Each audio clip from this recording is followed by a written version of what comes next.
Hello everybody,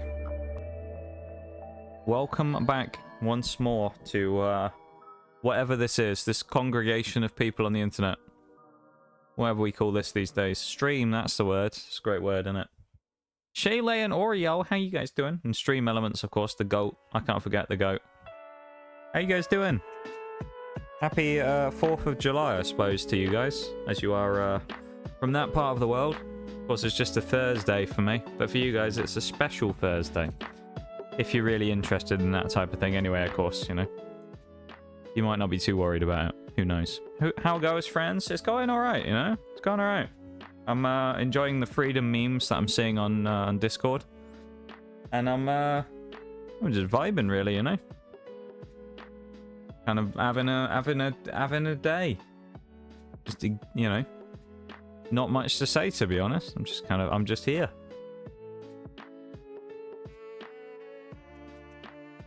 Just here, just vibing. You know, that's how we do it. What we do. Freedom Day. It is Freedom Day. There's gonna be eagles everywhere and things. It's gonna be great. Having paid time off. Oh yeah, of course, because you're on your special 4-day weekend, Shaylay, which of course is very nice. What, have you got any plans for the 4-day weekend? You got anything you're gonna try and do, or is it just a kind of catching up on the rest of the stuff from the week kind of weekend? That's the saddest part about the weekend, isn't it? I feel like, is as you get older, you realize that the weekend is actually a lie. Because when you're younger, you're like, oh, I can't wait until I get on the weekend. And then you get on the weekend when you get your first jobs and stuff. And then you realize, or you get your time off, and you realize that your whole time off just gets taken up by the stuff you normally would have done that isn't fun in the first place, that you couldn't do because you were gone. Like chores and errands and stuff. And it's like, ugh. I thought this was supposed to be good. We're supposed to have time off and it was supposed to be fun, and it's just a lie. All of it is just a lie. Unbelievable. Today, though, we're going to be doing one of the final monotype runs, or starting it anyway. Ice. It's going to be an interesting start. We're going to have to, at one point, back out of the game so I can Pokemon home in 2 Pokemon. So we'll have to do that. And then from there, we will actually start properly. So I'm going to get the game up and we're going to start going. And then we're going to try and push on and make some progress into this today. Because this could be... well, out of the last 3 we have, realistically, this should be the hardest of the 3 challenges. So we're going to kind of push on into it and get going. So let's select our default child in the top left like we normally do and call him Ice. We need like an icy blue color here, or white, I guess that could work. But yeah, a nice 4-day weekend is never a bad thing though. Always nice. Oh, white, there we go. How white is the white? White does kind of fit, but I feel like if there was like a very light blue, that would kind of work. That kind of works for ice, but we just go white anyway. Maybe we should just go white. Makes sense, doesn't it? Or did we do that for normal, though? We might have done that for normal. Ooh. Let's go light denim. We're going light denim. Go with the light blue? Okay, I'll go with the light blue. Let's hope there's eyes to match. We need like the... We need a blue color. I mean, we could go with the light blue gold again that we did for water, in theory. Gold, burgundy, light pink, light blue. Oh, that works. Now, white eyes. I feel like that. Let's go with white for the eyes. That works. Yeah, let's do it. That works for ice, I think. Yeah. Game Boy sounds. I can hear them. Ice. The new transferred child. Enrollment application for Naranja Academy. Language name. You imagine if it was that easy to get accepted into a school. All you had to do is just put the language and your name on a sheet. You don't even have to put a full name. You just put your first name. Enrollment complete. Wow. I mean, I've successfully enrolled into the school. Look at that. Let's pause that. The actual music will kick in a minute, so. Why is it so quiet?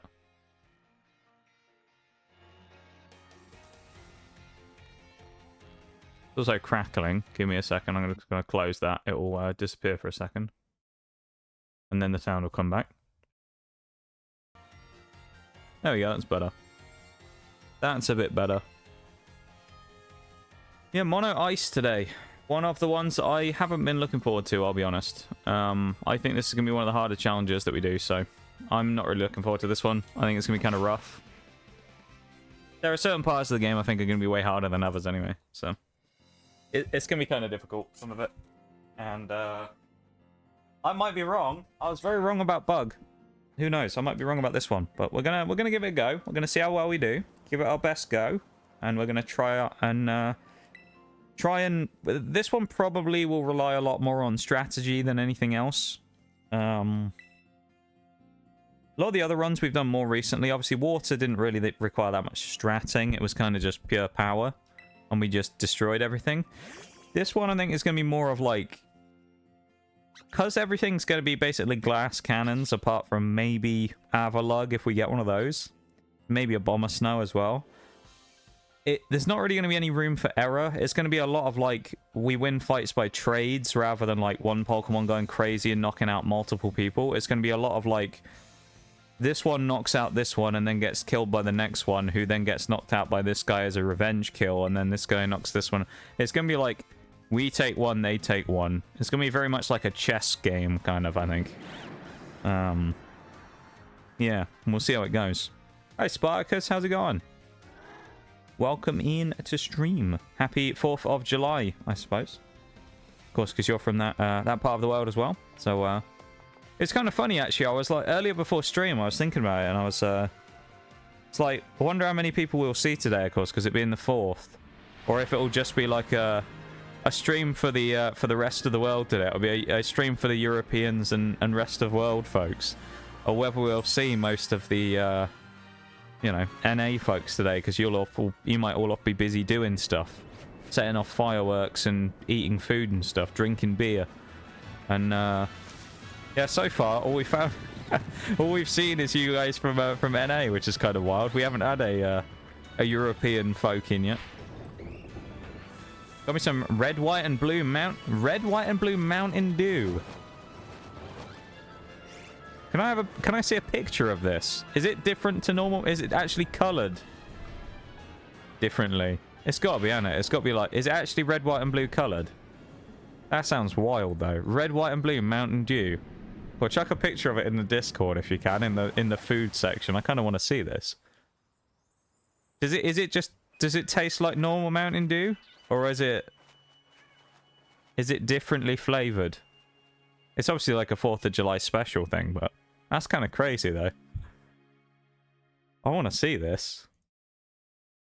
Red, white, and blue drink. That sounds crazy. Different ones. So it's like a 3-part drink with different flavors. That sounds kind of wild. I'm interested to see this. This is our child as well again. He's ice this time. As the title suggests. Ice monotype. I know someone's inevitably probably going to come in today and go, oh, what are you doing? What's the challenge? Well, it says it right in the middle of the title, but ice. Now, currently we don't have any ice-type Pokemon. The first one we can get is via a trade where we actually don't have to catch an ice-type. We have to get a fairy-type in Flabébé, which we'll have to go and find. But in order to do that, we'll need some Pokemon first to be able to catch things. And none of the starters are ice types, nor can we catch an ice type until late in the game. So we are going to do a bit of what we call Pokemon homing, so we can kind of manually get around the issue of not having any mons. So we'll have to use Pokemon Home for that, which we'll do as soon as we can in the run. Let me have a look at this this drink real quick as well. Oh, it's 3 separate ones. Okay, I thought it was in the same thing for a minute there. Oh, the names, though. Star Spangled Splash, Freedom Fusion, and Liberty Chill.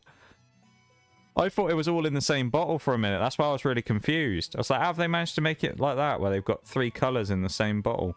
That makes more sense now. I feel like I was just being a bit silly there, wasn't I, thinking that it was all in the same one. I love that they made 3 separate ones just for that. That's kind of amazing. I'd imagine the 4th of July is like a big opportunity for people to make money. Because they just make like a, you know, some sort of like coloured product for red, white, and blue. And it's like, well, everyone wants to buy it now. Everyone goes crazy for it. Welcome in, Hamtaro, as well. How's it going? Finally finished my non-lethal Dishonored run. Let's go. Were you able to completely finish it with 0 kills? You managed to fully do it with no kills whatsoever, then, I'm guessing. You did better than me. I applaud you there, I've got to say. Congratulations on finishing it. Is there any other challenges that you're looking to maybe go back and do now that you've finished that one? Are you trying to do maybe no detection as well? Or are you happy with the no kills to go and do something else for a little bit and come back to it maybe in the future? Star Spangled Splash. Freedom Fusion, I think, is my favourite. What are you drinking? Freedom Fusion. Huge day for companies. Yeah, I suspect it's kind of like the equivalent of what we would have for like Christmas or Easter. Where we have like, I think there's something ridiculous, like most stores make something like 60% of their profit in December. Because of how much money they make around Christmas from selling, you like, will be eradicated. I get the feeling that that redeem's going to be used a lot today. Liberty Prime. Even the Liberty Prime. 0 kills. That's pretty satisfying. Well, congratulations on finishing it. I'll have to go through and finish my last couple up on the few missions that I haven't done the no kills on and see if I can get it to work. Some of them will be easy enough because I did it all without no kills pretty much anyway. Somewhat I didn't realize if they would count or not. I know there was the one with the party that you go to where we did the duel outside and shot the guy, and I didn't know if that would count. So that one was easy enough. We can just do that same mission in the same way without killing people. And then you've got the first mission, I think, where you end up having the poison drinks with the Lord Regent, isn't it, I think? We ended up doing that, and I didn't know if it would count if we switched the poison or not, because we weren't the one intending on killing the guy, so... yeah. We've figured out a few things with it, though. But I definitely will go back and finish the completely no kills run, I think. I'll probably also try and do the prison with no kills, even though that'll be hard, but we'll see. Finish Dishonored without being detected, and also no powers. Does the no powers one have to be done on a completely fresh playthrough? Or is there any way of switching them off once you've bought them? Because I'd imagine that'd be really difficult without like, powers.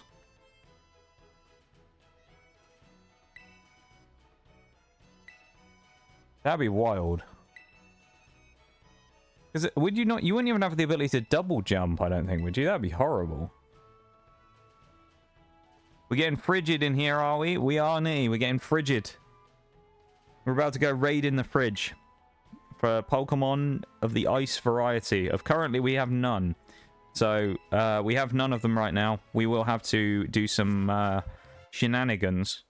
And by that, I mean close the game at some point, open Pokemon Home, and give myself some Pokemon. There's two that I have in mind. We talked about them last stream. We decided upon two that would be worthy as a starter to bring into the Ice team. Because obviously Ice... The thing with Ice is, it's ages before we get anything, right? There's one Pokemon you can get anywhere near the start of the game for Ice, which is Snom through a trade. If Snom wasn't tradable, you would be screwed, okay? Like, Ice wouldn't be doable without Pokemon Home, because there are no Ice types in the early game at all. You pretty much have to go all the way up to Glisado Mountain, which is level 30s, really, to get anything. So it would be impossible if you did it like that. So we've given ourselves two Pokemon that we thought would be valid starter-type Pokemon. They're not 3 stages. The two that we've selected are... One of them's a Stone evolution, and one of them is a... I think just a level-up evolution. So we're going to go with a Cubchoo and Snorunt. Specifically... Well, I say specifically. It was just the way it worked out. We went with a female one in the end. Because I got some eggs and then I hatched them, and there was a female one that we had, so I gave myself the female one. So Snorunt will be allowed twice, because we'll have Snorunt and Snorunt for Glalie and Froslass. We have both of them. Which is good. So those are going to be our starters for this one. So we'll have a Snorunt, female Snorunt, we'll have a Cubchoo, and then we'll get Snom when we eventually get to the town in Cortando. But I'll have to go and find Flabébé to do that anyway, so that'll require a little bit of, you know, yes, you know, moving around and maneuvering to actually get the Pokemon to trade. But didn't do the duel with Lord Shaw. That was the mistake I made. I didn't know if it would count or not, because it was like a little mini side mission, and as it turned out, it did. I suppose it makes sense. I don't really know why I didn't think it would count, because you're still killing him. You just win a duel against him, so... Yeah. I thought it would be kind of cool to do, and then I realized afterwards it counted as a kill, so... That was the only kill we got in that mission, though. Expose the Lord Regent.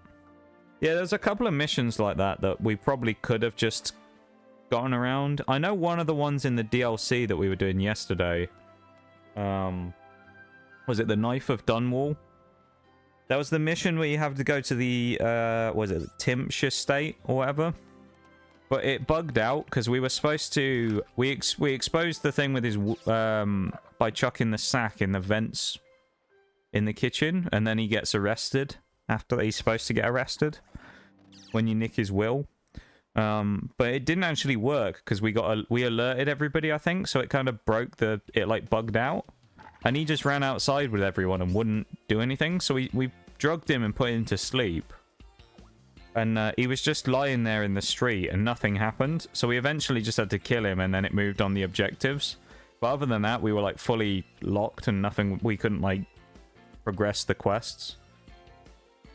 So we'll have to go back and do that one again at some point where we don't kill anybody. But that one kind of bugged out on us, unfortunately, in the DLC anyway. Variety of Mountain Dew over here. My favorite Mountain Dew is the orange one. As far as I'm aware, I think we only have the original one over here. I don't remember. Well, we have Zero as well, I guess, I think. But we have Mountain Dew and Mountain Dew Zero. Interestingly, this is a thing as well, with Mountain Dew over here compared to over there. Mountain Dew is, grab Fuecoco. Let's grab the opposite of Ice as well, why not, for our starter. But Mountain Dew over here is slightly different because it's not the same, like, nuclear yellow color that you guys have, highlighter yellow. Ours is, like, clear, if I remember rightly. Because I think it's to do with, like, colorings and things like that. We aren't allowed to use the ones you guys do. So yours is, like, that yellowy color, and ours isn't. Ours is just clear. It just looks like regular, you know, clear lemonade color. Like Sprite. Even the 7-stream streak, neaty as well. In the freezer, straight up frosting it. By it, well, I mean my nuggets. Nugget. All the nuggets. Just passing by to tell you about my Dishonored run. See you later. No worries, Hamtara. You have a good one. Take it easy. I hope you have a great rest of the day, okay? We will see you soon. Have a good one. Welcome in, Bevan. How you doing? Which you don't have a you don't have a special day, Bevan. You're like us. It's just a Thursday for you. You also have highlighter fluid color. Yeah, ours isn't, unfortunately. Ours is clear, I believe. We just have the bottle in the same color that makes it look like it, but when you actually drink it, it's not. I'd imagine it drinks like the drink itself is different as well. It drinks very differently. Like the flavor and stuff. Special day was Monday. Oh yeah, Canada Day, of course. Yeah, I forget you guys have Canada Day as well. Yeah, we don't have any kind of Independence Days or anything like that. Or any country celebration days, really. We just kind of have stuff, you know?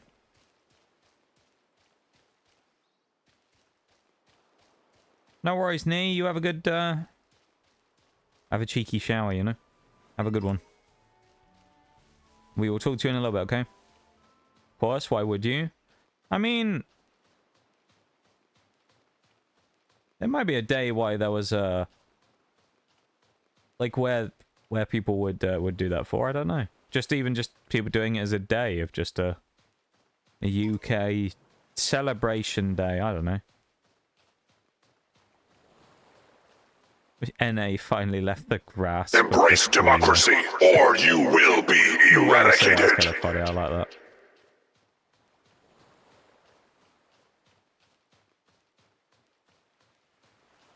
That's the second. We need a counter today for Liberty Primes as well. That's the second one so far in 30 minutes. We need a Liberty Prime counter. I feel like that redeem is going to be all over. It's going to be like all over the place today. We're going to see it a lot. Welcome in, Maximum. Happy 4th of July. Welcome into stream. Perfect timing. I think perfect timing. It could have been. I wasn't hugely paying attention to what was said before, so it could well have been. Could have been perfect timing.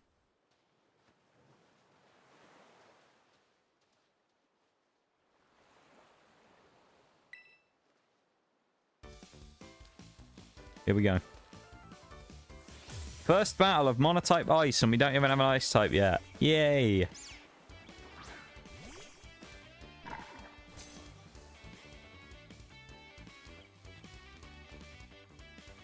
I think, so picking Fuecoco here is actually a decent, like, mixed pick, because it means that we do have the advantage against our rival, but it also means against Clavel we're actually not in a good spot, because this Quackleval will get fighting type moves.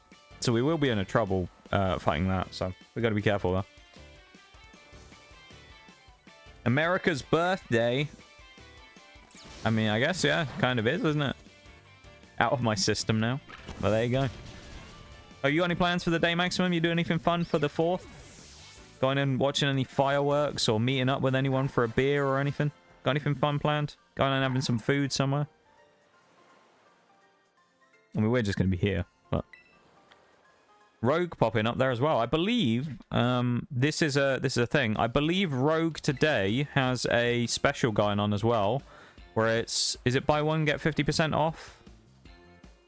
Maybe on Rogue today, or is it 50% off across the store? I can't remember. It's one of the two. There's basically a special going on Rogue today, though, where you can get stuff way cheaper. It does mean that you can't use code NOXTGS at checkout, though, because the discount already applied is higher than the 10% that I have. So it kind of, like, you know, negates my one. But I think if you still use the link that's there in chat, you can get the stuff for the cheaper price. You just can't use 10% off, unfortunately. But if anyone's interested, there you go. Surprised Rogue didn't make like a special flavor. That would be kind of interesting. Rocket Pop is kind of red, white, and blue though, I guess. So I kind of have that.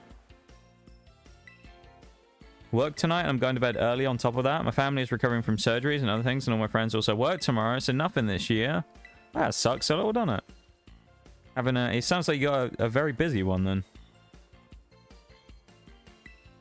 That was something actually that was kind of I was surprised about when I've spoken to people before, is that I would have assumed, it's a wrong assumption, that you guys kind of, most of you got the day off as well, being the 4th. Because over here, if you have a day like that, usually it's people don't have to go in. Most stuff will be closed. But of course, over there in corporate America, they hate giving people time off. So, yeah, none of you guys actually, like, specifically have a day off for the 4th most of the time, which is kind of crazy to me. It's very foreign compared to over here, because, like, every day like that, you would get a, pretty much would be given a day off. Is what it is, kind of year, not gonna lie. Yeah, that's fair.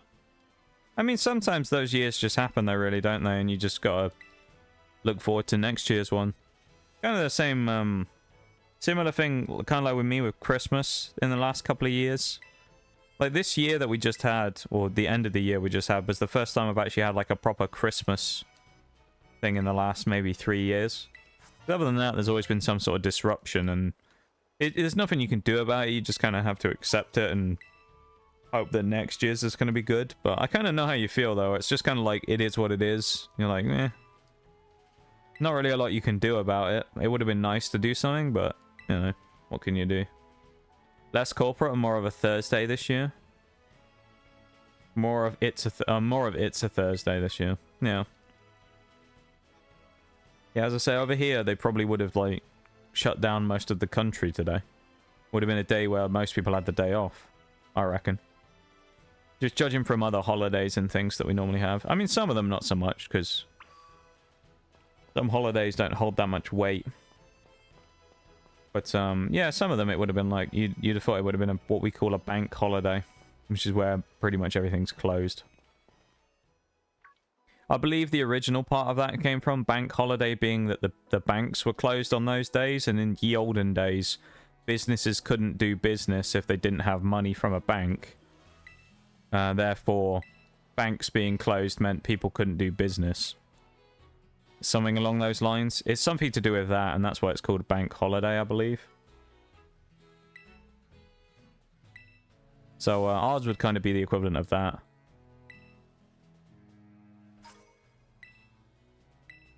These days, of course, where we don't need banks, can't really pull that anymore. Because banks aren't really that relevant anymore, are they?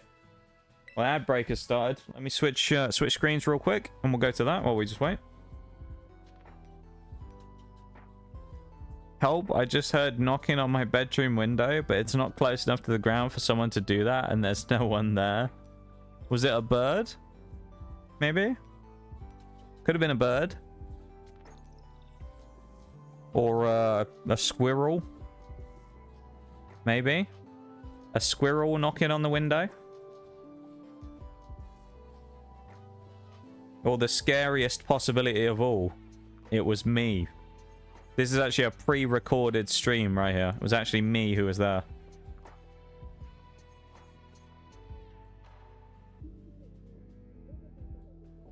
Generally call it a government holiday over here because public workers get them off. That makes sense.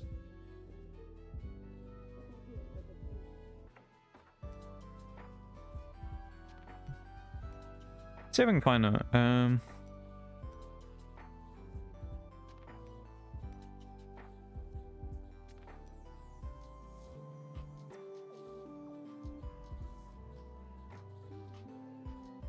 I'm trying to find if I can find this specific thing of why it's called it.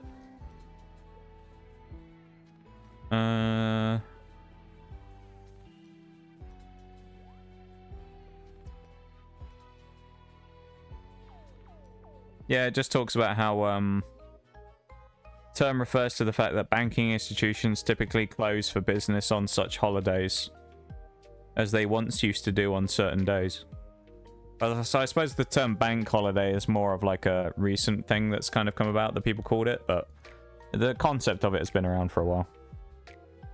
Looks like the ad break's over as well, so we can pause that again. No place for anything to be able to do that? That's odd. Houses make weird noises, though. You know? It's like nothing gets your paranoia going, like being alone on your own in a house at night. Every sound sounds like something else, you know? That's the eeriest thing of all, is when you're alone in, like, certain weather. If you're ever alone in a house, you hear, like, all the middle of the night where it's dead quiet, you hear all the creaks and things that you think, like, oh, that's weird that a inanimate object makes that much noise, isn't it, you know? The creaks and bumps and noises and things, all the pipes and whatnot. It's just, oh, it's weird. Very weird. She gives us access to the box soon. I think we can even do it now, maybe? Okay, we have access to the box, so that means I'm going to do this real quick then. We're going to save and quit. Okay. There's a reason for this. We're going to save and quit.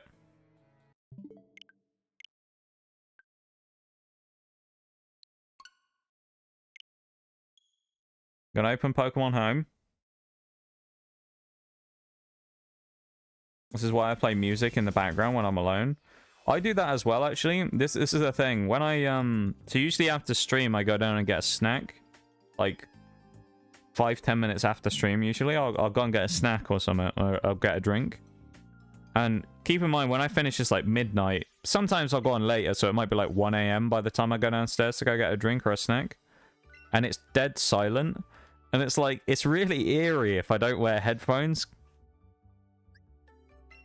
It's just super eerie. There's something about it. I don't know. Here's our two here, Cubchoo and Snorunt. We saved Palafin here just because it's a pain in the ass to get normally. And then also there's Gibble. The shiny Gibble is safe and sound in the box, as you can see with some of our other shinies here.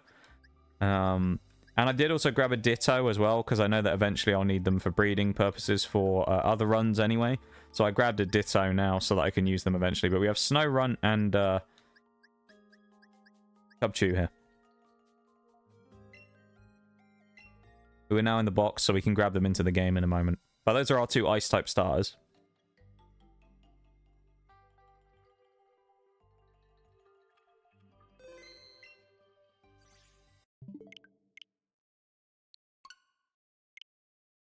There we go. I feel like music alone in a house is like the fire in the dark. It makes you feel better because it draws attention. Yeah, I agree. It's really weird though, isn't it? It's just super eerie. Just being in a place on your own. I think it's just human nature, really, isn't it, though? That you just have that eerie feeling about places when you're sort of just on your own somewhere. Not anywhere. Like, I've had it before, even with other stuff, where you'll kind of go into a building somewhere and it's like, it looks completely abandoned and there's nobody there. And it's really eerie because there's just no one. And it's super quiet. As you can see, these were caught on our previous profile. Or technically, the original trainer was us. Because you can see it's water. So that was us that caught them. We have female Snorunt and we have Cubchoo. I think Cubchoo is going to be the favourite here. Cubchoo is quite a cute Pokemon. I do like Cubchoo. Let's have a look at our summaries, though, shall we? What have we got? We have a few moves here already, which is nice. We have Headbutt, Powder Snow, and Astonish on the baby Snorunt. And we have Powder Snow and Growl on Cubchoo with a neutral nature. We have an increased speed Snorunt, which is okay, with Ice Body. So during snow effects, we get healed, kind of the same way as Rain Dish would work. So we get about the equivalent of 3 leftovers in snow. And we also have Slush Rush on our Cubchoo. So what this is suggesting to me already here, really, is that we have 2 Pokemon that are reliant for their abilities on snow. And I think that would be quite useful. So we're probably going to be running some sort of snow team here. Don't know exactly how. I do know there is a move that we probably will be able to use here, though, which the only time we've seen it previously is on the Pokemon Slowking. move being Chilly Reception, which is like a switch out move, but leaves snow, I believe. So we may be able to do that a bit and use a switch out move to drop snow, and then, you know, play a strat around that if we are able to make a strat around Chilly Reception and a full ice team with Slush Rush and stuff. Could be interesting to see how that works. Thank you for the silent lurk as well. I appreciate it.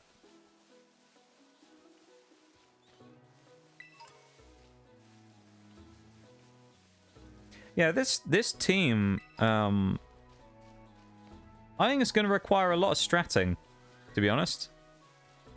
Realistically, if you look at it, they're going to be very frail.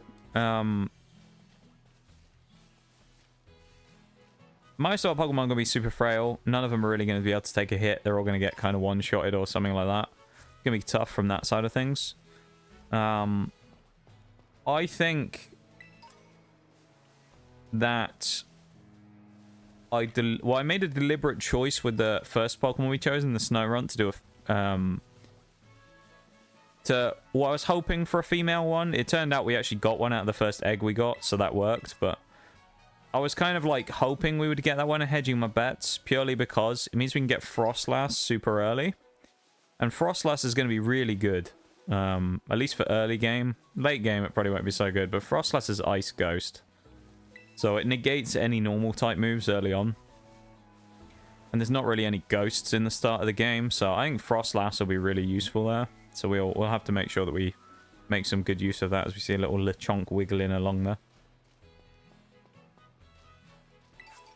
Personally, I don't think humans are meant to live completely by themselves, so when we are, survival instincts kick in. Probably. I mean, they do say that people are, you know, humans are social creatures, I suppose, so... I think it depends on the person, though, I think, you know? Like, someone like me, I'm probably a lot less social than some, so I could probably go quite long periods of time just on my own. I mean, that's what I used to do. I mean, back like a couple of years back when I, in like 2021, 22, I pretty much just used to stream and that was about it. You know, other than that, going and doing the stuff at the lab. Like, I wouldn't spend time hanging out with people or anything. I would pretty much go do stuff at the lab, get paid, stream. That was it. You know, I wouldn't spend time like hanging out with people or doing anything. Or talking to people or anything like that. These days I'm a little better, but, you know, I probably still don't talk a huge amount to a lot of people. But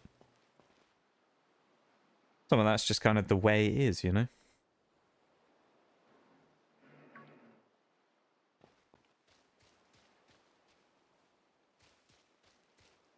Have a peek over the edge. Sure, that's a good idea, right? Has Nimona given back the house keys yet? Oh, no. I think every time she does it, she uses a bit of blue tack or something, you know? Some sort of, like, clay or something, and she casts the key, the previous key. And then she goes and gets one made. She's like, oh, I've got a print of the key. Got a mold of it. Can you go and get a new key made? Every time. We change the locks. Every time we do one of these Pokemon runs, we change the locks, and she still has a new key for our house. She knows. So, I don't think she does, no. Or I think she does even, that's what I mean. She hasn't returned the house keys, no. I don't think she ever will. I think we'll have to pay a very sneaky assassin, like in Dishonored, to go and get them back. He definitely won't be seen, of course. Let's give him the sandwich. What will perk up Koraidon here? Let's give him the Rotom phone. That'll help. Right?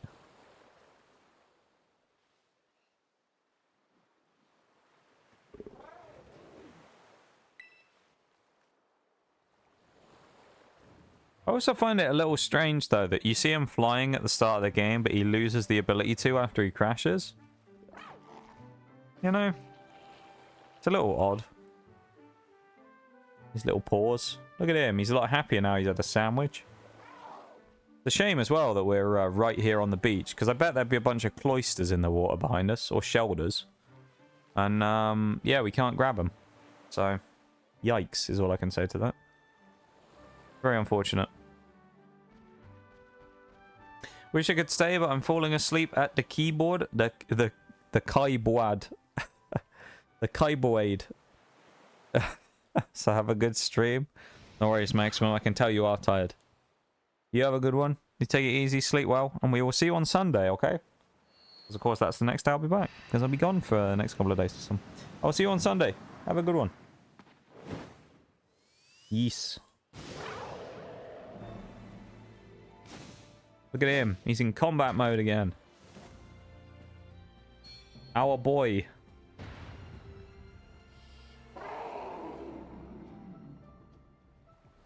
I do feel a little bit like Pokemon have shot themselves in the foot with this game, actually, now I think about it in the long run. Because I think now most people will have an expectation that you're going to meet the legendary really early and be able to use it. Because it's kind of hard to go into a situation like that where you use the legendary so much throughout the game for movement and all that stuff, and then go back to just not having one for 3/4 of the game, you know? I don't know what they're going to do for Gen 10, which is what, apparently 2026 is when people think it will probably come out. Maybe late 25 or 26. I'm kind of excited, though, to see what they come up with for the next generation of Pokemon. It's been a couple of years since Scarlet and Violet now, so, you know, hopefully they're cooking something pretty good. Kind of need it after some of the more recent, not quite as successful things. We also need a new mystery dungeon as well. Sure, that's not going to happen, but we need one of those as well. Next year, new mystery dungeon, that's what we need.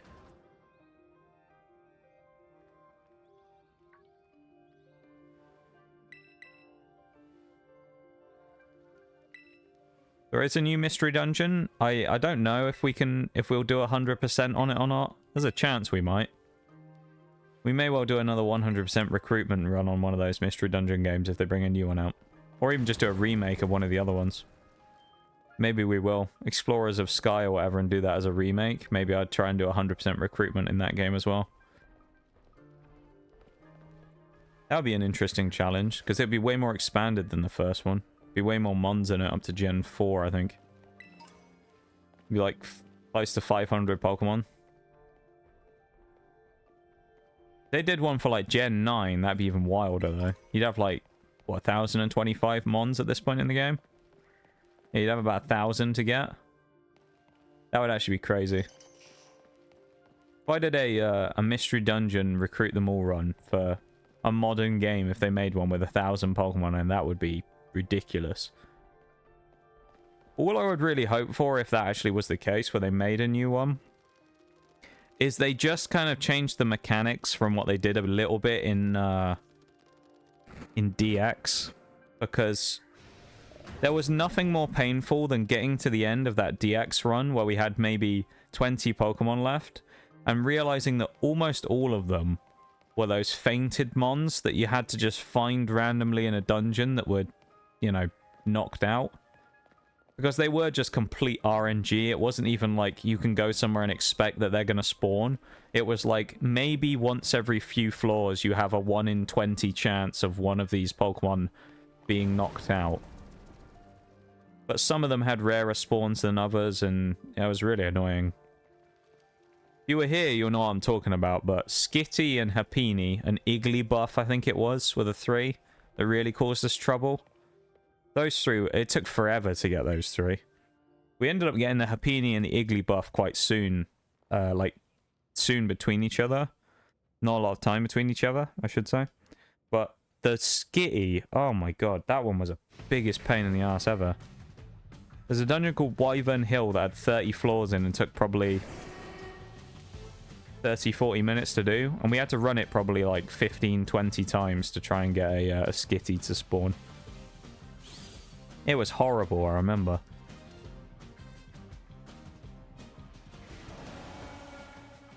Thank you for the Hydrate Spinal, Val.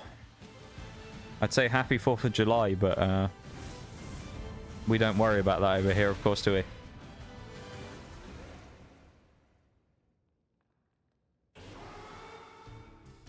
Happy Thursday, Val. There you go. Thank you for the Hydrate Spinal. Let me have a sip of me water.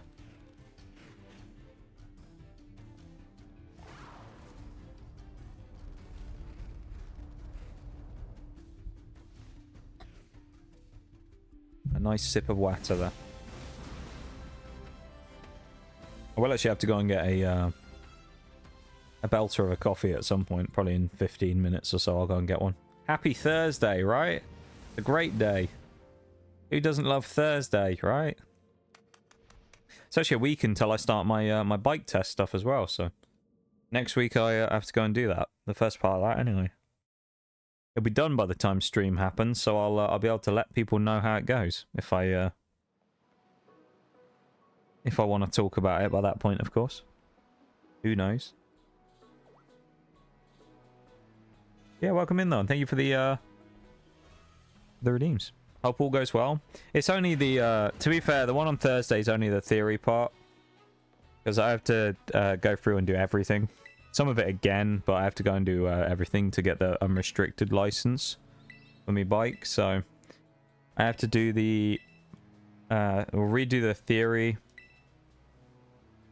which is on Thursday, which I'll get done, and then after that I have to subsequently book the 2 tests for the first and second part, because bikes compared to cars have a 2-part test. Kind of annoying. I don't really like the system they use for bikes, honestly, but it is what it is. But yeah, I'll let everyone know on Thursday how it goes. So in a week's time, we'll be doing that, and it should be good. Hopefully, anyway. Who knows? Maybe it will really go badly wrong, and we won't want to talk about it ever again. Doubt it, though.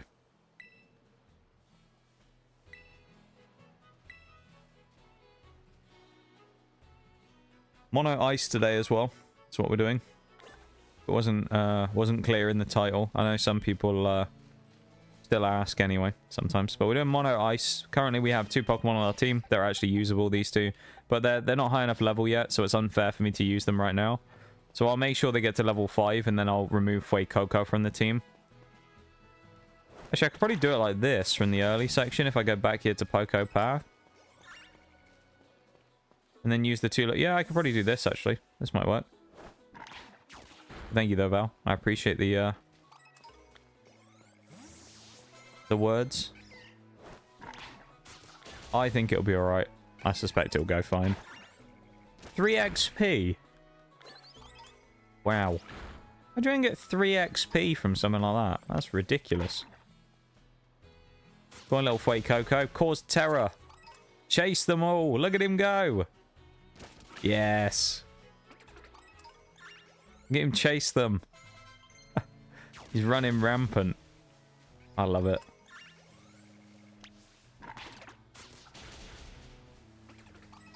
I actually should probably just knock them out like in a main fight. It'll probably be a lot easier. It'll give us way more XP.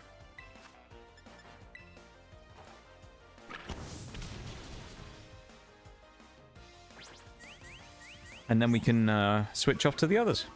And then once we get the availability to do it, we'll then be able to catch a Flabébé and then get Snom. But we'll have to go and do that at some point.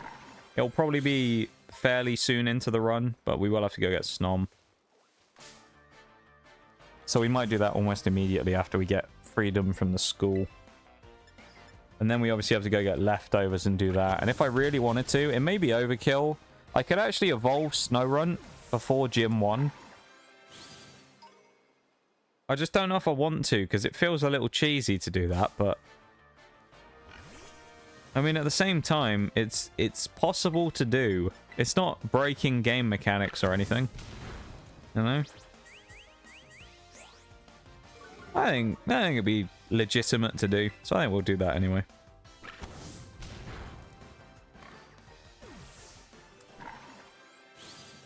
One more Mon we need to knock out. Let's do this Lechonk.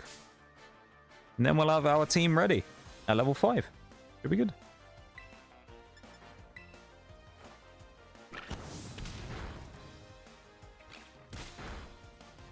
Fuecoco, of course, will appear in probably, well, one of the 2 next runs, whichever one it is. It's either going to be Dragon or Fire. We're rooting for Dragon being last, because that would be quite a cool thing to have happen, having Dragon as the final one, so... We're hoping that the next one will be Fire. 2 level ups onto these 2. who, because it was in auto mode, they didn't learn the moves. So we just have to go and do that and then grab them. We'll teach it Leer just because, why not?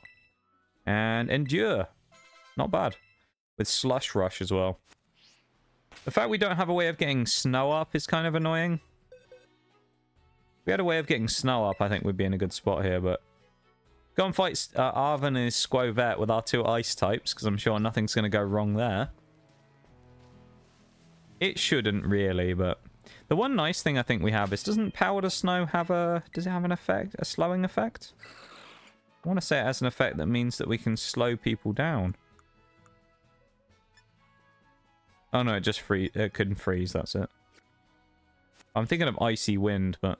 We can get a TM for Icy Wind not that far into the game, which is good. Our Ice team should have a lot of speed control as well, which is quite nice. So...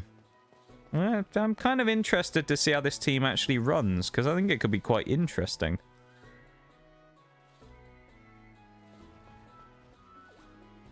I mean, my general prediction here is this team's either going to be one of 2 things. It's either going to be really good or it's going to be terrible. And I haven't really figured out which one I think it's going to be yet.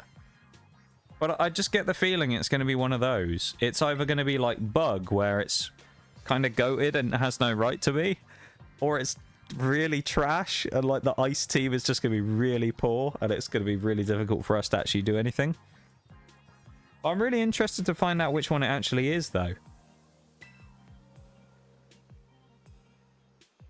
Because it's got potential. There's no doubt about that. It's just whether or not the potential is really good enough, you know?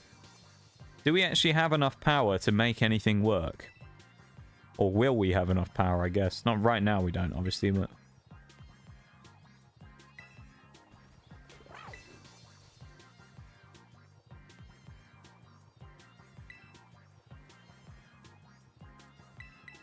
Skip for all this with Arven.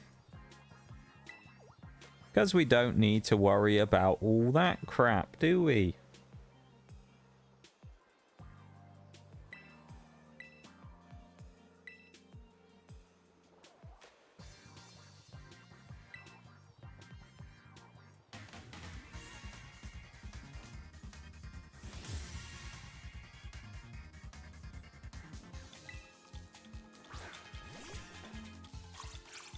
Alright.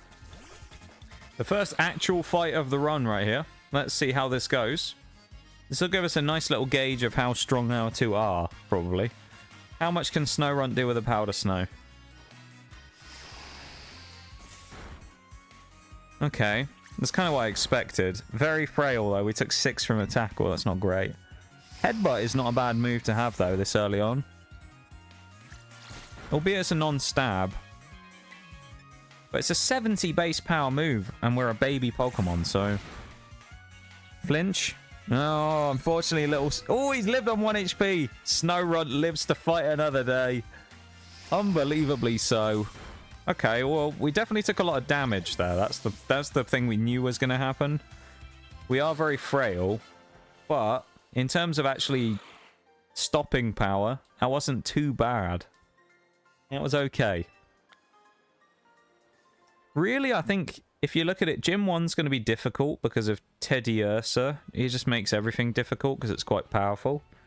At least that early in the game. With a level cap as well. Gym 2 against Brassius is kind of going to be interesting because we should have a massive advantage over that. But at the same time, his Pseudo Widow could really ruin our day if it got going. So... yeah, this is going to be a weird early game day today, I think, for this run.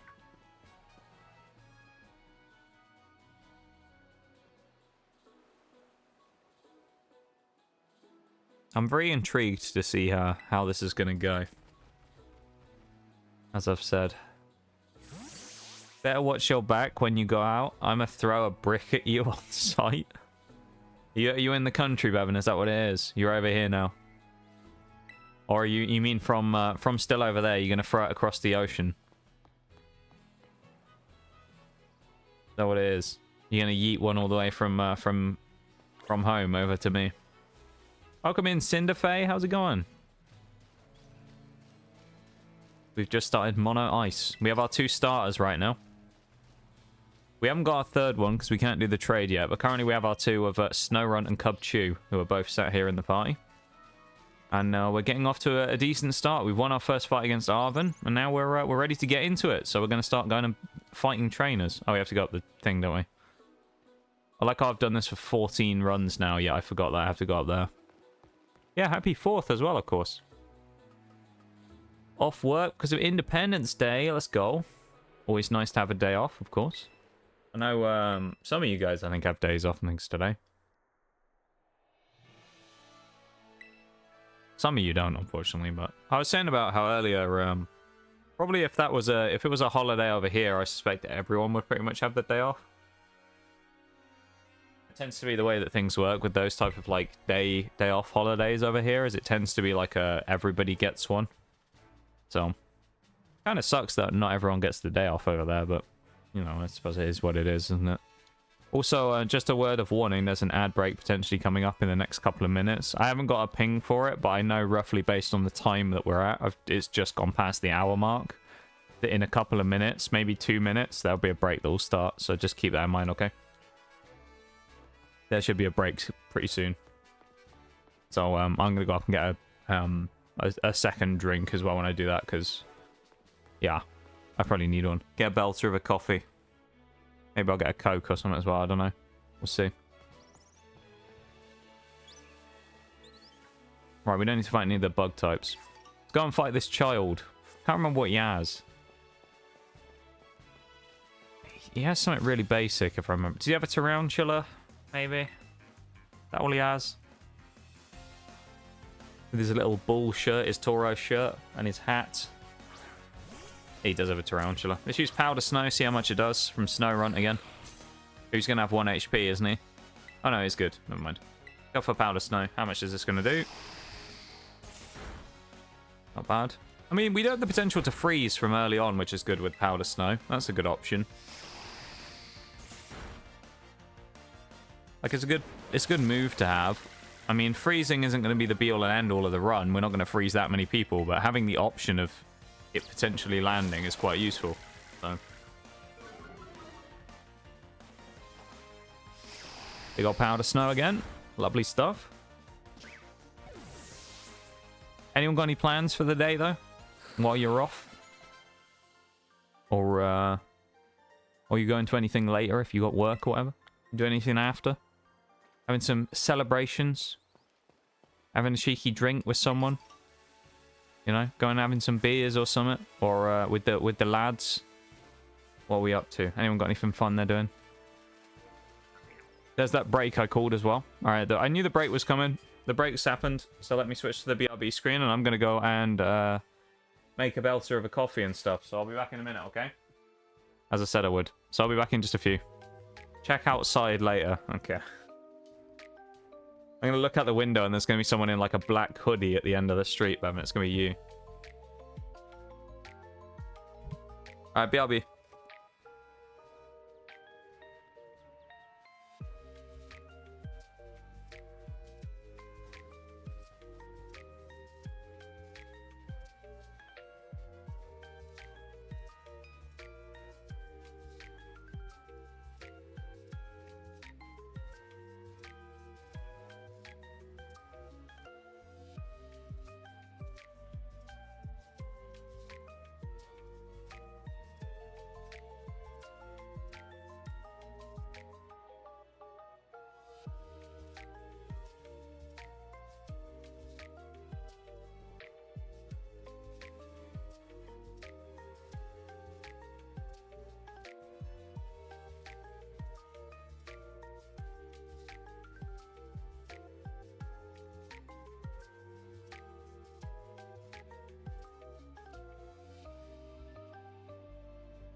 Nice.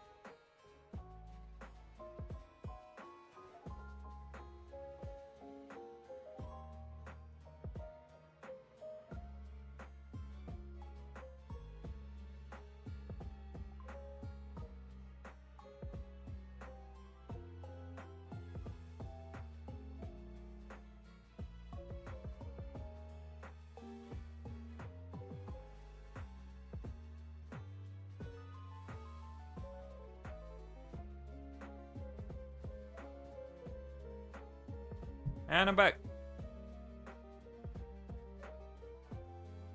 Hi Shags, thank you for the sound alert. Finish my shower and the break happens. It's typical, Nitty. It's typical. The breaks are all though scheduled on the channel, so they should always happen about the same time though. So breaks will always be usually about three or so minutes past the hour is when they start normally. So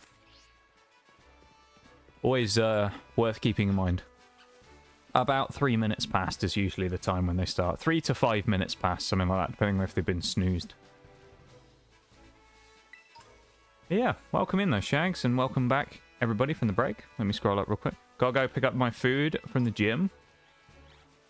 I was very confused for a second. You left it there. You took your food with you, Ben, and you left it. Did you leave it in like the... Where did you leave it? You left it in like a locker or something. Pretty fucked up if someone actually was out there when I said that. That would actually be pretty wild, wouldn't it? If I looked out the window and there was someone at the end of the road. Someone just stood staring up through my window. With some binoculars or something on. Hang on. Hang on. I'm gonna pause the game audio for a second. Will it pick up on the mic? Let's turn the mic way up. Are you ready? Let's see if we can get a satisfying sound right here. You ready, chat? We're going to do some ASMR right here. Are you ready? Listen. Oh, there we go. That was the sound of a Tango Dark Berry opening up. That was good, wasn't it?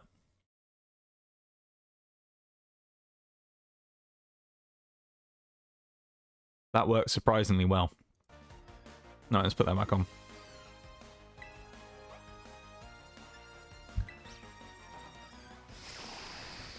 Oh, they have a fridge for water. Okay, that makes sense. I thought when you said about your food, you brought like a snack with you or something. Brought some like protein bars with you and left them there or something. Oh, that makes sense. That type of thing's really easy to forget though, isn't it? If you chuck it in like a... Chuck it in a fridge or something and then you just forget about it. I've done that plenty of times with things where you chuck it in somewhere like that and just completely forget. Fury swipes. Nice. Nice one. I need to change again. Why? Because the can. That was a good sound. When it actually picked up on the mic quite well. I was quite surprised. Oh, ice cold as well, straight out the fridge. Oh, that was good. Did it pick up properly on stream? Like it was fully there as well? Because sometimes with those type of sounds, the noise gate or whatever will kind of pick it up as a background noise and it will kill it. But I always, whenever I do the can openings or anything, usually I don't end up turning the mic up to its maximum setting. So I changed it up to like max gain. Because I thought maybe that would help. And then silence in the game as well. Oh, that was perfect. I feel like that was the perfect conditions. You got some chicken breast in there. Why did you bring chicken breast to the gym, Ben? Was it as like a post-workout snack? I'm guessing. If not, that would be a strange thing to bring with you. Unless you just had it already. Maybe you'd gone out and bought chicken breast and then went to the gym and you didn't want to leave it in like a warm car or something. I could understand that. Tango Dark Berry sounds just about just right. Should we say what flavor it's actually supposed to be according to the thing? It's quite difficult to read because it's dark purple text on a black can.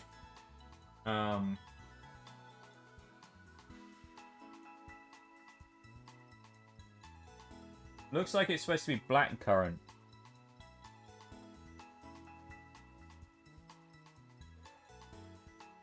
Well, this is talking about the different juices in it, the concentrates. What have we got? It's that point of the day where it's slightly too dark to see stuff in just normal stuff now. What have we got? It's Blackcurrant, raspberry, and blackberry. It also includes apple as well.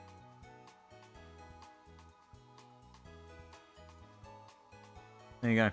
Small amount of 3% apple, in fact. Just the 3.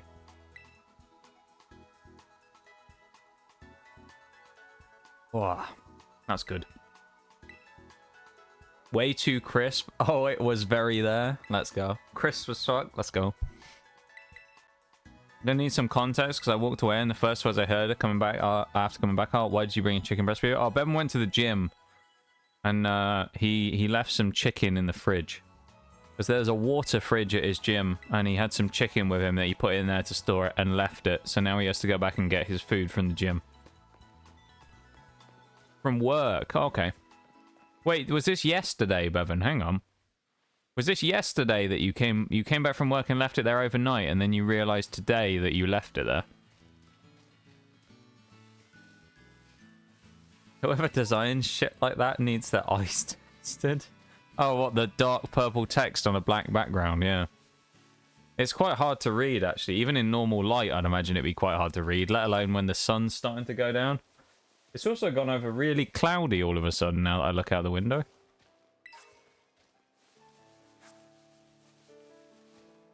I'm very cloudy all of a sudden. That's no good.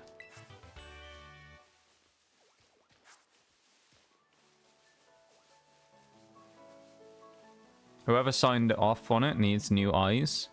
Yeah, there's sometimes stuff like that doesn't make any sense to me. It's like, do you ever have one of those situations where you're like, you eat some food, right? And you'll buy something from a place, like you'll buy, I don't know, just something from a place and you'll eat it and you'll think, God, that's kind of bland. Like, it wasn't really that good. And then you remember that it's someone's job to sit there in some boardroom somewhere or whatever, taste that and go, oh, that's great. People will love that. And you think, Jesus Christ, you must eat the most boring food imaginable. It's like you just ate something that tasted like cardboard and must have thought it was great. Otherwise, why would you sell it? There's someone out there whose job it is to taste test that and it still was bland. And it's like, come on now. Went to the gym at like 11 p.m. That's fair enough. Finished around 1 a.m. Oh, that makes more sense, yeah. On my way home, after I got off the bus, I remembered I had 2 chicken breasts. Of course, being on the bus, it's hardest to just go back and get it as well, isn't it? Because you're kind of at the mercy of times when the buses are going places. Oh, Hounder. That's not good. That's concerning. Uh-oh. Okay, we outspeed him. That's good. Lynch. Howl is fine, because he's only boosting regular attack, I think. But yeah, Bevan just left his chicken breasts in the fridge at the gym. That's all it was. Nothing too crazy. I reckon this kills. Powder Snow, level 7. Come on. Easy. GG easy. We win those. Huge from Snorunt there. The shivering little guy. Shivering along. We'll just do a potion heal. It's fine.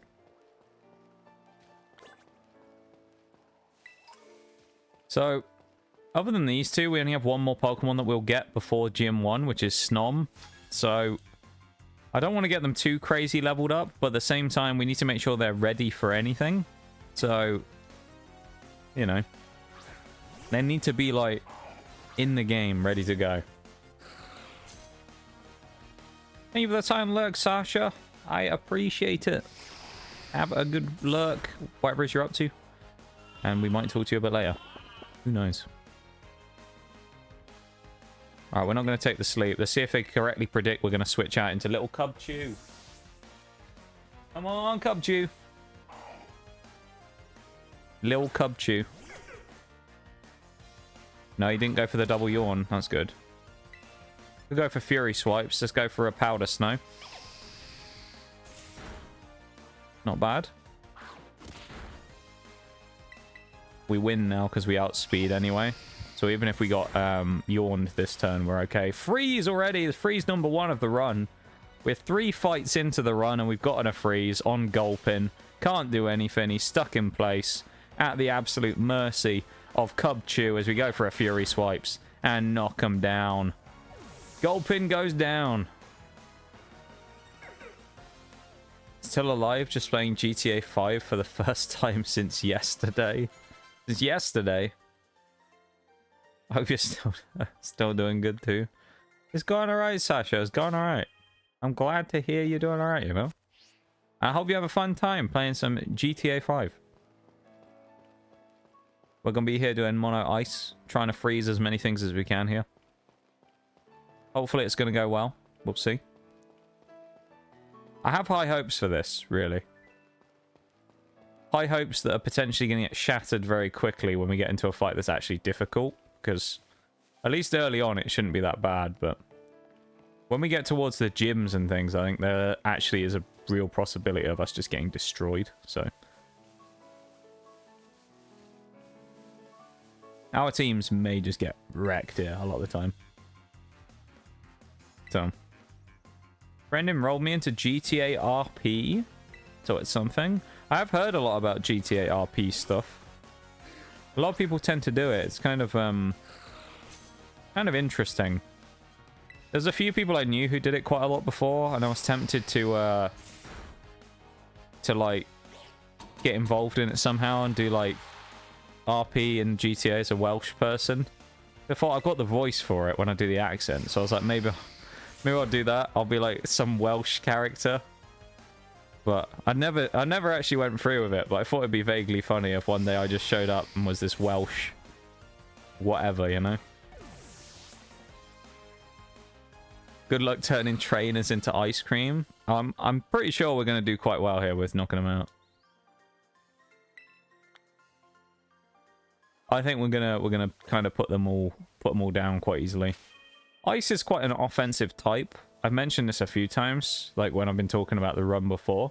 Ice is very offensive. It's not really a defense type at all. So in theory, in terms of beating trainers, it shouldn't be that bad. Really, the problems will be like more on the defensive side when we need to take hits. That'll be an issue. But as long as we just one-shot literally everything in the game, we won't have a problem, right? Why not? I did think about it. This was a long time ago, though. Yeah, Danica, the Russian EMT, wasn't it, I think? Was it Danica? I think it was Danica. Huge one-shot on Rookie D there. God damn, Snorunt's gone crazy. Yeah, the GTA RP stuff. The funny thing with the GTA RP is a lot of people stream it. It's actually really popular on Twitch. I didn't know this. A lot of people I see on the front page of Twitch, like in the carousel at the top, if I ever, you know, gone to the main page, a lot of them are doing GTA RP stuff, which is kind of interesting. I never realized that. But for me, it's like, I feel like it's one of those ones where I don't find it interesting to watch. I would find it way more interesting to be a part of, you know? So like the GTA RP type streams, I don't like watching them because it's something about it, it's just not quite the same. But like watching it versus being involved in it and actually doing it, I felt it would be a lot more fun, you know? We should do GTA RP stuff, you reckon? That'd be kind of interesting, wouldn't it?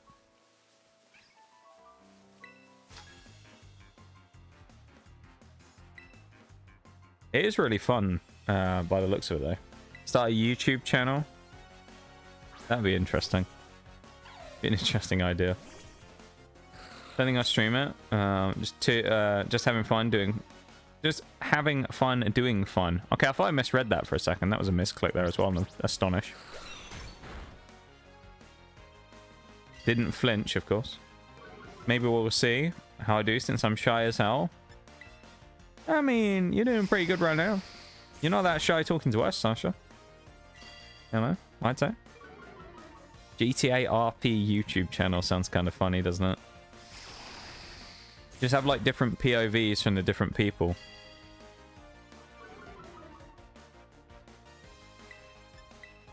I feel like mine would be, if I was going to do the Welsh thing, it would have to be like something kind of...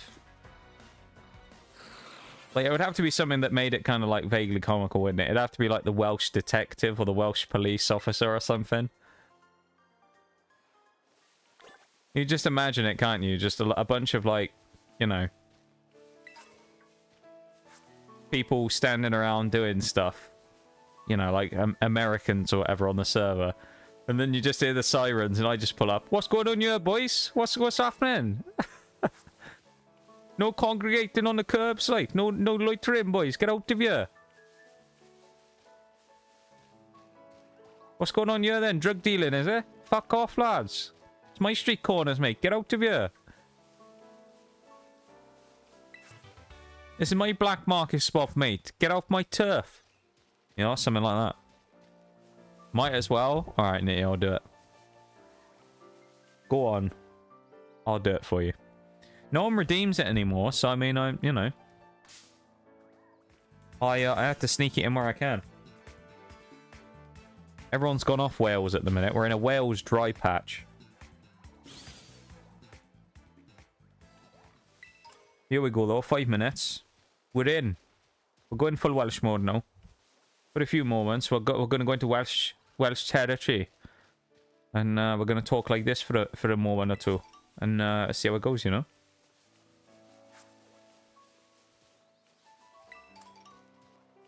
Yeah, we can have like an emergency services duo, like. That'd be great, wouldn't it? You have like one works for like the ambulance and like the hospital kind of like side of things, and then the other working in the police. And you have like the you know, they always congregate for accidents and stuff, and you have like the chance to meet up and have a bit of a chat and stuff. That'd be quite funny, wouldn't it? Everyone knows your streets and tries to warn the new guy to the block, but he doesn't listen. Yeah, it'd be like you know, the Welsh crime ring going on. Where's our large dino friend thing? Or should I say vehicle? We haven't got him in the minute, unfortunately. He's on hiatus. He's on holiday, mate. He's not here. He's not here. He's away. He's away at the moment. He's on serious business. Character wants to be an EMS/medic, so it'll be a good arc. That'd be quite funny, actually, wouldn't it? Just running into the Welsh police officer. Officer Nigel. It'd have to be like the most sort of it'd have to be like a kind of quite a you know, one of those quite common names that you get. So it'd have to be Officer Nigel Smith or something. Nigel Smith, that'll be his name.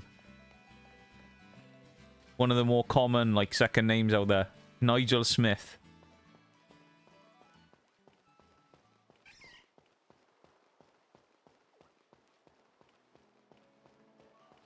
There we go.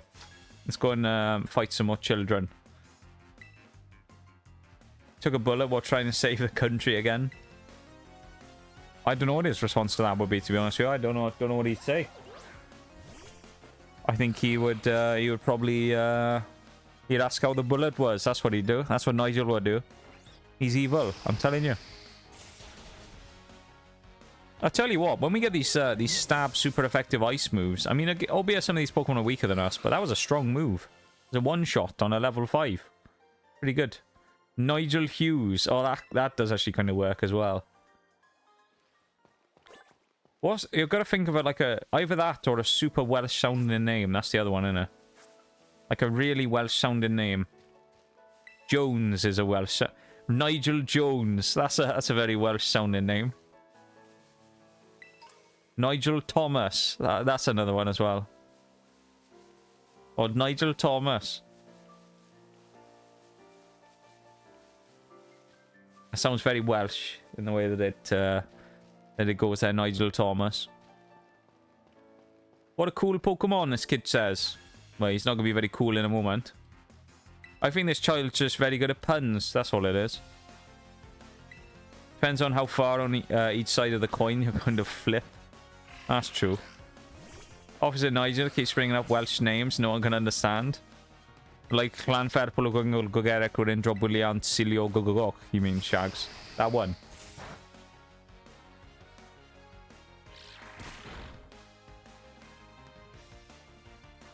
As I'm in a sip of Dark Berry Tango.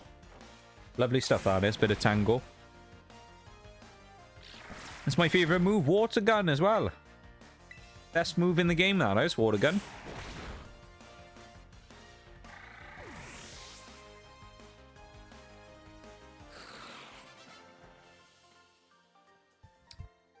Makes me think of Hughes from FMA. No, Maze Hughes. Poor guy. That was so sad.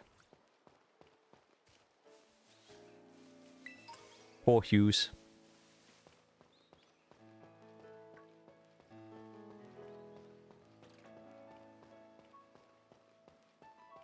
I think we've beaten all the trainers now, haven't we? Are we ready for Poor Me? I don't know if we are. I think we could be Poor Me, maybe. We'll give it a go. Why not? Level 9, level 8. I think we can do it. Poor Me against Poor Me. I think we do a job against Poor Me.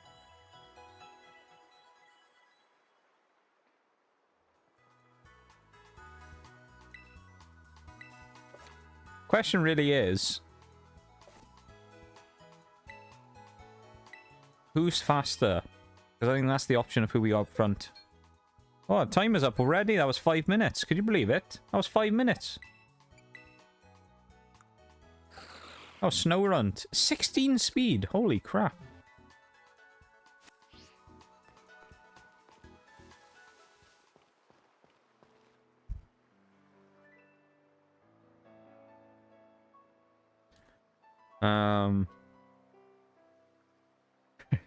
Me, it was raining here as well.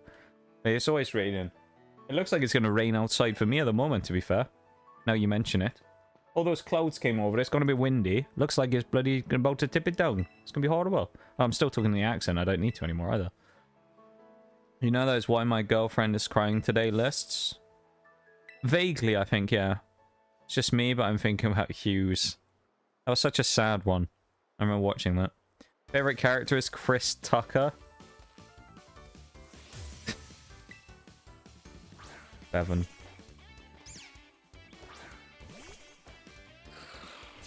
Play Pokemon Fire Red. Why Fire Red? Not Leaf Green.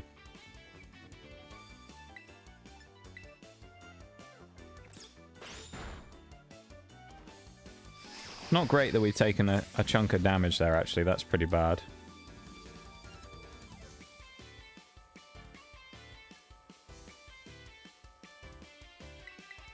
Out of snow. I reckon we take one hit from Poor Me. I think we'll be fine.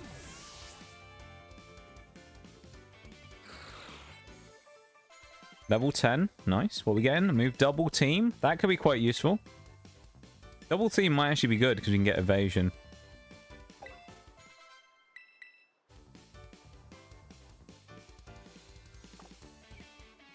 Jimmy read that as Steve Tucker and went, why on earth is the current bassist / vocalist of Morbid Angel your favorite character? I do that all the time with stuff as well, where I'll just like read the wrong name and then do that. You're just like, well, that makes no sense. What do you mean? And then you realize that you completely read the wrong thing. You know what would have been great for this fight? Swinub. That is true, actually, yeah. If we were including DLC mons, Swinub would have been a great choice for this. It's kind of amazing how many more mons would have opened up from the DLC in these runs, but, you know, it is what it is. We didn't allow them at the start, so we can't allow them in the future. It's the way it works. Look at him wiggling. Little Snorunt's just wiggling. Have a good one, Sasha. You have fun playing GTA, okay? This is Snorunt right now, this emote in chat. The wobble is... That's Snorunt. That's just him right there. No! That paralysis is really bad. Oh, no, because we can't outspeed now. Fuck, that's actually terrible. Oh, we had that fight locked down super easily if we didn't get paralyzed. That's actually not great. I mean, it's all going to come down to whether Cubchoo can live 2 hits. Probably.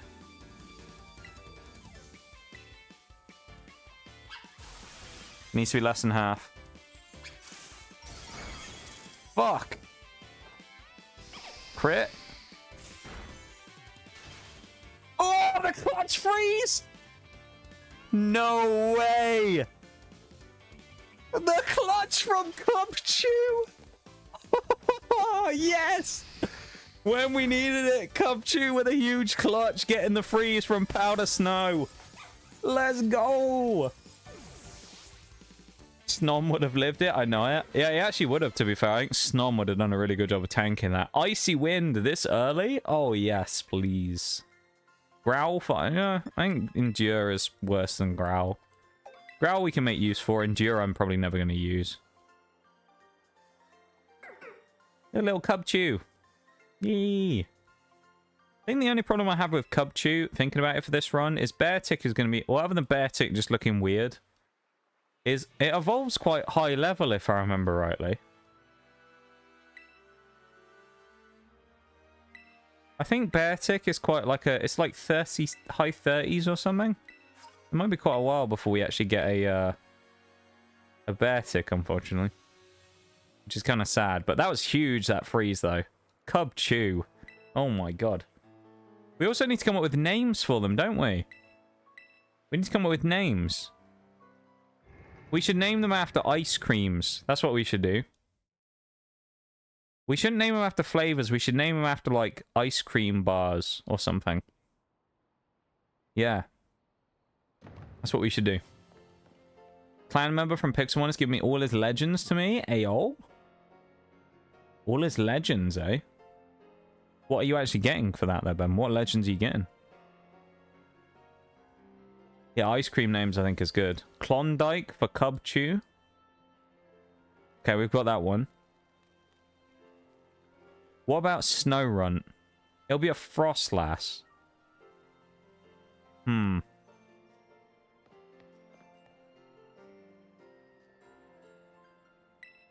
it's female, so I'll evolve it into Froslass, this one. What can we call a Froslass? Who's going to be called Melona? Melona? Is that like a melon bar, Shags? I'm going to guess. Some sort of melon ice cream or something, is it? I actually have some melon downstairs that I might eat later on. After stream. Post-stream snack. Eat a melon. Great. Korean/Japanese melon popsicle. That sounds interesting, but I don't know if I'd like that. I'm not the biggest fan of melon flavored things, so I feel like I would try it and I'd give it a go, but I don't know if I would like that. You know?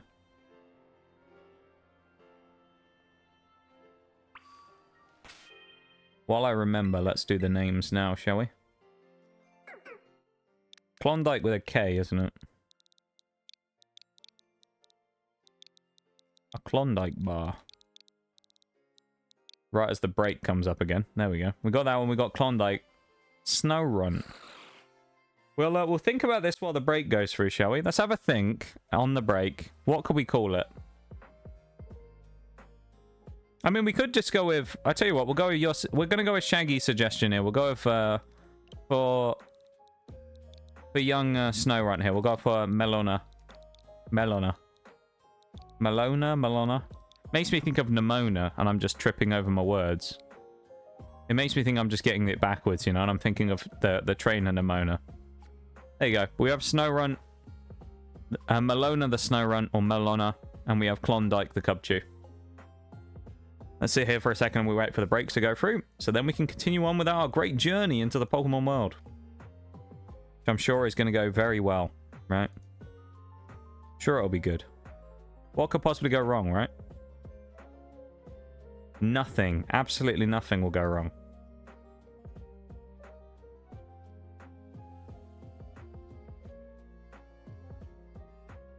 Yeah, I feel like it works, you know? I feel like it works, Nitty, as a name for Froslass. Don't enjoy melon as a fruit, but that pops quiz. Any melon, you mean, Shags? Because I feel like some people don't like sort of other types of melon, but they like sort of watermelon. That's kind of the way I was. I don't really like the flavor of melon much, but I quite like watermelons. Like honeydew melon's a bit too sweet for me, so I'm not the biggest fan of honeydew.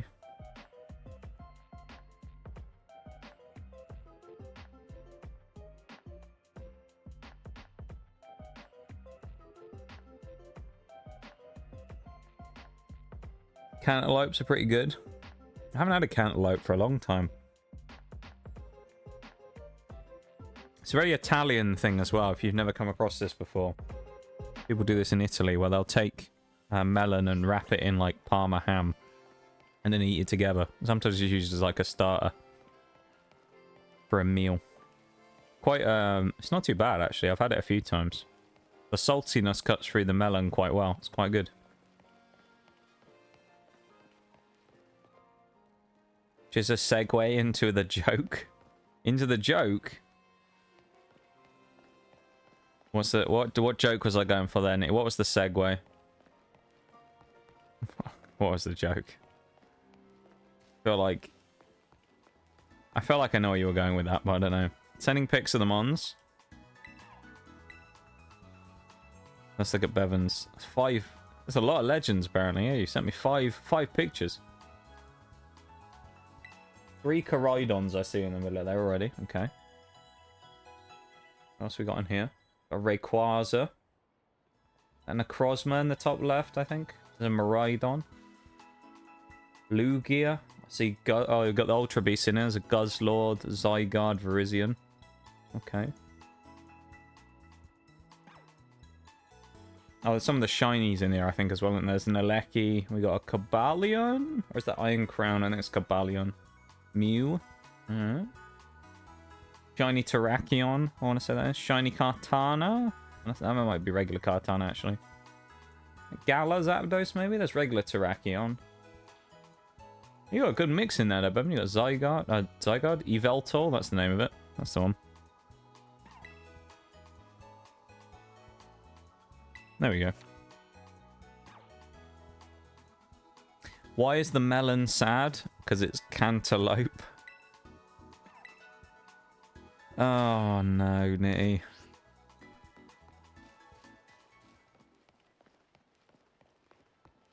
Oh dear.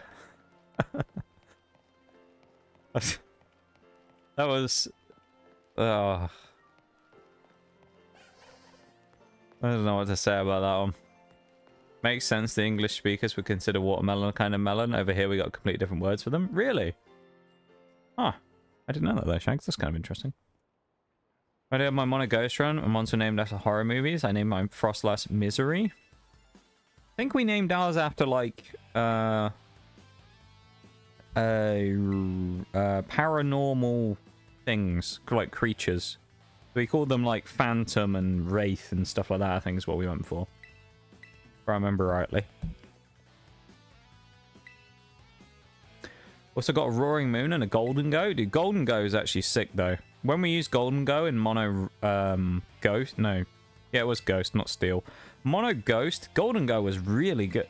That thing's sick. With Make It Rain, that thing's insanely powerful. Wait, but are pineapples apples? No. They're very different, aren't they? Apple grows on a tree, a pineapple grows out the ground on like a little bush, doesn't it? So they aren't the same. They're just named. Oh, I wonder, why is a pineapple called why is it called a pineapple? Because it has, oh, it's another phrase. It has no relation to an apple whatsoever. Maybe because it has a core in the middle, so when they originally found it, they were like, oh, it's got a core like an apple. I don't know. That's 3 freezes on the freeze counter, though, okay? We don't have a freeze counter, but we have 3 now. 3 freezes.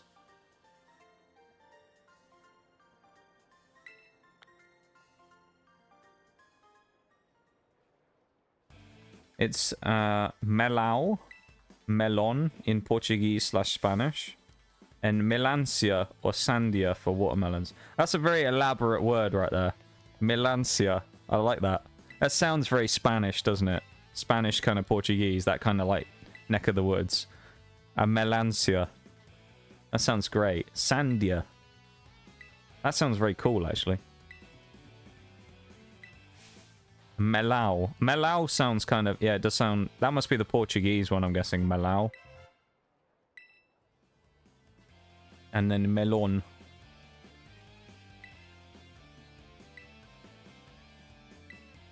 Cheeky melon.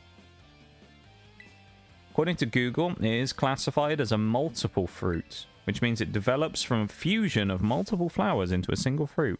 Interesting, I didn't know that.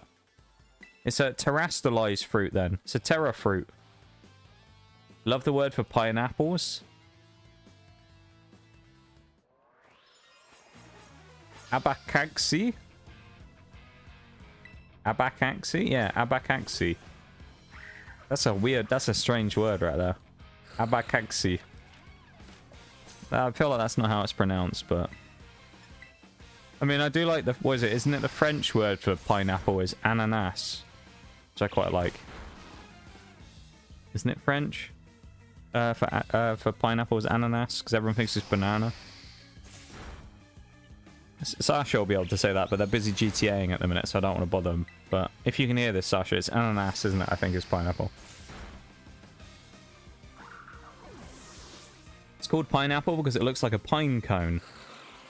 That makes sense, yeah? Okay. Yeah, pomme de terre and pomme. Apple and potato being a similar thing. Of course. Apple of the earth versus apple. For French. Don't really know why, because I mean, I guess potatoes sort of look vaguely like an apple, but not really.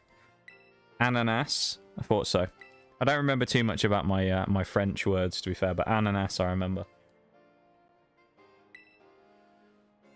French food and things like that I still remember. I mean, poisson, of course, for fish.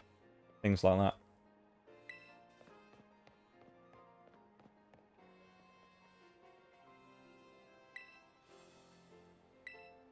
Apparently the name came from the Columbus era trading when it looked like pine cones. So since it was a fruit, it became pineapple. Few countries, pineapple is ananas. Oh, it's not just French. Okay. Good old ananas. Good old pineapple.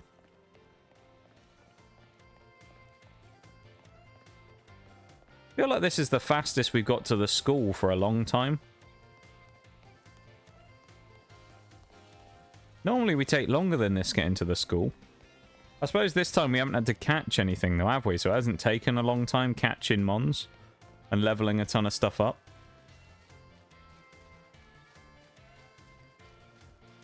The pine name makes sense in Spanish as well. It's Pina. Or Pina. That makes sense.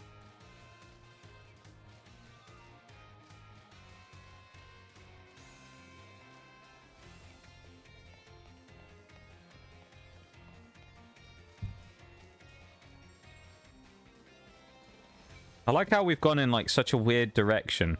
We went from talking about like Welsh GTA RP to talking about pineapple in different languages. What a weird turn we've taken today in chat.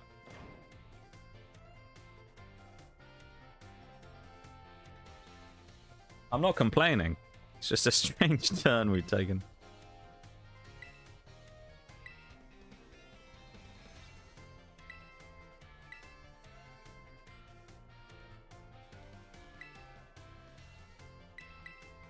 Yeah, good old pineapple. I do like pineapple. Mango is nice as well.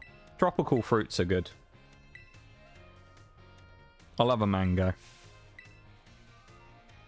They're very good for you, those type of fruits, aren't they, as well? There's a lot of nutrients in those fruits.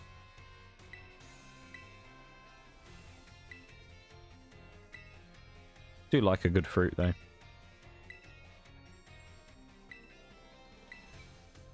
Berries are good as well. I like a berry. Some sort of berry.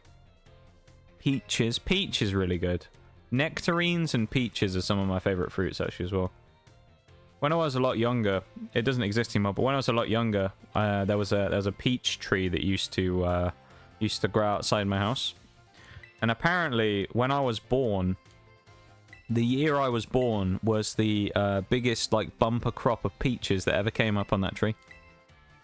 And when everyone came down to see me when I was a wee youth, and I was like weeks old, because of course everyone wants to go and see the new baby. There was loads of peaches everywhere, and everyone was eating them. It was great, apparently. I don't remember that, of course, because I was about 3 weeks old or something, but there you go. Maybe that's why I like peaches. Maybe it was meant to be. Found a shiny bug. Let's go. What bug did you find? Which one? Cue the disapproval of your love for mango. Yeah. Yeah, I forgot about that. I do like mango, though. It's a good fruit. The only thing I don't like about mangoes is that they have a big stone in the middle. So you only get like 2/3 of a mango when you have a mango. Because 1/3 of it is the stone. That's the only thing that lets you down a bit. Is that right? Everyone calls you a peach. Wink. I'm not sure anyone calls me that, to be honest. Don't think anyone's ever called me anything close to that, to be fair.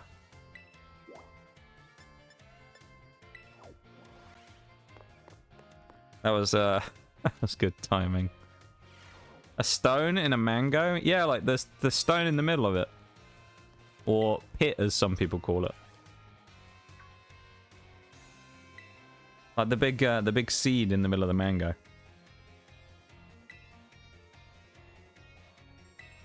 Yeah, but that 2/3, good stuff. Seen those in peaches, but mango? I'm confused. Hang on.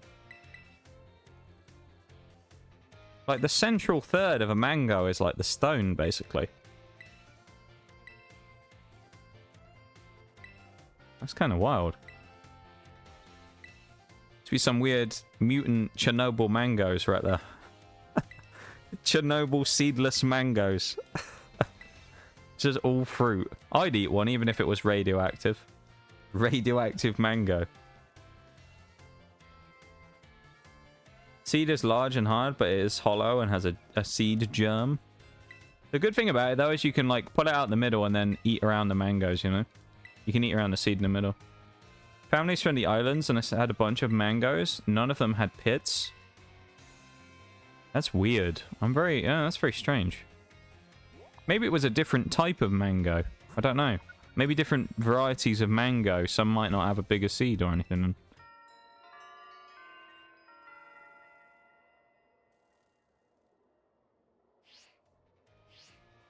My 26 years of living, I've never heard it being called a stone. I mean, people just call it that. Some people call it a peach stone in the middle of a peach as well. You know? It's just what you call it, you know? This conversation is disgusting. I was waiting for it. And we knew it was coming at some point.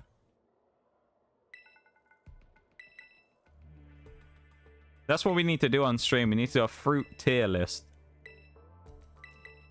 Fruit tier list one day. We'll do that.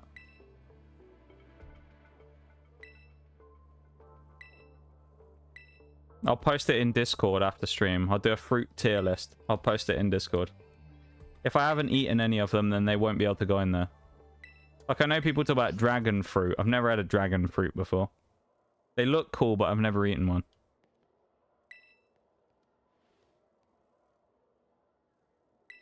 Like that idea? Maybe I'll do it. I'll do it later on if I remember. Post it after stream. Fruit tier list. Everyone wants to know that, right? Everyone wants to know my opinions on fruit. Very important. It's an important topic, alright?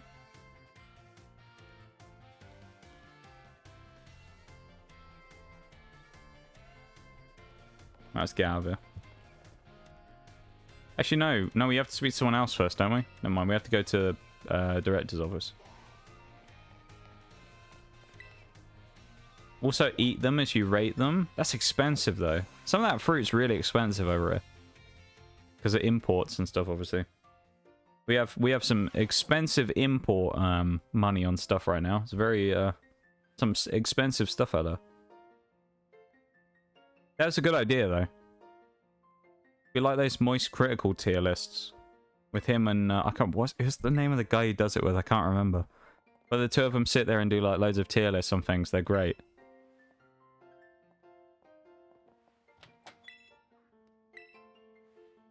Dragon fruit are underwhelming, I've heard, and pricey. So, interestingly, I've heard mixed things on that, because a lot of people say that dragon fruit are really underwhelming. I've heard that it's kind of one of those situations, though, where it's like imported dragon fruit is never really that good.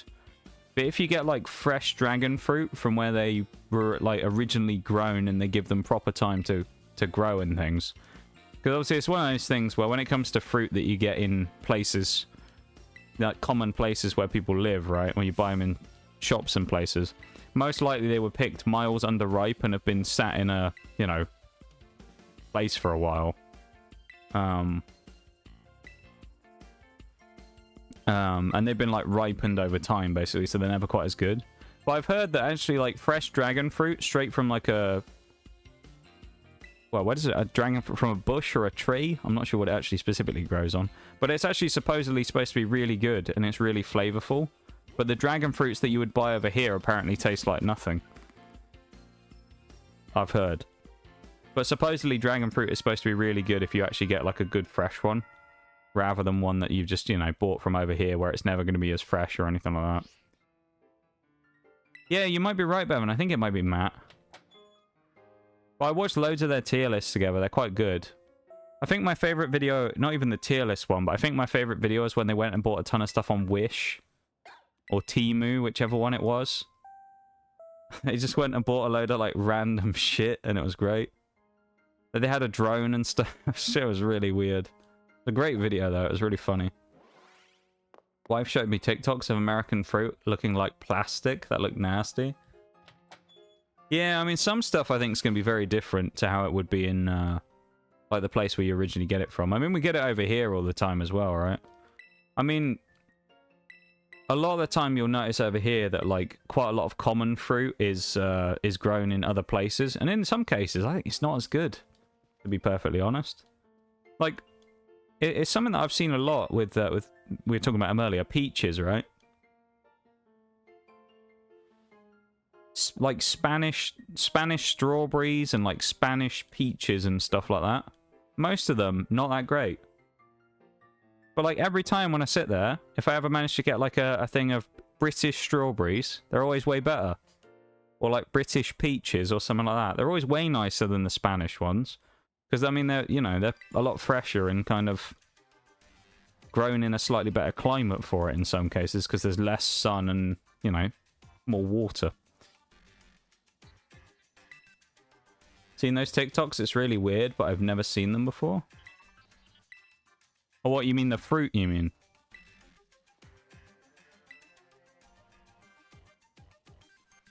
I always find it really interesting. Like, this was a long time ago now, because I haven't been away for a long time, but when I, if I ever used to travel overseas to other places, I always used to find it really interesting just to go into a shop somewhere and walk around and see how different it was. Because it's amazing going into a place in, like, the middle of Europe and seeing how different it all is compared to over here. I've seen this before in, like, YouTube shorts and TikToks and stuff as well. And it's really, like, such a small thing. I kind of love the fact that in Germany, in certain places, you can, like, slice your own bread in a shop. Just sounds like the best thing ever. You just pick up a loaf of bread and you have a slicer right there that you can just chuck the bread in the slicer and then you have it sliced exactly how you want. What a great idea that is. Well done, Germans. That's a very German idea though, isn't it? I feel like. It's the type of thing that they love. They love, like, precision technology right there. And you know that a man called... I don't know, what's a stereotypical German name? Man called a Hans spent hours and hours and hours making that exactly perfect so it cut perfectly dead straight lines on that bread every time. And I think it's a brilliant invention. I think that'd be great though, wouldn't it? You get to slice your own bread in a shop. It'd be great. I think it's a really cool idea. I don't know why people in the rest of the world haven't adopted something like that. It's quite a good idea. I want to slice my own bread in a shop. On a machine. You know? It's like if you're ever somewhere and someone has like a juice dispenser, but it's a machine instead. And you press a button instead of pulling a lever. It just feels a bit, you know, there's something about it. It just feels better. Well, I'm going to press the button instead. Or you work a coffee machine like that, you know? Yeah, Germans love their bread, don't they? Particularly like the rye breads and things like that, the darker breads. Never been to Germany. Who knows, maybe one day. I don't speak any German though, so I'd be in a bit of a predicament, I feel like. Shiny Larvesta? Just a shiny Larvesta. That's a pretty cool shiny to get though, I think. If I was going to get one bug type as a shiny, I feel like Larvesta would be a good one to get. I've got to say. Supermarkets are one of my favorite parts of traveling, to be honest. No, I agree, Shags, as well. It's always really interesting just wandering about and seeing stuff. And then every once in a while, you'll have that moment where you'll see something and you go, I think I recognize that. And it'll be like some product that'll be either the equivalent of, or it'll be something that you have back home. And you're like, hey, is that there? And then sometimes you'll get it and it'll be completely different to what it is normally. Be like the Spanish equivalent of butter or something. Of like Le Pack butter. And it'll taste completely different. It's weird. But no, it's always cool. I always used to quite like it. Going into foreign shops and wandering about, seeing what they were selling. The thing that always used to amaze me in Europe anyway about places like that is when you go and buy like fresh fish. The amount of like fresh fish and stuff that you find in European shops is just crazy. They have like massive like 20, 30 foot long counters just full of fish and it's like, Jesus Christ, man, I wish we had that. People over here won't go near it though, because they're weird.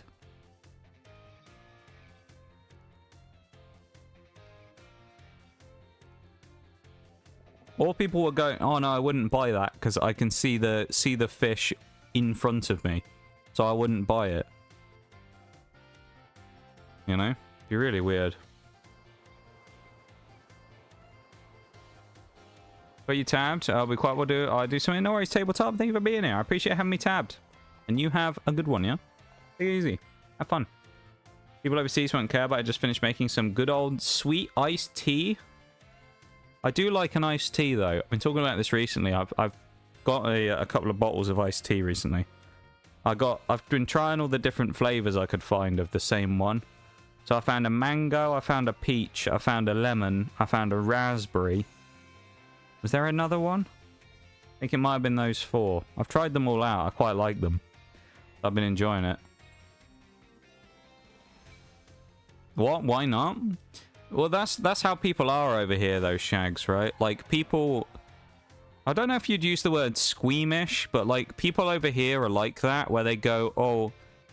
I would buy, like, a fillet, or fillet, as some of you would say, of salmon, but I wouldn't buy a whole side of salmon because it looks too much like the fish. You know? Like, I wouldn't buy a whole... So, like, they would say, like, if they were going to buy, like, I don't know, like a beef rib, people would be like, oh, I wouldn't buy that because it's got a bone in it. It looks too much like the cow. And it's like, fuck off, man. Grow up.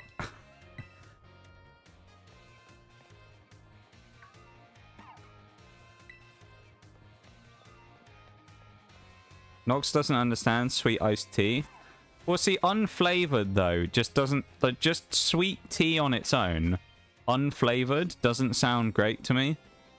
But, like, if it was flavored, alright, maybe. But, like, just unflavored, I don't drink tea with sugar in, anyway. Just regular tea. If I was making tea, I wouldn't have a sugar in it anyway. So maybe that's where it comes from. I don't really like sweet tea. Now, flavored iced tea is slightly different. But if it was unflavored, I don't think I would like it that much. Was a thread lately saying some Americans wouldn't consider eating fruit out of a tree? What? No, I only eat my apples once they've dropped off the ground. Thank you. Once they've dropped onto the floor. Thank you very much. I refuse to touch them while they've been on that strange wooden creature holding them up. No, I won't touch that. Is it a preference for packaged/processed food? I honestly don't know, Shags. I think people are just like... People over here are just weird about food. Like, I know you'll get it a lot where if you go to foreign countries, right, British tourists, you'll see them in a lot of places. But if you ever go to like places in Europe, I mean, Spain is a big one for it. Obviously they capitalize on it because they know that it's a tourism spot. But if you go to Spanish places, a lot of people will go over to Spain from places like here, and they won't go anywhere near anything Spanish, like food-wise or anything like that.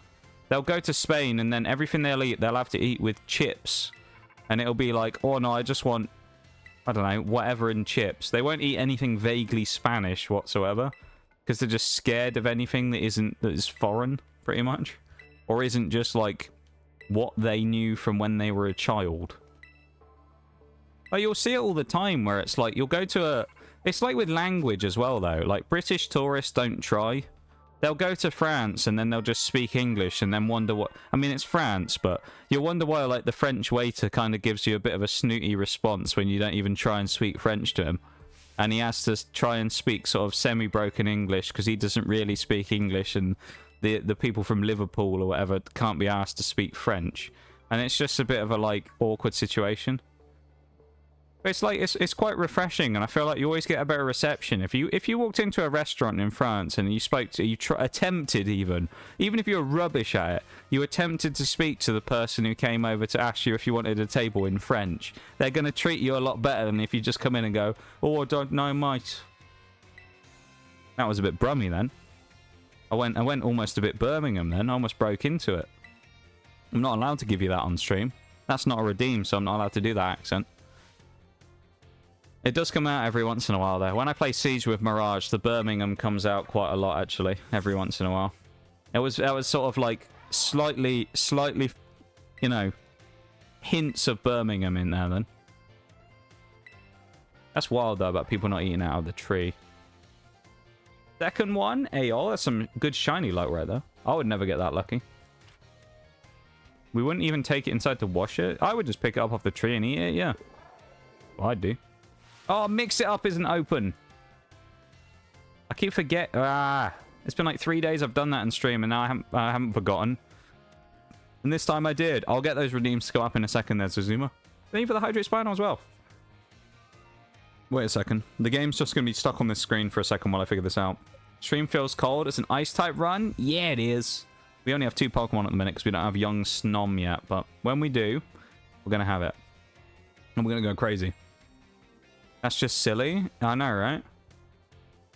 Yeah, British tourists really suck when it comes to, like, going and getting food in places, because they always just don't put any effort in to try and do anything. They don't try and speak languages. They don't try and, like, get involved in any foreign culture whatsoever, and it's just kind of a bit pathetic.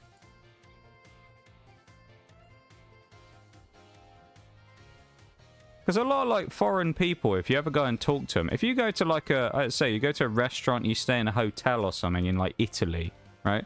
Even if you don't speak Italian, if you show some vague interest in what is going on, the Italian people, or whoever it is who's, you know, who are there, are a lot more interested in talking to you and will actually, like, have a bit of give and take with you, rather than you just going in there and not having any attempt to do anything whatsoever. As we'll switch here for a second while we do this, but it just annoys me a bit that people don't, like, put any effort into doing it.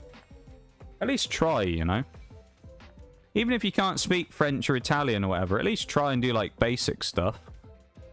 Walk in and say hi to people, you know? Just learn one word. Just learn hi, or, like, very basic things. Try and read it off in the foreign language on the menu. You might sound like a bit of a tit, but it doesn't matter. Anyone really care? That French man isn't going to be sitting there going, oh, this, you know, this stupid English person can't speak French, and then start laughing to themselves with a, while they twirl their mustache and, you know, make mime movements in the back or something. That was a bit stereotypical, wasn't it? But, like, you know, they don't care. They ain't going to give a shit. Yeah, if you remember, like, the very basics, it will take you a long way in places. The redeems are there as well. When it comes back, they'll come back again, okay, as well. The Nox Cat and that, we'll just wait for the break. Some language speakers are a bit proud of their languages. Even if they know English, they'd rather you speak the regional language, which is fair. Yeah. I think you should always try if you can. Some languages are super hard to grasp, like Arabic, Tamil, Chinese, to think of a few. I think those ones they would understand if you couldn't speak it, but some of the more simple ones, particularly in Europe, where a lot of them are very similar, I think, like, you know, you kind of at least try, you know? Even just a little bit. As you say, you try and read what it says on the menu. If it has the menu in French and then underneath it has an explanation in English, you read it out in French to the bloke. It's easier, you know?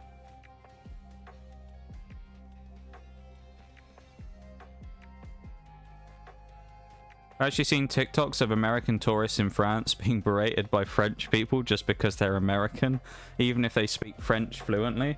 That's just French people. I mean, Sasha will tell you that. And, like, this isn't just me generalizing or anything. But when it comes to, like... If you want to talk about, like, general populations of people that don't like foreign people, particularly tourists, I mean... When I say that, I don't mean they don't like other people. Not like they're racist people, I mean, or anything like that. But when it comes to, like, the French seem to be, from my experience, the most, like, hatred-filled group of people when it comes to anyone who isn't French. They usually aren't very happy about most people who aren't French being in France. Particularly tourists. Like, they don't like tourists very much, the French. I feel like that's more in, like, touristy places. If you went to, like, some desolate small village in France, in a mountain somewhere, and they didn't speak English, they'd probably be fascinated more so about why you decided to go there than anything else. But if you went to, like, one of the typical touristy places in France, you know, they're probably, like... Everybody's always looking at you thinking, what is this foreign person doing here, you know?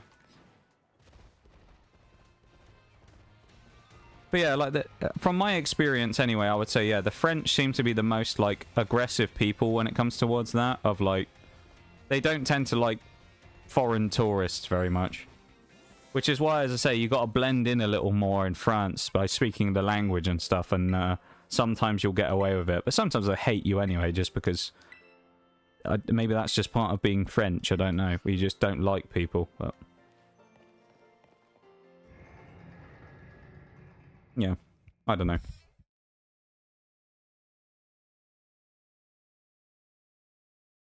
This is from personal experience as well. I'm not saying all French people are like this, alright, before someone gets on about it, because I know everyone always loves to do that.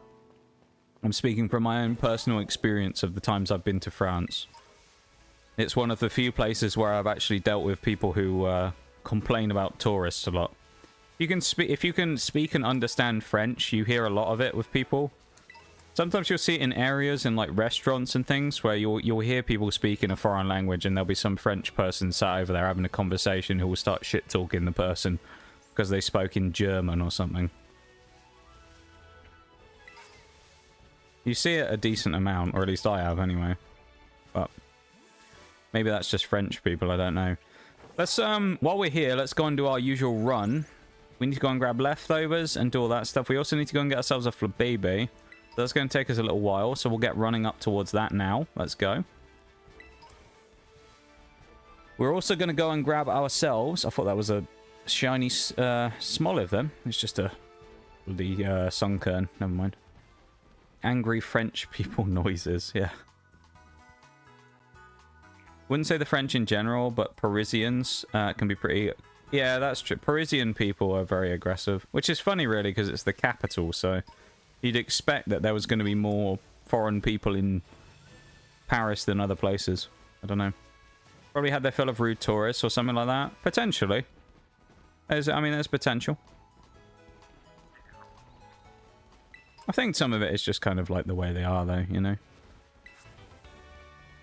The French are a very proud people, I think, and, you know. They like you to know about it.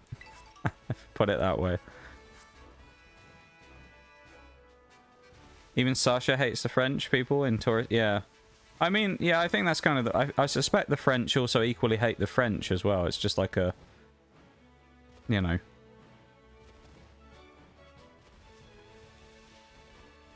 It's just a thing where everyone sort of hates each other. French language itself has many dialects and slang, which makes it even more of an annoyance. That is true.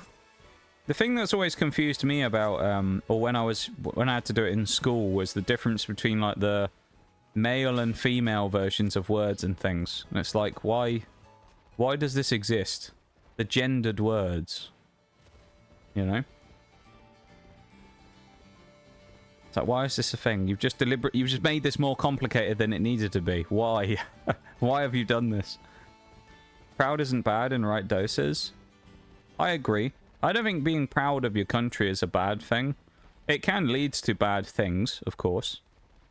Under the right circumstances, it can. But, you know. That's why, like, heavily right-wing nationalist groups appear and, you know, blame literally every problem that's ever existed in the world on foreign immigrants and things, you know?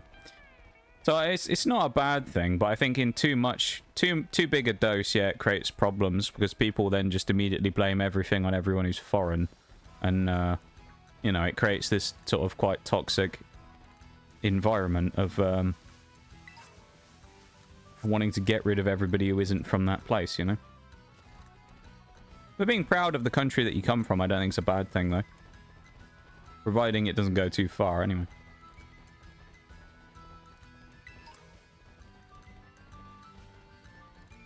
Of course, historically, we've seen how that's worked out, and usually it's not very good. So, all Latin languages work like that. That's true. I suppose, now I think about it. I've never really learnt any Portuguese or anything like that. That's one of the few languages I've never really dabbled in at all. Which is obviously one of those languages. Spanish I know very little of. It's not really one I ever really learnt. French I know a little bit of. German I know very, very, very infrequent words. That's about it.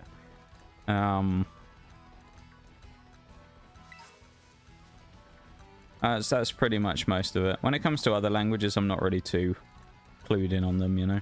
I used to know a few words in like Finnish and Czech and stuff, but that was kind of just for the memes.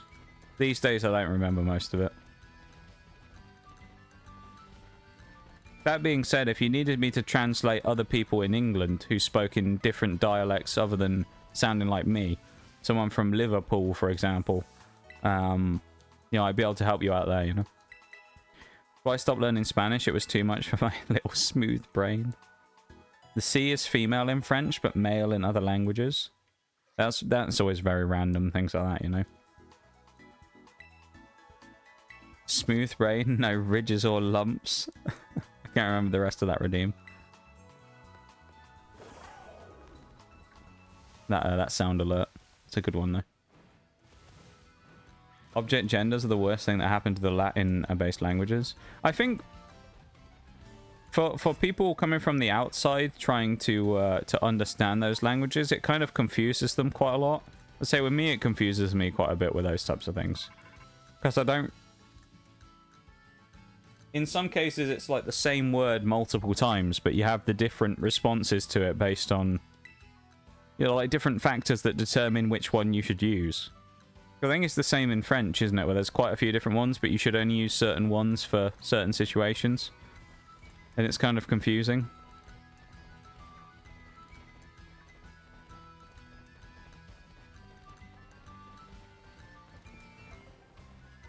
By the way, makes gender-neutral language a real challenge over here?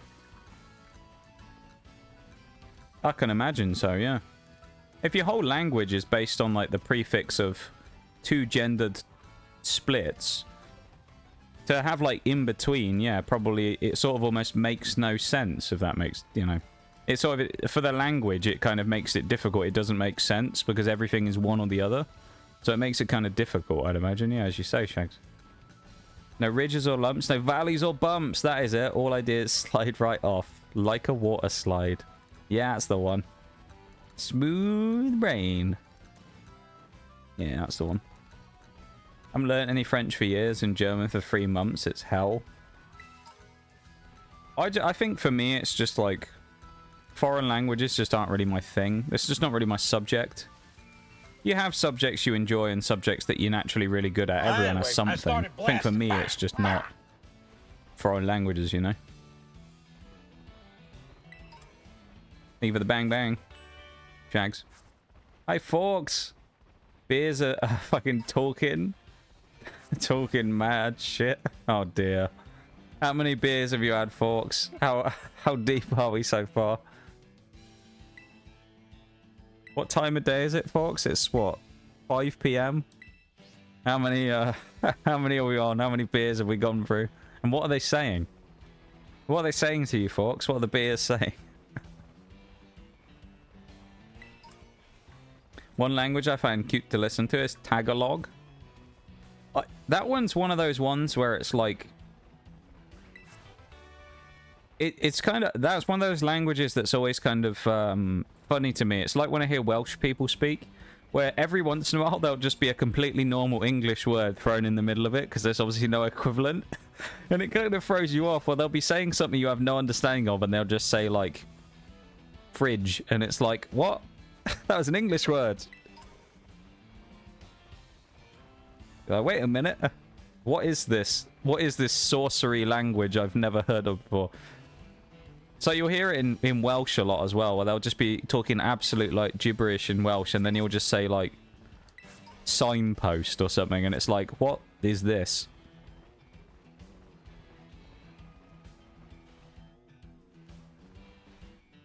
$17. Oh bloody hell, Forks! You're making the most of it, mate. Fair enough. I didn't expect you to say 17. I mean, as long as you stay safe, Forks, you know, that's the main thing. Have fun, but you know, make sure you drink some water as well and keep yourself hydrated. Oh my god. How strong are beers in other countries? Holy fuck. Well, I swear, yeah, the strength of the beer will also determine how much that is. Got a lot of English and Spanish words in between because of colonization. It's always kind of funny to listen to, though, isn't it, when you hear that, where someone's speaking a completely foreign language and then you just say, like, an understandable English word in the middle of it, and it's like, wait a minute, I know that. Me, Lupin, and Forks definitely not playing Pokemon games today. Oh, why did I get Pokemon out of that? Pokemon game. What, playing games today? I don't know where I read that from. You're playing games today? What are you playing, Bevin? What games are you playing?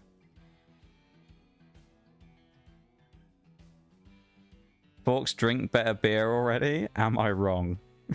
Oh dear. It's probably 17 beers, like bottles, I'd imagine. 17 bottles of beer. But yeah, light beers, obviously, they're not going to be quite as... They're not going to hit quite as hard. 17 of our beers, you need to go to a fucking hospital. If it was German beer, you'd be like, that's child's play. I think the most I've ever done in one day was at a barbecue once where I drank 12 pints. That wasn't so much like... I could have done more, but it wasn't one, it was more of one of those things where, like, due to the capacity of drinking 12 pints, I couldn't really drink anything else. That's a lot of liquid right there, you know? That was like, what, 6 litres or something, basically. British pint is about... We talked about this on stream before. If you didn't know this, I'm about to say something that's kind of interesting. An American and a British pint are actually two different measurements. British pint is actually bigger by about 1/5.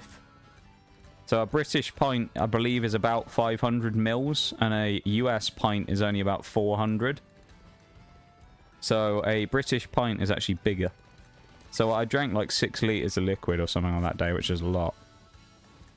So I couldn't really drink much more, but that was just because of volume rather than like percentage or anything like that. They were all like 6% ales or whatever, you know. They're all good though. I think it was Abbott Ale is what I drank on the day. I want to say they were Abbott Ales, something like that.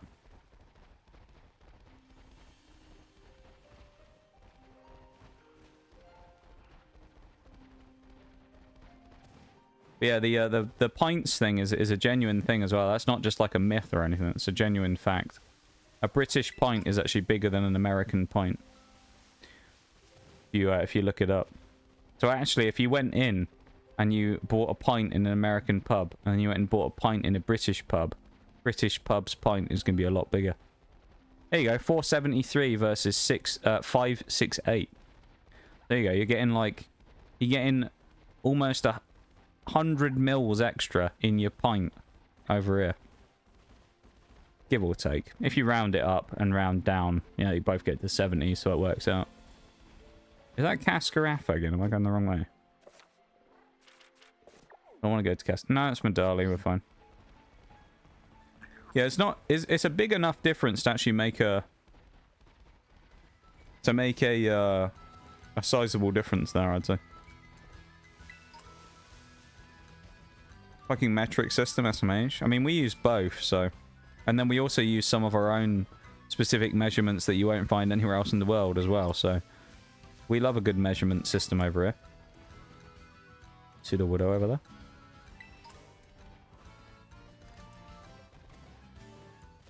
%8 is like the average ABV of our beers. You can get definitely stronger ones. Your average, like, ale over here, though, will be slightly lower %. But I think that comes from where, like, the beer was traditionally kind of came from, or why it was created, you know? Have a good luck, Zazuma, as well. Take it easy, and happy 4th to you as well. Hope you and Tabletop have a good one. Whatever it is you guys are up to, if you're doing anything fun. 5%. So with ours, the reason that most beer is slightly lower %, I think originally comes from where it was created. So most beer from over here originally was created by the church, right? Which this sounds like a bit of a meme, but it was made by the church, by monks and people like that, right? Because, and well, even before that, by other people. Mostly because over here, the water at the time was so shit you couldn't drink it, and people would just get ill from drinking it because it was rancid. So they created beer as a way of basically replacing water because water was undrinkable. So beer was designed to be a drink that you would consume instead because you couldn't drink the water. That's why kind of like most of the beer is slightly lower %, is because it was designed to be kind of a replacement for water. There you go. That's why. Hey, Socially, how you doing? Have you done your interview yet? Or is it later on? I guess it depends what time zone you're on. You might have done. You could have done it by now. How did it go if you've done it? Did you hear anything? Have you had any good news? I don't know. But that's quite a quick turnaround time unless they tell you on the day, though, I suppose. So you'll probably find out in a couple of days if you've already done it.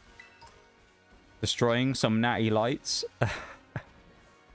I think the thing as well is like a light beer like that is going to have a different flavor to an ale as well. It's going to definitely not have a stronger taste or a flavor or anything, you know. Ours probably will have a lot stronger of a taste to them, I'd imagine. We need to go and find ourselves that Flabebe now as well, so we're going to go and hunt for that real quick. Last time we did this, it took bloody forever. So hopefully it'll be fairly quick this time, because otherwise it's going to be a pain in the ass. But yeah, how you doing though, Socially? It's nice to see you. Cheap local beer over here is around 5%. I find it a bit too watery. That's fair. Yeah, ours flavor-wise, it's kind of a lot stronger. So it's like, you wouldn't notice that it was potentially slightly lower percentage if you drank it, because it's going to have a lot more of a... It's going to pack a bit more of a punch, you know? You wouldn't know it was slightly lower % than some of the other stuff. Yeah, Socially had an interview today. A job interview today. Because after coming back from his little break away from the internet, one of the things that Socially decided to do was quit his job. So he's been looking for a new place, and he had an interview earlier on today. So yeah, we're all rooting for him. Been a busy lad.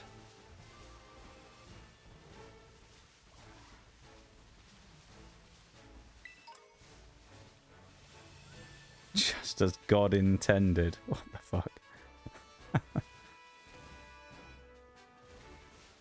Monks drinking beer like it's water, then get surprised when they see saints in their grilled cheese. I like that. Do you think the monks were eating grilled cheeses back then? I think they'd have loved a grilled cheese, the monks. Those, you know... around the 1,000 mark in years, those monks drinking beer and eating grilled cheeses, they'd have had a great time.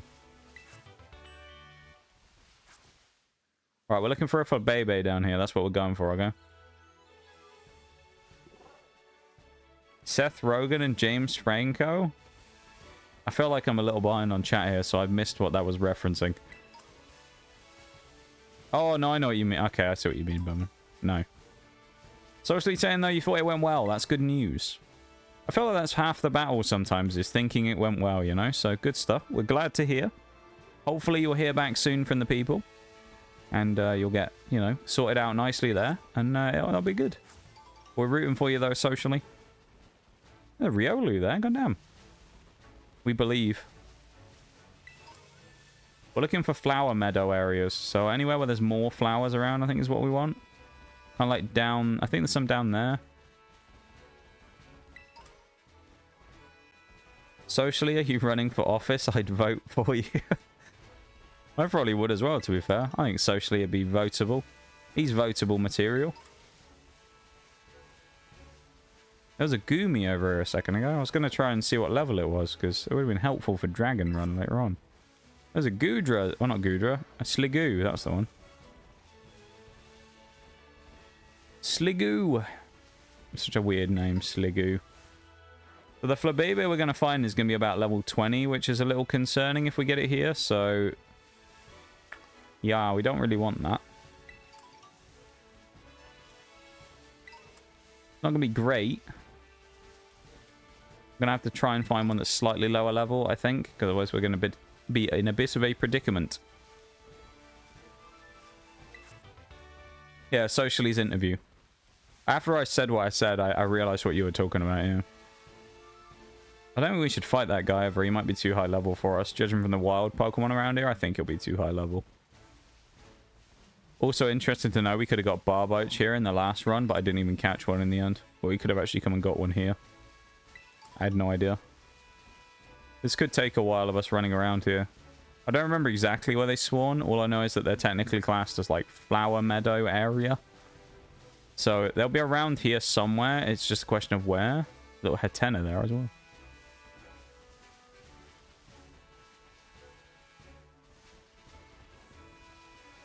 If we find any more flowerous locations, we might go for that.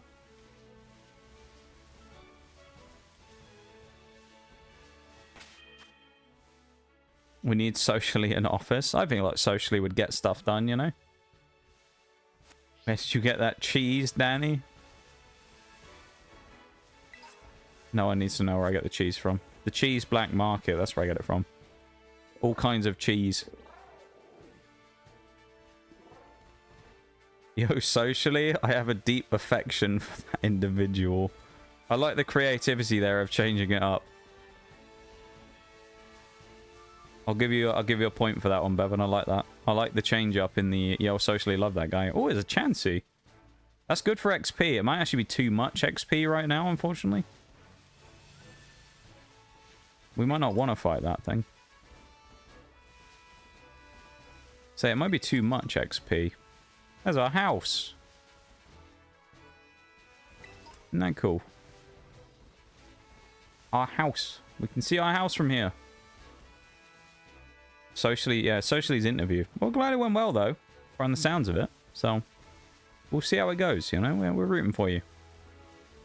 Fingers crossed.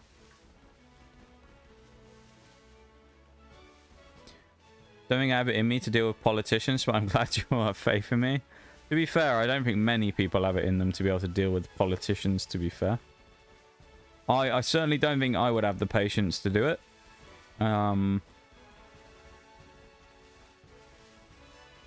Yeah, I don't think I'd be able to do that.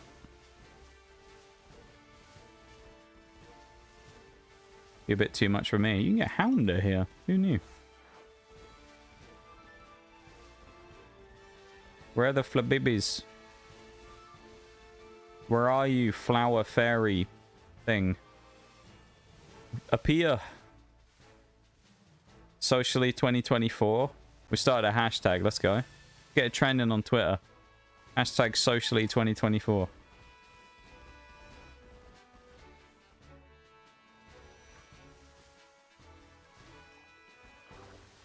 I'm sure there's better places to go and find one of these things, actually, but...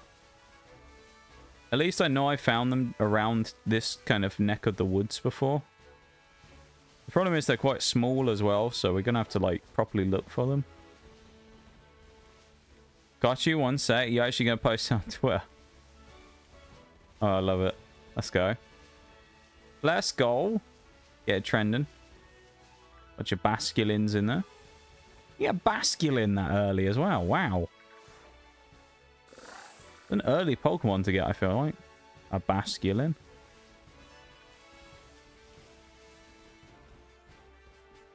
I wonder if they're up there. Oh, you... Wooper, get out of the way! We love you, Wooper, but not right now. Little Pooper.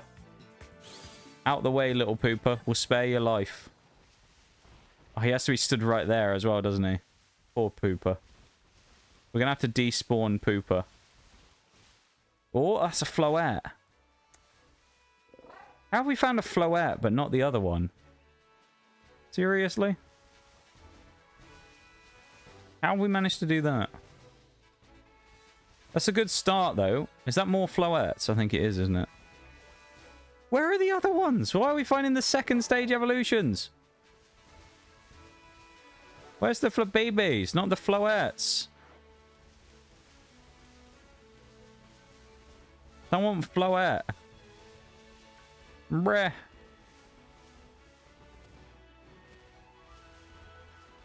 Anything up here?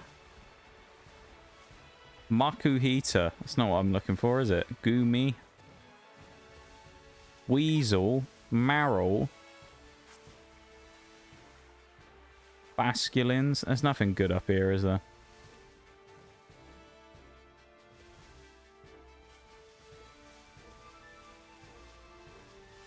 Flabébé, where are you? We need you. Please spawn.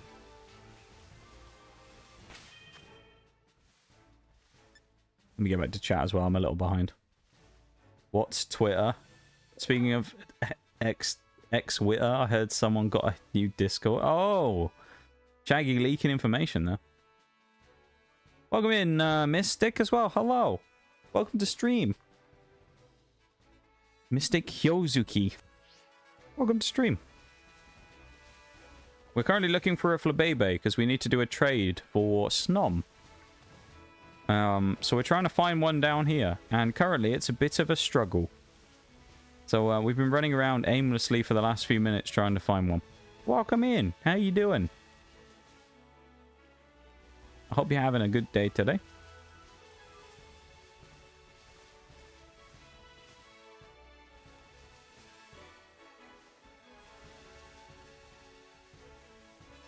We got a Lechonk. That's not what we want though. Where are these little floating geezers? I've definitely found them around here before, though. Because technically this counts as Flower Meadow, so... We just need to find the right one, you know? Thank you for welcoming them in, Shaggy, as well. I appreciate it. I had so much fun playing Pokemon Violet. It was a gift from my boyfriend. Along with my Switch, Ayol. I am glad.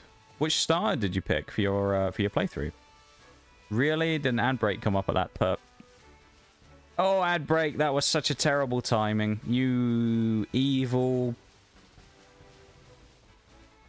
Mr. Bezos, I'm going to be having words. Let's pause for a moment while we wait. Mr. Bezos has done us there. That's really cool, though.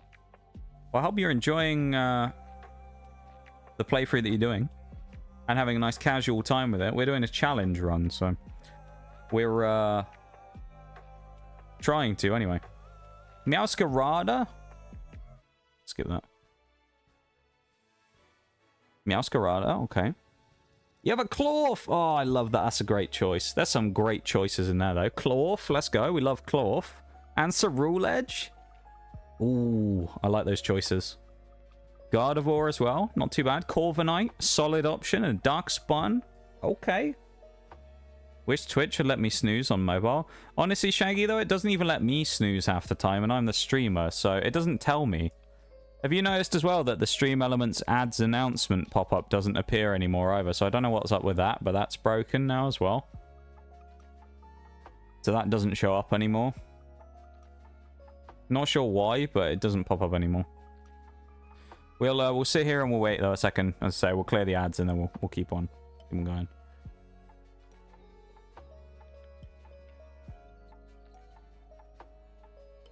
Should only be 20 seconds.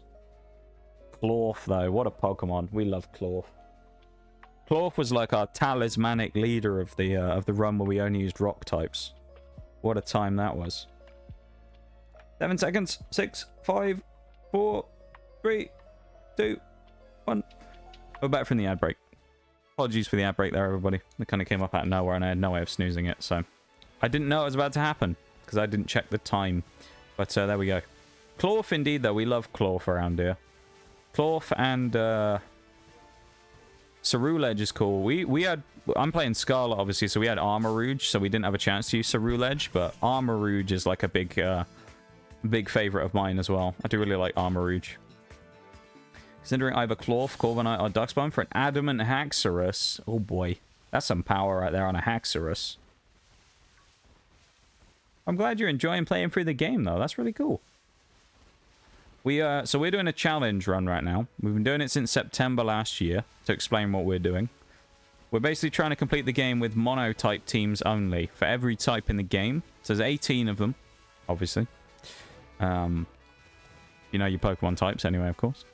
But we're going through and we're doing one run for each typing. So one where we're only allowed grass, one where we're only allowed flying, etc. Today we're doing ice. So probably one of the hardest types I think we can do. And it's quite hard to get Pokemon at the start of the game. So we've had to kind of give ourselves to quote-unquote starters because it would be almost impossible otherwise. And we're trying to find a Flabébé right now so we can trade it to someone for a Snom.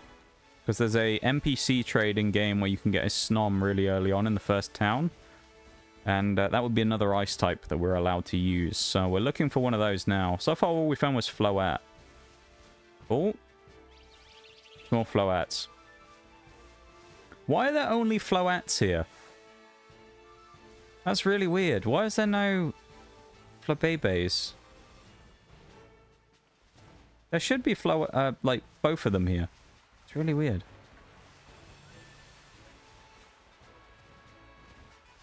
Try up here again. Missing 2 gyms, 1 Titan, and 2 Team Star bases before the Free Paths final. Nice. Sounds like you're making some good progress.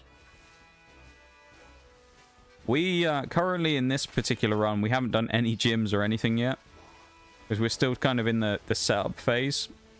So we haven't had a chance to do any of the paths at all yet. So we're right back at the beginning. But we will certainly be getting into them pretty soon when I can actually find this annoying Flabébé anyway.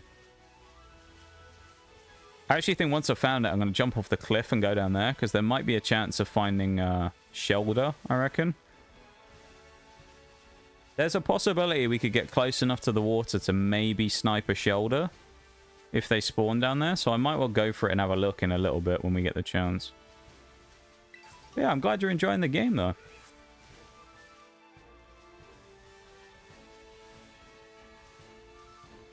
My plan is to do Ghost, Ice, and then Fairy Team Star, Dragon, Titan, Fighting Team Star. That's a good order to do it in. I think that's... if that was just done by, like, choice, I think that's the level order as well, roughly. That they appear in. So I think that's a pretty good way of doing it like that. Also mixes it up a bit. You're not just doing all the gyms and then doing all the Team Star, you know. It gives you a bit of variety, which is always nice. That's pretty cool, though. Where did you find stream from today as well? Were you looking in the Pokemon category? Did I appear in recommended or something like that? Just kind of curious. Always interesting to find out where people find the stream from, you know?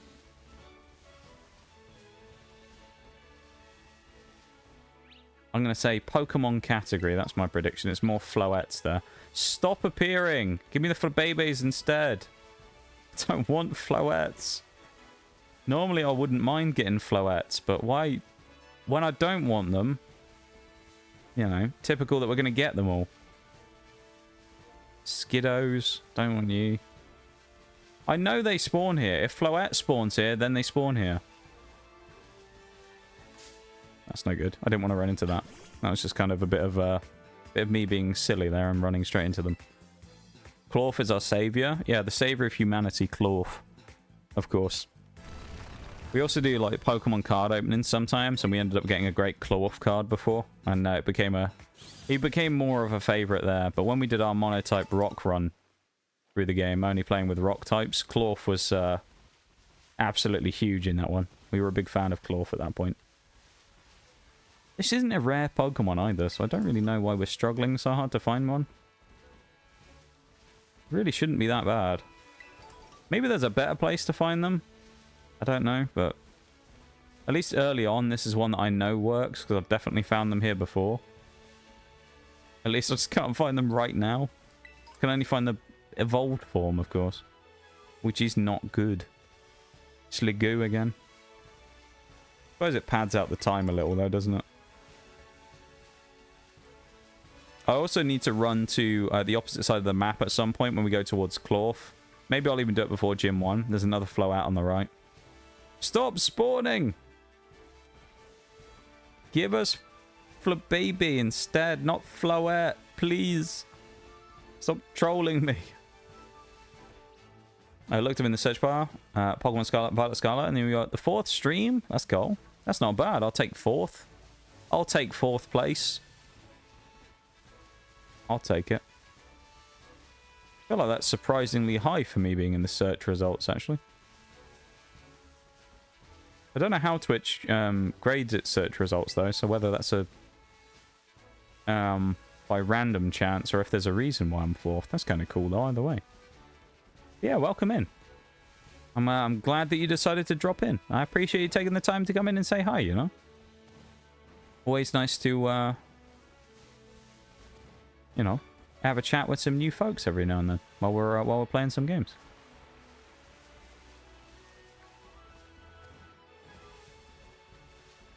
I think it's viewer count in that specific... okay, that could make sense.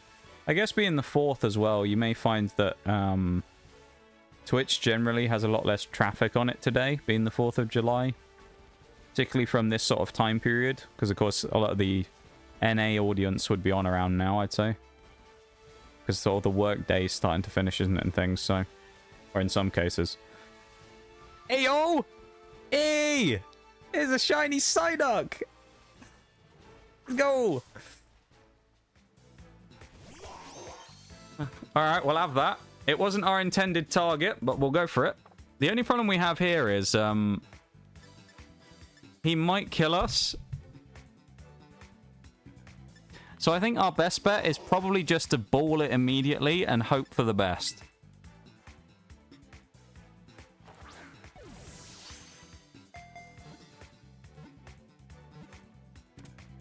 Let's go! Shiny Psyduck! Yes! He just gave us 600 XP as well. Let's go! We have a blue Psyduck! Alright, well, he's not an ice type, so he's not allowed to be used, but he will be our mascot for the run. We have our mascot Psyduck. Let's have a look at him. Level 19 Psyduck. He has damp, increased speed. Look at him! He's just a blue guy. He is ice-coloured, kind of. Fair play to him. That's actually really cool. That's twice now we found a shiny in the last 2 runs. Because we found that Gibble right at the end of the last one as well. Let's go. I feel like that's kind of telling, though, isn't it? Saying that we can't find the common Pokemon that's supposed to spawn, but we found a shiny. How dumb is that? We can't find the Flabébé that's supposed to be, like, a fairly common spawn here, yet we can find a shiny that's 1 in 4,096. Great game. You know, good odds. Good odds right there. Maybe I am crazy and they don't spawn here. I'm convinced I found them here before, though. Like, I'm telling you, I'm sure I caught one here before. Baby. I mean, if Floette spawns here, they must do, surely. We're just getting unlucky on the spawn, I think. First try, too? Yeah, right. It was good, wasn't it? I'm surprised it went in first try. I mean, level 19 as well. 9 levels up. That was the problem I had, was I thought, well, if it knocks us out, right, we'll get sent back to the Pokemon Center. So if we get knocked out by it, we definitely lose it because it'll despawn. So we had to get it in first, or maybe in, let's say, 3 tries. I don't think if we got it within 3 tries, we'd have got it at all. Because we'd probably die at that point and get knocked back to the Pokemon Center. But that's really cool, though, getting that shiny.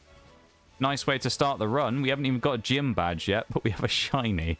And it's Psyduck, of all things. I can't remember who it is. I think it's Jules who really likes Psyducks. So I'm sure they'll be happy if they ever see the Psyduck. Give me 13 eggs and 5 Charcadets to get my Adamant Charcadet, which I turned into a Cerulege. Love to see it. I actually really like Cerulege and Armarouge. I think they're really cool. The only thing about them I don't like, and it's not even about the Pokemon itself, it's more of a problem that I have with Pokemon Company in general. The shinies for Armarouge and Cerulege are really lame. That's the only problem I have with the Pokemon at all. Other than that, I really like both of them. I think they're super cool. But the shinies are really lame. It was sad that they did that. What is that Deerling doing? He's like... Oh, what he was doing? Eating the grass, but in a very strange way. 5 Charcadets, I've been catching them. I tend, with these types of runs and things, I tend not to go for specific setups for natures and things. We we have like a bit of a rule with these runs just to kind of speed them up usually, to make it so that I just catch the first one of whatever I find. With some exceptions. Like last time with Cloyster, I made sure that I specifically got a skill link one, just because it would make the game way easier. It actually had a decent nature in the end. I think it had boosted attack minus speed, which ended up working out quite well for us.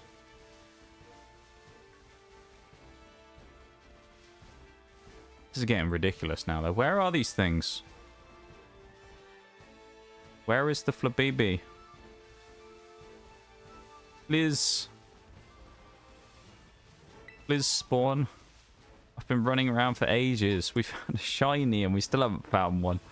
We found a shiny Psyduck, yet we still haven't found a common Pokemon. Let's try up on the cliff over here. Maybe we'll have some luck there instead. Who knows? I mean, I know a guaranteed spot for them, but it'll be like level 50, so that's not a good idea.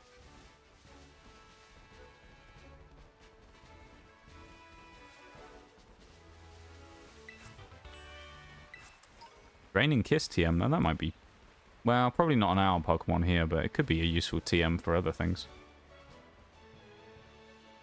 A lot of Hounders here as well. I had no idea they all spawned here. Doubt we could jump that. That's probably too far. Drop down onto here again. Oop. A little Weasel there. We found a shiny Weasel a couple of runs ago. That was kind of cool, wasn't it? Shiny Weasel. Marrow. You imagine if we found another shiny. Tell you what, since the Flabébés are not being very nice to us right now, there's another Floette. Are you serious? Let's go down here and let's see, in theory, could we actually get close enough to get ourselves a Shelder? Because you may find they're just too far away from the water. Or in the water, if we had a chance. If they're close enough, there's a chance we could snag one. If they spawn here, anyway. Magikarps. Oh, there's one over there. Look at it. It's too far away, though. Oh, you evil thing. It's so close. Love my Miraidon. It's a huge. I'm a huge bike fan, so riding a futuristic motorcycle Pokemon is awesome. Yeah, I'm a bikes person as well. I do. Oh, it's level 17. Okay, well, we'll try it. Well, that means we wouldn't be able to use him at the gym, though. He'd be able to be used for Gym 2. Let's go for it on the dive ball. Let's see what happens. If it's not skill link, I will catch another one, okay? Just for future. But I do love bikes as well. I do like the way that you get to ride on the back of the legendaries in this one. Here's a thing I like. The Critter 2002, welcome in. Hello. Welcome to stream. I'm not naming it quite yet, just in case, but welcome to stream. And thank you very much for the follow. I appreciate it very much. It's very kind of you. Skill link. Oh, it is. It's not so, very you can die. Stat spread, but let's chuck a Shelder in here in the box. It's currently banned because of level cap, but we will be able to use it later on, though. Let's grab this item as well, because you don't know what it is. It could be something good. Thank you for the random sound of the hydrate, and welcome to stream. That's really handy, though, having that. a wee sip of my dark berry tango that I still have. Good stuff, that is. Well, that's nice that you both have one version each, so you can do the trades, you know? That's good. All of mine that I had to do were with... Hey! Look at that! That's what we needed, isn't it? It's a Flabébé! Look at that, we just had to go away and come back and they appeared. But, yeah, it's nice that you're able to both kind of like get all the Pokemon, you know? Do a whole complete dex via having both copies of the game. I had to just trade them with random people when I did mine. Do random trades with people on that I found in I found the codes in like a YouTube comment section. So I had to do that for mine. I've also got to be careful here that I don't over level, because we're getting quite close to the level cap here for these guys. That's really cool though. You can get all of the paradoxes and stuff. That'd be a good way of getting them all. Let's go make the trade. Let's get Snom. I really hope Snom's going to be low enough level here, because if it's not, we're in trouble. Need to be off. Have a good one.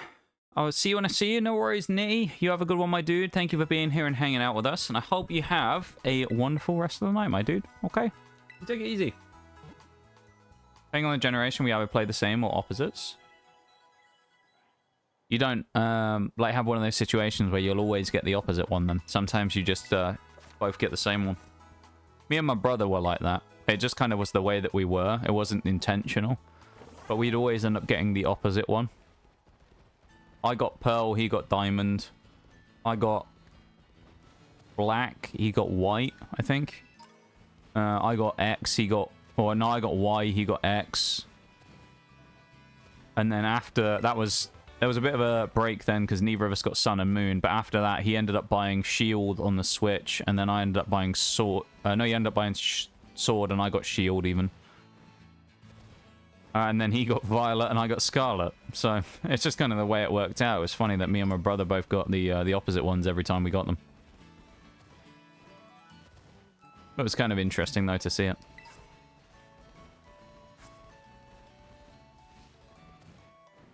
Hop over there.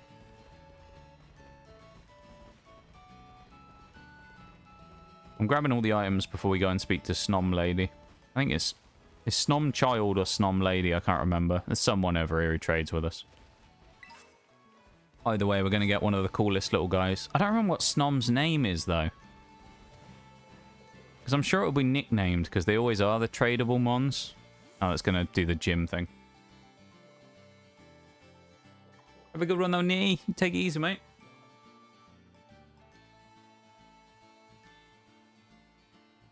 Damn. Whoa.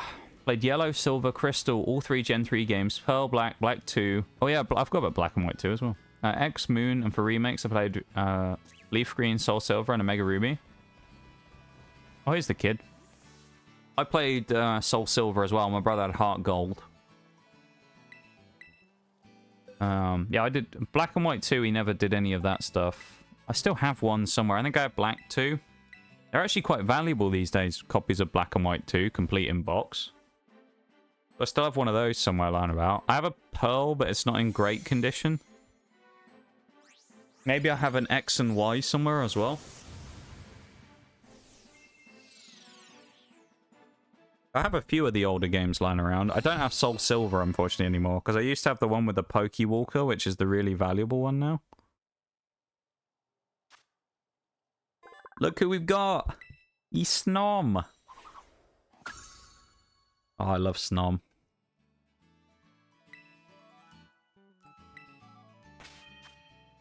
He's level 10, look at him! Yes! Oh, he is snows a lot, yeah. Snows a lot, Klondike, and Melona. Or Melona. Right. Let's go and speak and do the... go and speak to Katie and go and do the gym challenge prep, because then Snom might have to just kind of sit behind and not quite level up to the same level as everyone else for a minute. I think Snow... Oh, no, I need to go and do the other thing as well, don't I? I need to go to Levincia. Oh. Alright, I'll do the gym challenge. Then I'm going to Levincia. That's what we'll do. to set up this properly to make sure that we're ready. After Moon, I took a break and came back. Now I'm Violet. I did the same after X and Y. So I took a break for Sun and Moon and Ultra Sun and Moon. And then I came back when they came onto the Switch. So I then played Sword and... Well, I played Shield and then I played Scarlet. I also played BDSP, but... Or at least Shining Pearl anyway, which we just finished not that long ago trying to do a living dex on. For the full national dex up to Gen 4, which was kind of annoying. But that was pretty fun for the most part. There was a few parts of it that were a bit annoying though. Love little Snom. Snom is really cool, isn't it? I like Snom. Just look at him. He's just... There's just something about him. Little Snom. Nee. From original trainer Glenn. There you go. Mr. Glenn and his Snom. Giving us a little Snom there. We love Snom.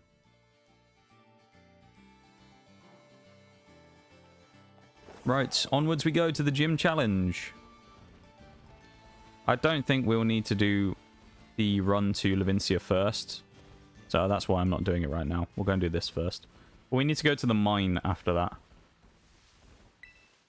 And then once we've been to the mine, you'll understand why I've gone there. There'll be a reason for it. Actually, I think it's level 15 here now I think about it for the level cap, isn't it? Maybe it's 15? It could be.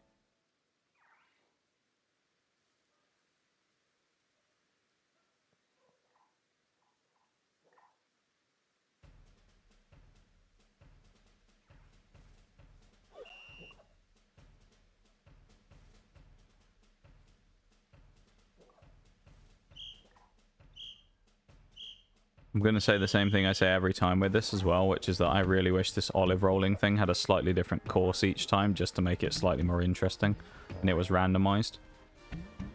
But... I wanted it to bounce over the thing there, but it's not going. Chuck it over there. Let's fight the Cricketune lady. For now, just in case, we have both the same first name. That's an interesting one you don't see very often. That's going to be really difficult to figure out who's, like, done certain things in the future if you put initials on things, isn't it, I'd imagine? You better hope you have different middle names or something, otherwise that's going to be quite hard to determine who did something. Both of us enjoy anime, both of us are gamers, and both enjoy RPGs. Some good stuff in there. I do like an RPG. Do you have a favourite RPG?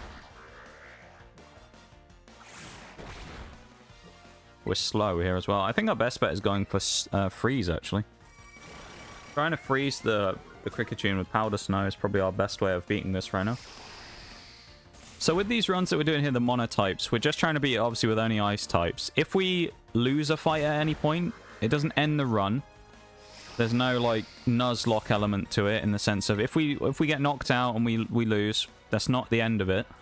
We get a chance to rematch and things, but it's pretty much just to prove that you can beat it with any type in the game using a single team. We're going to get knocked out here, I think, aren't we? Yeah. Alright, that means we'll get the kill to Snom here to get the extra XP. But basically,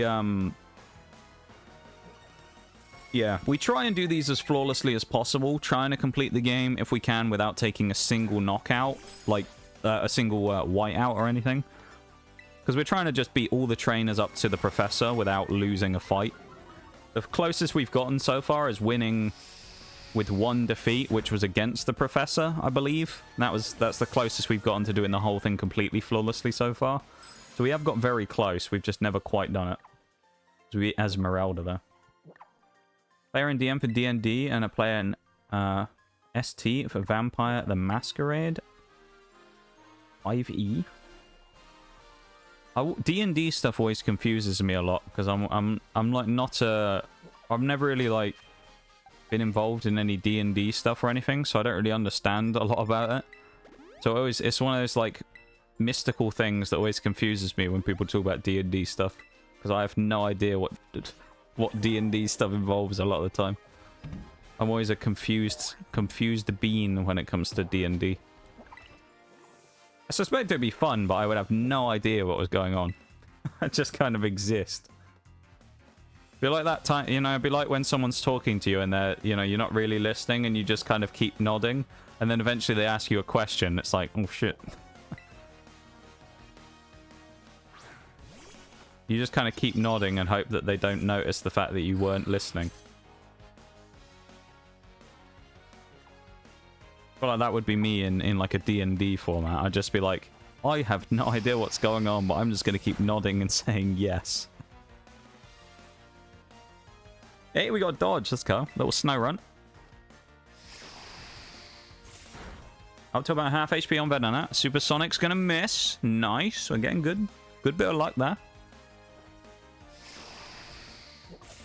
I can't believe what I'm seeing. And the freeze. Let's go. Look at him. He's like mid. Like half off the ground. Oh, he thawed out. Come on now. Thank you so much for the follow, Mystic. I appreciate it. And welcome into stream. Once more. Welcome into the lab, I should say. Not into stream. Welcome into the lab. I appreciate the cheeky follow, and I hope you enjoyed yourself while you've been here with us so far. And continue to into the future. We will be doing some more Pokemon as well later in the week. I am a variety streamer, so I do a couple of different things. Currently, we're playing. We are playing Scarlet and Violet on Thursdays and Sundays. We're then doing a kind of mix of other things at the minute. We've also got a playthrough of Dishonored that we've been doing, trying to go for all of the Dishonored games, being a pacifist and not killing as many people as possible. And then we've just been kind of doing a variety day on Wednesday where we just play whatever. At the minute, it's a game called X Defiant, which is a new FPS from Ubisoft.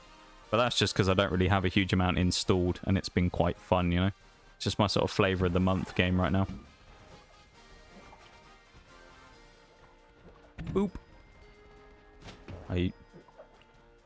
Bouncing around like a blimmin'... Well, I suppose it's shaped like a rugby ball as well there. Bouncing all over the place. Look at that end over end. Look at a little grubber kick there. Little chip. Definitely am enjoying. The only reason I won't enjoy more is because I got to hit the gym. Fun. Yes, fun. A lot of gym goers in the stream at this point. Bevan as well. I wonder if he's got his chicken back yet. But yeah, I hope you have a good time at the gym. Thank you for being here. I appreciate the follow once again, and hopefully we'll see you again soon. Thanks for being here. You have a good one. Just fun. Yeah, fun is a, you know, term you can sometimes use for X Defiant. Not all the time, just sometimes. Like how when you are not fighting people jump spamming. That's fun. When you're fighting people who are jump spamming, not so fun. Looks like we're queuing up another break, actually, by the looks of it. Another break has started. We're at the 3-hour mark. Been a while since I've gotten up, so I'm actually going to go for a like full-on BRB this time. So I'm going to go walk out for a bit and stretch my legs, okay? Because it's been 2 hours since I got up. And the other day when I was playing X Defiant, I don't know if anyone realized this actually, but I didn't get up basically the entire stream. I got up after like an hour to do my drink break, and then I was sat for the next like 4 hours and didn't even stretch my legs. So I'm going to get up and walk around for a minute, and I'll be back, okay? So BRB, everybody. I'll be back in just a sec. We'll crack on.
Right, I'm back. I went for a quick wander about and refilled my water bottle. Bit of water, you know. Pause the low fight. And next thing we need to do actually before we do the gym fight, I know we've done 3 hours. We're actually doing great timing here for achieving nothing so far in today, as we haven't even beaten a gym yet, and we're at the 3-hour mark. We need to go over here. To be specific, we actually need to go to about here-ish on the map, something like that. Maybe here. I think it's here. We need to go to about here. So we're going to go back to the school real quick, and we're going to travel all the way over there because we need to go down to Levincia, because there's something very specific there. Now, I've debated about whether I want to do this in some runs before, because I have said that I think it was a little, I don't want to say the word unfair, but it certainly gives us a big power increase right at the start of the game, and it could be argued that it's not like cheating or anything, but it's kind of cheesy to do this. But at the same time, it's an open world game. It's a challenge run. There isn't a rule to say I can't do what I'm about to do. So we're going to go up to Levincia, and we're going to pick ourselves up a Dawnstone. And there's a very specific reason we're getting a Dawnstone. And if you know, you know. If you don't, then don't worry about it, pretty much. I'm still kind of blown away, and also find it amazing that we found a shiny Psyduck. That's so cool. I'm so happy that we found a shiny Psyduck. That's really cool, though, that like the shinies always come in waves. You will go for ages on a dry streak. You won't get a single one. Thank you for the cat ears, Shags, as well. I appreciate the redeem. But you'll go on a dry streak for ages where you won't find a single one, and then you'll get like 3 shinies in a week. Because what was it? Gibble was on Sunday, wasn't it? I think we finished that run on Sunday when we got Gibble.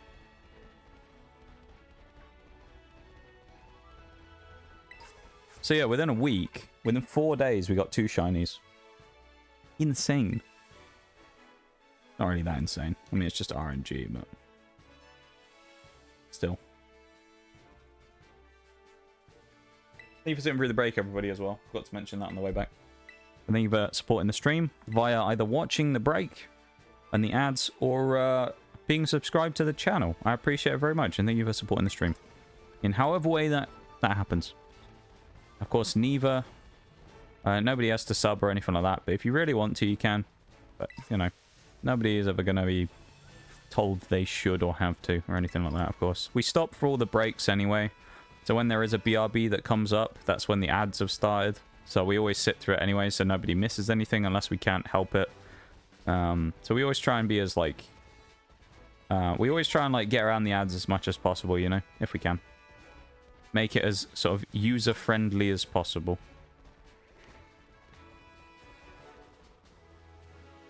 Yum.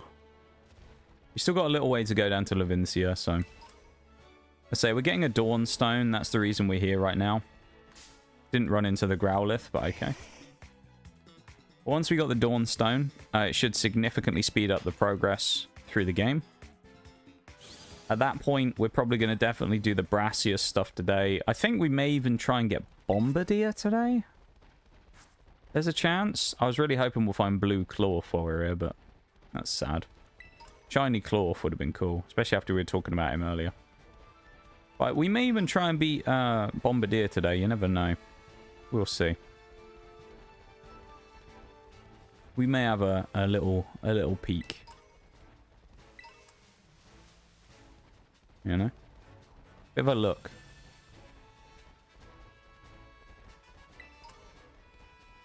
Grab all this stuff on the way up anyway, just because why not, really? Oricorio's there as well. Not really interested in Oricorio, but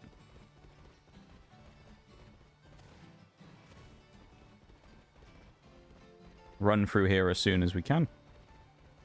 And jump off the cliff. Quite a nice place Arta's on though, isn't it? Nice little little town.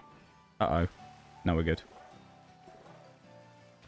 We don't drown here, even though we can't swim yet. In puddles like that and little ponds, you can't actually drown, technically. But other places you actually can. If you jump in an area that's too deep, you'll get, like, forcibly put back on the shoreline. Because it's considered too deep. The deerling up there. Wonder what that was for a minute. We've actually found a couple of shinies around this neck of the woods before. I remember we found a Buizel down on the beach. And a Litleo around here somewhere as well. It was like a beige colour. So, who knows? Maybe we'll get lucky again before the end of today. At least for right now, though, we found the one shiny, which is good. Unintentional shiny hunting. And we also had a very satisfying can opening earlier when I opened that Tango Dark Berry. We'll have to compare it again at some point to something else. See how different it sounds to a Coke can. You know, one of those horrible Coke lemons that I've got. Anybody else have Coke lemon in their countries or anything? Is it just over here? It's a new thing they've released fairly recently, Coke lemon. Anyone have that? Lemon Coke?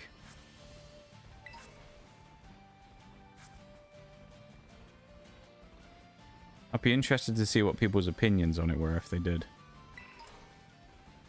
Pepsi Twist over here. Okay. Yeah, we have a new Coke flavor, or newish flavor of Coke over here, which is just lemon flavored. It's not good. Not a fan. They actually managed to butcher Coke a little bit with that one. It's very like... Well, I don't even know. It doesn't really taste that much like lemon in the first place. It smells like cleaner, and it tastes like not lemon. In my opinion. Not a big fan. Like Coke with the coffee in those tiny cans. I've never tried one of those. I think I have seen them, though, the coffee Cokes. Isn't there like Monster coffee as well? I've heard about that. Like Monster and coffee mixed together, which sounds rancid. But yeah, I've never had the Coke coffee, though. That sounds pretty decent. Be an interesting idea. What's next? Like Red Bull. Oh, Red Bull coffee. That sounds dodgy. I do like Red Bull on its own, but Red Bull coffee, that sounds horrific. Double caffeine. I think I'd rather stick to a Rogue if I was going to do that. Conveniently, you can use code NOXTGS at checkout for 10% off if you're interested. There's also, I think it's a buy one... I think it's buy one, get one 50% off right now. I want to say on Rogue Energy right now. I think there's... It's either 50% off on the store for just today, or it's buy one, get one 50% off. I can't remember. You can't use the code for that, actually, though. But I believe if you use the link in chat, it still does help out the stream, though. So, if anyone's interested in any Rogue, there's a good deal on today, so might be worth having a look at. You never know.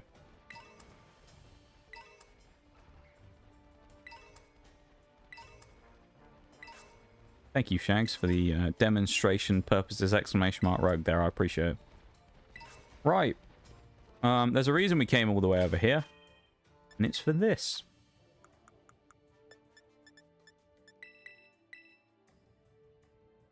Because we are going to say goodbye to little Snorunt. And say hello to one of our potentially stronger mons, special attacking wise in the run. Froslass.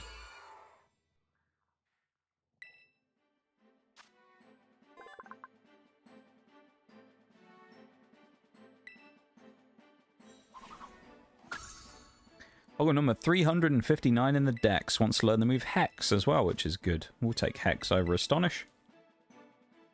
So we now have ourselves a nice little Froslass, which might have some moves it can learn, actually, on relearn. Oh, it does. Wow. Actually, it's quite a lot. Protect, Ice Fang, Crunch.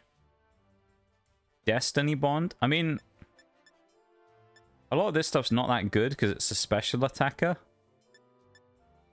We'll take Protect. That's probably useful. We'll drop Headbutt for Protect, I think, instead. And we'll just stick with that for now. Our speed is quite good, though. That's one good thing here. Froslass, though, I think should be quite useful for the gym. We'll run Cubchoo up front and try and keep Froslass back for a fight against Teddy Ursa. We'll also chuck a Leftovers on as well here.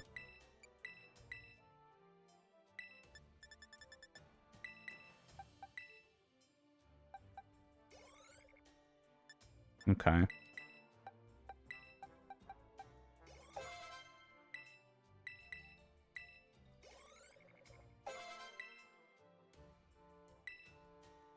he's level 15. Oh, hang on.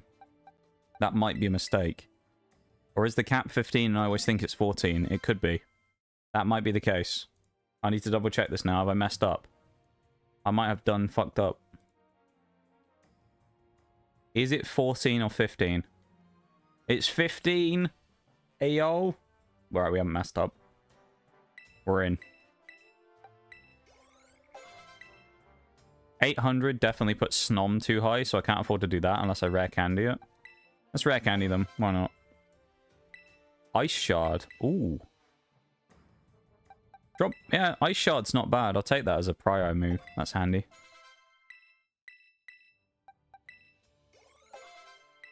Little Snom there as well. That leftovers on the wrong Pokemon as well, I think.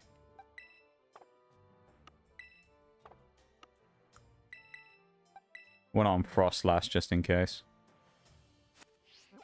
Alright, let's go and do the gym, shall we? We're 3 hours and 20 minutes into stream. We haven't even done gym 1 yet. Let's go and do it. Let's go and do gym number 1. So once we've done gym 1, we have to beat Clorf, and then we have to beat Brassius, and then we have to beat Bombardier, potentially. And that'll be probably about right for stuff we can do today. So that's pretty good. This man's got Heracross here as well, which I think is just a little bit false advertising, because you can't get Heracross until the end of the game, practically. You have to be level... It's about level 50 plus to get a Heracross. A bit unfair that they throw it in that early, I think. Let's also get rid of this ridiculous hat, because I don't like it. I don't want to wave. We were patting something like an inquisitive cat then, smacking something. Let's also chuck the winter uniform on, which I think is the coolest.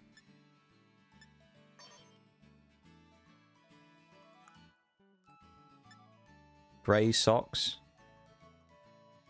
No. We'll put the white shoes on for now until we get the other ones. Gloves, no. What do the gloves look like? No, do you know what? We'll go with the gloves.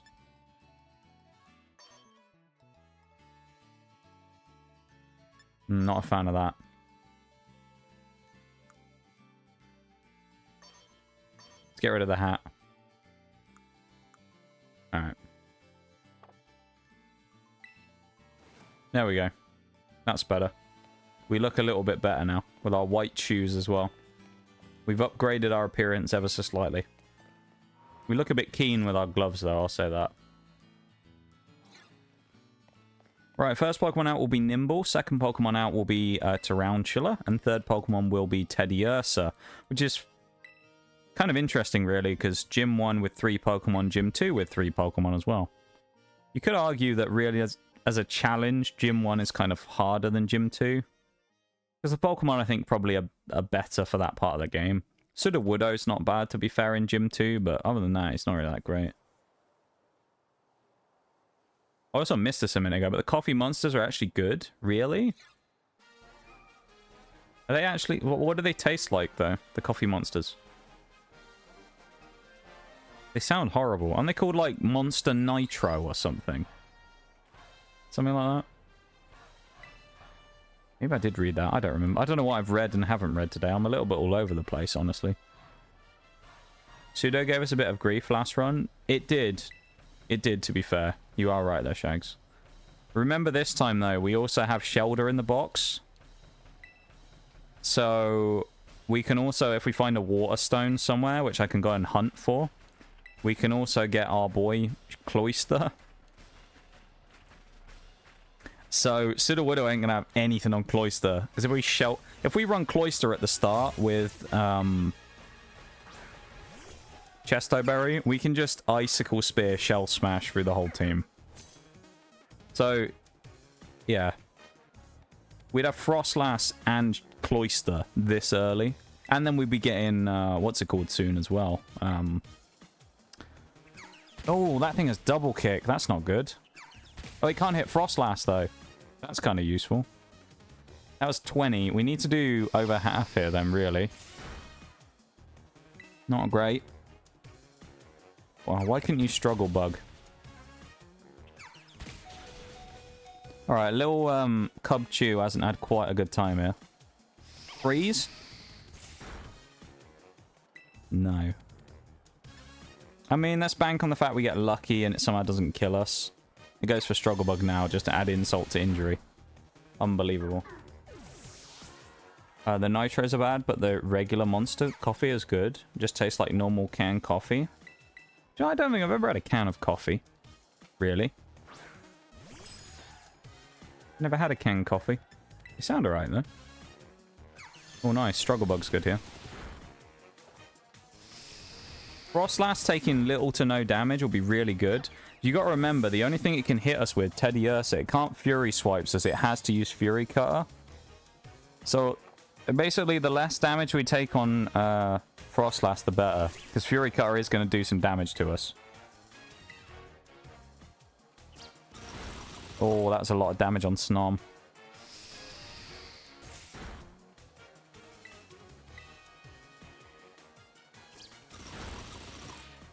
Oh, I say that. Froslass is going to have to do some work here. I thought we'd have been alright here, but maybe not. Maybe I should have led Snom.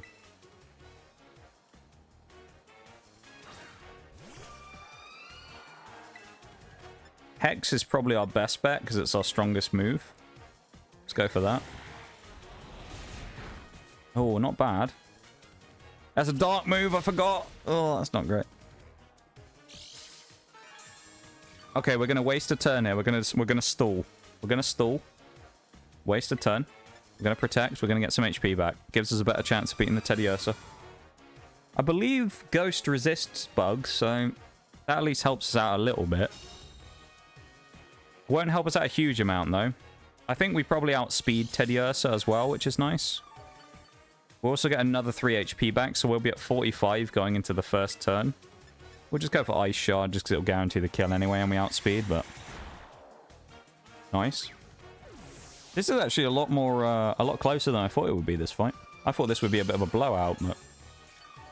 Damn. Katie's got hands, apparently.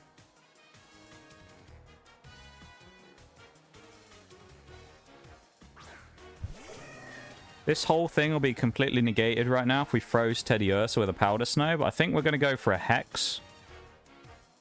It's going to go Terra Bug, so obviously it will not be immune. I think a Hex will be fairly good here. If we did freeze it and then hit Hex, we'd do double damage, so...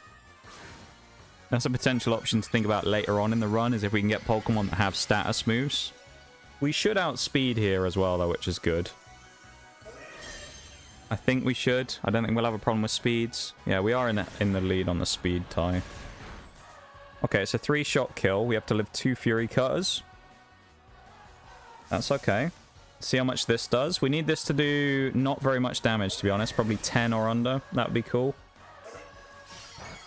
8. Okay, that's fine. Effectively 5, because we're going to negate the damage back with that again. Let's go for another Hex. We should be fine here. This isn't really looking too dangerous for us. Fury Cutter comes in again. This is Fury Cutter 2. It's going to go from 8 to about 10 damage, I'd say. Right on the money.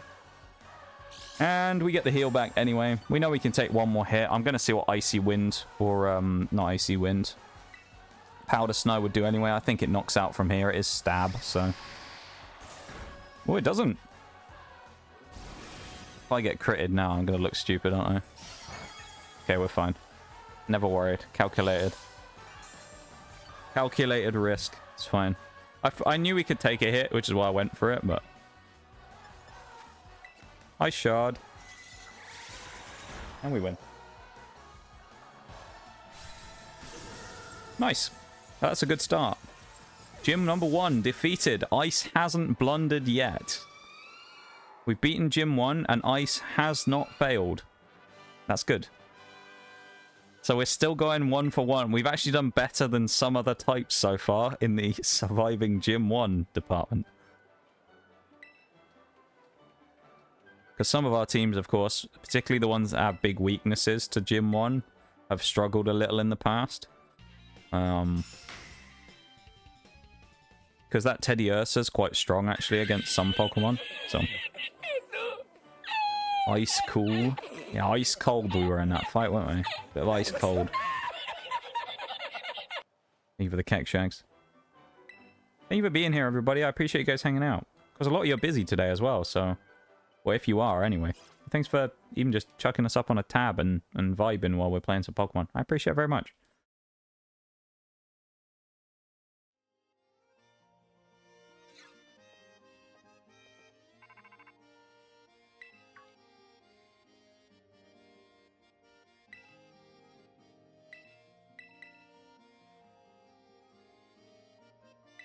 Nice. Gym 1 though down. Pretty good. 1 of 8. I am a little concerned about the next bit we do. The only... Actually, you know what? Maybe I'm not. Because Clorf, does he get a rock move?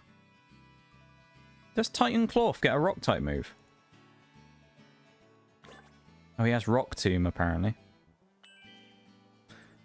That's not great. Because he has Rock Tomb, I was going to say you might not be able to hit Froslass because of us being ghosts. So he can't hit us with Rock Smash and he can't hit us with Voice Grip. If he has Rock Tomb, we're in trouble though because that thing will hurt. So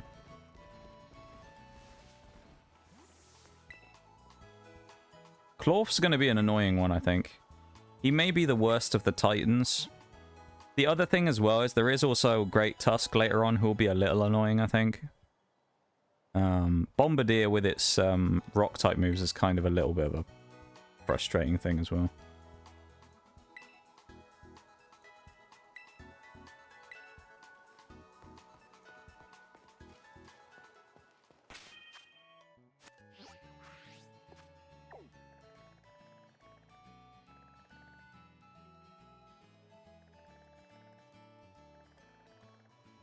Let's go. Yeah, let's go this side.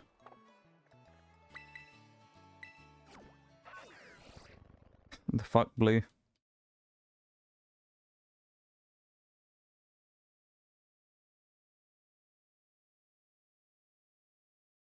Welcome into stream.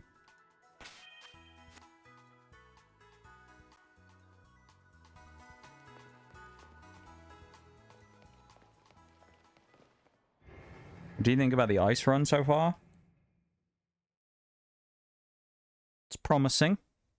I think it's promising. Smooth. Yes. I would say it's smooth. Going smoothly so far. We've beaten our first fight, which was fairly easy. Oh, you know what we need to do? We need to find a water stone. That's the next thing I need. I need to find a guaranteed water stone. I don't know if I can get them yet.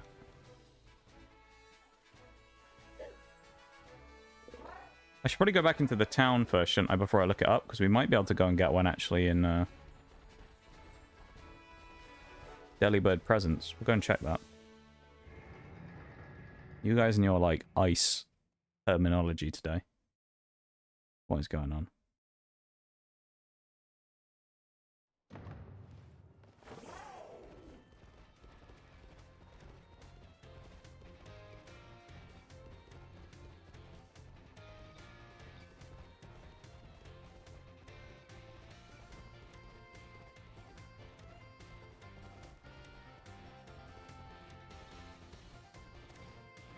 Sliding on through. It's skating by so far, you know, time-wise. Absolutely skating away. Skating by. I think the ice run so far, though, is going decently. I mean, we've done one fight. I thought we'd probably win it. It was slightly closer than I thought it would be. Team performed well in the first fight. They looked fairly good. No complaints from me so far, really. I think we're in a good spot. Potentially this... if we get this Cloyster right here, it's going to be a huge upgrade to power as well. Oh, we can't buy the stones yet. We not got the stones yet. Alright, it was worth checking, but we can't buy the stones yet. We'll have to go and find a water stone then. Let's go Googling. I need to find a location for a water stone. Explore a watery moat connected to the river behind the gym in Cascarafa. Oh yeah, Cascarafa. Yeah, of course. Oh, we didn't get any fast travels there, though, did we? We have Medali.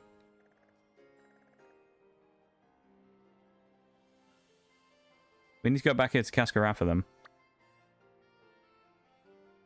Travel here and then go up to Cascarafa, because we can get one at the back of the town. We'll go from there.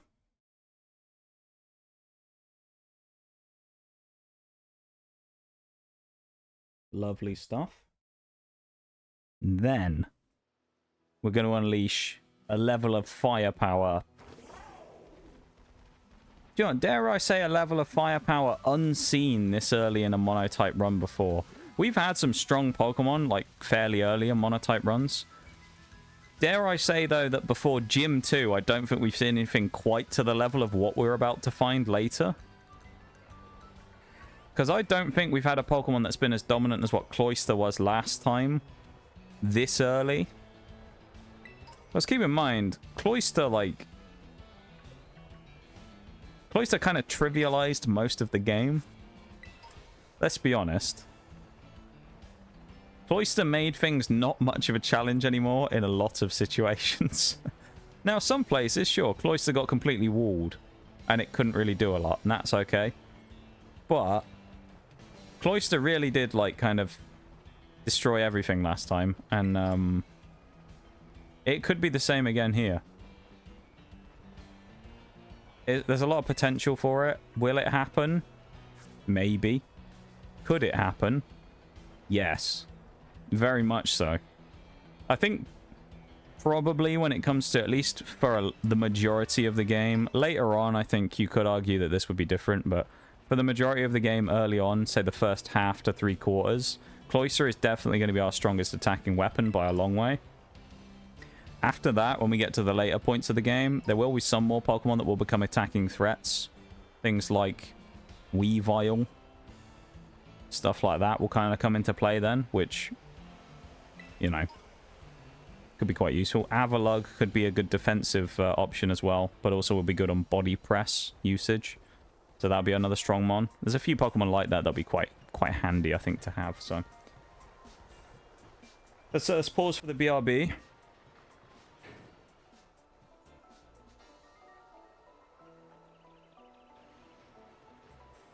And then we will get going again in a minute, okay? Let's just chill for a few moments while we wait for the BRB to go through. While we indulge in some lo-fi music.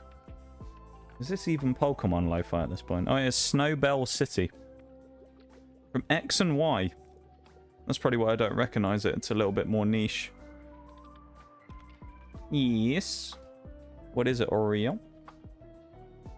What's up? You sending me a sad face. What's the sad face? What's wrong?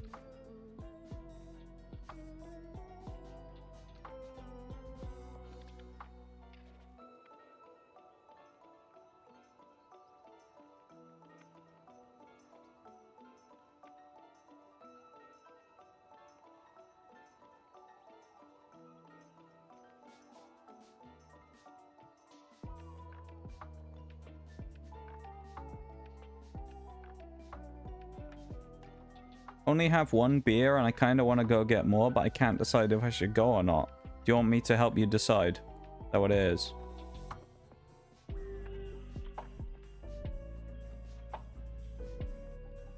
Yes. Okay. Well, you know, in terms of things like whether you have the money to do it or anything like that, you know, I don't know. So what I'm going to do is I'm going to determine it via chance, okay? I have a coin right here. I'm going to flip the coin, okay? And that will give you an answer, okay? Heads is go. Tails is no, okay? Heads is no. Well, heads is go. Tails is no, alright? Alright, I'm flipping the coin. It landed on my keyboard. Hang on, I'll do that again. It sort of, I could see it when it landed upright. Right, I've caught the coin. Flip it on the hand. Heads. Heads was go, I believe. So, The beer has spoken through me and told you that you should get more, I suppose. There you go. I guess you're going then. Go and get something nice. Go and get yourself a nice beer. We enable, yeah, we're the enablers. That would be our, you know, you've got like the Avengers and stuff like that. Our superhero group name would be the Enablers. Oh, hang on, I've just realised it. Are we going to be able to go and get this? Because can we jump across the water? I really hope we can go round and it's not the one on the back of the thing.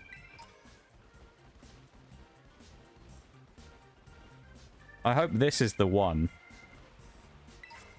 Oh, it is. Turned out it was Tails. I was going to call VAR. Yeah, we need a second opinion, you know. Or the TMO, as we call it sometimes, the television match official. In my sport. Yeah, here we're about to gain another ice type to the team right here, and this one's going to be incredible. So, Cloyster. Oh boy. The bivalve Pokemon. Water ice. Cloyster that live in the seas with harsh tidal currents grow large, sharp spikes on their shells.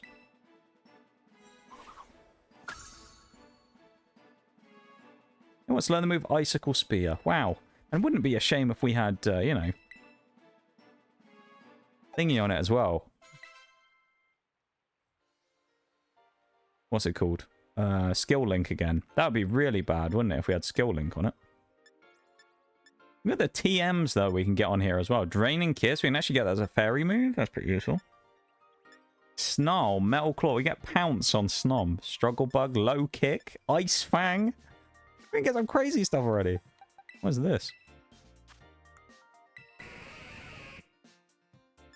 The temptation to run, like, something else as well, though. Shell Smash, obviously. Ice Shard, I think we will probably get rid of, because I don't think we'll need the speed if we're already Shell Smashed. We do have minus defense on our build here, which is a little unfortunate. Protect isn't terrible as an idea, although I think, honestly, Ice Beam might be better.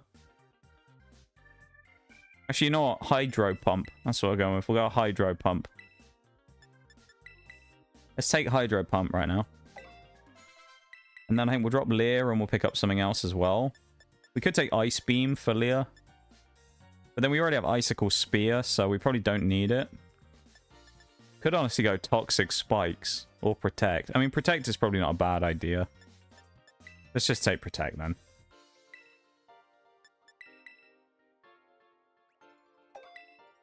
Now, Brassius is 17 on the level cap, if I'm correct. He is, which means that Cloyster cannot be used right now because I don't want to overlevel it before the gym. So Cloyster is going to go and sit in the box for now. And everybody else is going to deal with all of our problems until we get there. And also, this is shiny Psyduck that we found earlier. So we found a little Psyduck, and I'm very happy. So now we got Cloyster. The world is our oyster, if you'll pardon the pun. The world's our Cloyster. So we're basically just going to go and dominate everyone now. Oh, I'm tempted to throw Cloyster in against Clawf, actually. I thought you'd like that one, Shags. The world is our Cloyster. I actually think Cloyster is a good shout here for this. For, Clawf, now I think about it.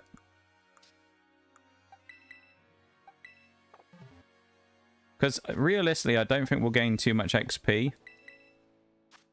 Yeah, we need 1100. I think we'll be okay there. So, what my idea is here for beating Clawf is we use Shell Smash. Yeah. Then we use Hydro Pump. Oh, I went the wrong way. Why did it spawn me facing back towards the gates? What the? That's some bullshit. Cat ears have gone off now again as well. There you go. I feel like a lot of you guys haven't transitioned well over to the idea of the multiple cat ears yet per stream. Because I know before, everyone, it used to be kind of what we would refer to in a Siege sense of a set it and forget it kind of deal. where it's like a gadget you just chuck down and then you leave for the rest of the round.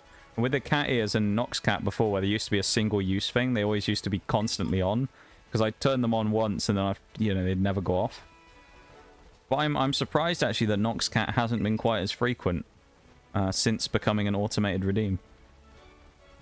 A lot of the redeems actually have kind of fallen off a little. I mean, Whales as well, of course, has been a little less frequent. And I don't think, thinking about it, I don't think we've had a Wii Sports Lo-Fi for a long time now. So maybe it's time for me to retire Wii Sports Lo-Fi as a redeem and get something else for the time being as an interim freshen up redeem. Because it hasn't been used for a while now. Thank you for the redeems, Shags. The Nox Cat. Speaking of which, of course. Welcome back, Cinderfay, as well. I missed you in the middle of that. I'm quite bad at reading chat today. I don't know what my problem is.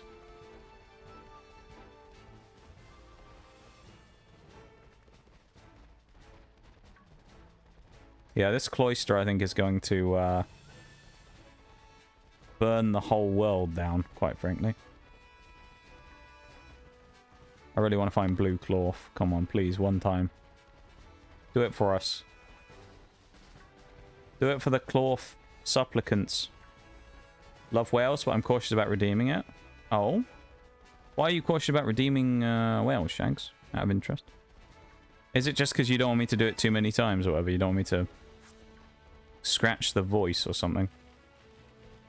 That is unfortunately a kind of byproduct to the whales redeem. I've talked about this before. If I do it too much, it does scratch my voice up quite a lot. It kind of depends on the day sometimes, but like, look at him, he's like surrounded by his subjects. Like cloth over there. But yeah, sometimes with the whales redeem, if it's on a day where it's like very hot and things and I'm kind of dehydrated, it can sometimes turn into a situation where it scratches up my voice really badly. If I was sick or something, I wouldn't do it because it would be too painful to do. Just because of some of the noises that you require. Obviously, I've got quite a deep voice anyway. Some of the noises that like you make by doing the whale's voice, though, it really like scratches up the back of your throat sometimes. Because there's like this noise that sometimes you get in Welsh pronunciations, right? Like this kind of noise. Right? Like you're clearing your throat a little bit. This kind of noise. You know, scratching it up. And if I do that, like clan bedis, things like that, that's the wrong move. Hure. Yeah, Hure's not one of the bad ones, but clan bedis and things like that, they can really, clan fair can really, like, get you sometimes. Apparently Icicle Spear is actually all we need here instead, so we're going to go with that instead of using the other move. Anger Shell has gone off though. We'll just actually Shell Smash when we do it the next time and it'll be fine. Yeah, Gogoloch. Accent redeems can be tiring for the streamer. Who said he... Yeah, actually I remember that, yeah. Oh, God knows how many she used to have. Like, what? 10 maybe or something? It's crazy. I don't mind them. Like, I could do them all day, really. It's just, the thing is I would need time between them, you know? I could do them multiple times a stream, I just need a lot of time between them. Which is why sometimes I'll always say, on like a 12-hour stream, it's always important, I think, to kind of spread them out. Because a 12-hour stream, if I'm doing whales redeems, like, if I was doing them every 30 minutes, it'd kill me. It'd absolutely kill my voice. So I've got to be careful. Not that I really need my voice for anything, other than stream stuff, of course, but I'd imagine you guys would probably prefer a stream where I was able to talk normally rather than my voice being, like, dead for a week. You know? Probably sound really weird with if I lost my voice or something. I have actually streamed when I've been sick before a few times. There's one I found before. It was when I was looking for a specific stream. I think it was when I was looking to find when we did the original Nuzlocke in BDSP. And one of the streams where we did it, I'm doing a gym battle against someone. You can tell that I'm like super sick and I've got a big cold at the time because everything about me just sounds like death. It's terrible. And my voice is like completely dead. I also didn't even realize this, but look, we got Shelder and Cloyster battling alongside each other. How cool is that? The battle of the shells. Oh, and he's drawing heat for us as well. Even better. Alright, Shelter is just guaranteed a win here. Question is, do we one-shot with Hydro Pump, or do we go for Icicle Spear? I think I'm willing to try a Hydro Pump turn 1, and then we'll go for the other. Voice actors might be better prepared for that strain. You might be right there, Shags. Of course, I'm by no means a voice actor or anything like that, or have done anything like that in the past, so... I have no, yeah, I don't know. Potentially, though, you might be right, that those people are more used to it from putting more strain on the voices and things. I've never done it, though, so I couldn't say. Let's try again. Oh, Cloyster. It's an 80% chance to hit. Come on. Alright. I'll do one more. If we miss Hydro Pump again, I'm just going to kill the other one.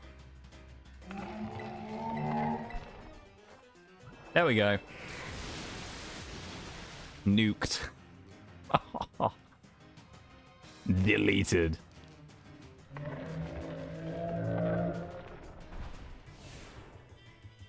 Porygon in chat. There you go. Cloyster only needed one shot. I actually think that would have killed it from full health because it was a sharp attack increase, special attack increase, so it would have been a double. So we were at +2 special attack. I think we'd have gone nuclear there. No ASMR from the Turtle Gunslingers anytime soon. I don't think so, man. I don't think so. I mean, I would be the only one who would anyway, because I mean, Mirage wouldn't, presumably. He doesn't stream or anything anymore, so it would only be me, I suppose. But no plans for it in the near future, no. Unfortunately. I've also just realized something, which, you know when I said earlier about how Cloyster would probably be, like, our big hitter for a while? He's actually going to have to be, because I think, and I might be wrong, this might be one of those situations where this becomes a limited Pokemon challenge, because I don't think we'll be able to catch, like, off the top of my head, I don't think we can catch another Ice type that'll be under the level cap until we beat, like, Larry. So I think for Sunday's stream, we might not actually be able to catch a single Pokemon. I think we're going to be stuck with what we have here. Now I think about it, because all the Ice types in the game, you get them all really late. I mean, actually, there's one maybe we could get, but it'd be Crabrawler. We could maybe get a Crabrawler. We'd have to find an Ice Stone, though, so I'd have to sit in the party for a while. Like, or sit in the thing for a while and not get evolved, probably. But there's maybe one there. So there's maybe, like, one Pokemon we can get between now and later on in the game, unless there's any other Ice Stone Pokemon I can think of. Maybe Glaceon, but... do I really want to use Glaceon, you know? No offense to Glaceon, but... really that interested in the evolutions.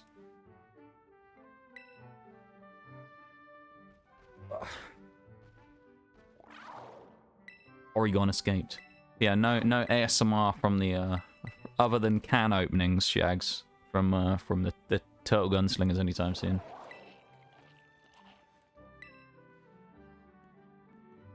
Unfortunately not. Or fortunately, depending on who you are, I suppose. I've never really been interested in doing any of that type of stuff, to be honest. I know a lot of people tend to go into that type of thing. I've never really been interested in that type of thing myself, though, you know.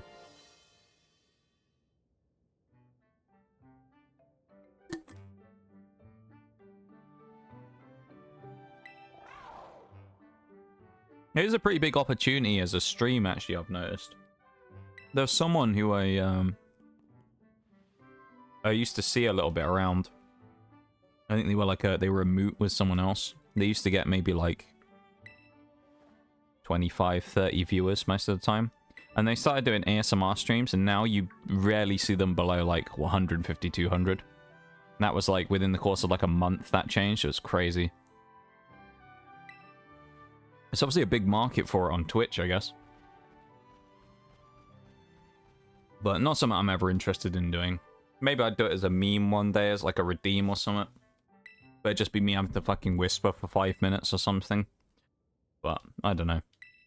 That'd be a crap redeem though, wouldn't it? It's just me, just sitting there for 5 minutes. Put the golf commentary voice on, you know? Get the golf commentary voice on for 5 minutes while we just sit there and talk very quietly. Card packet opening sounds as well. Oh yeah, that's true. Yeah. Pokemon pack opening. Rustling noises from opening a pack of cards. I need to get some more Pokemon product at some point. Did I think I talked about that on stream, but I don't know if you were here for that, Shags.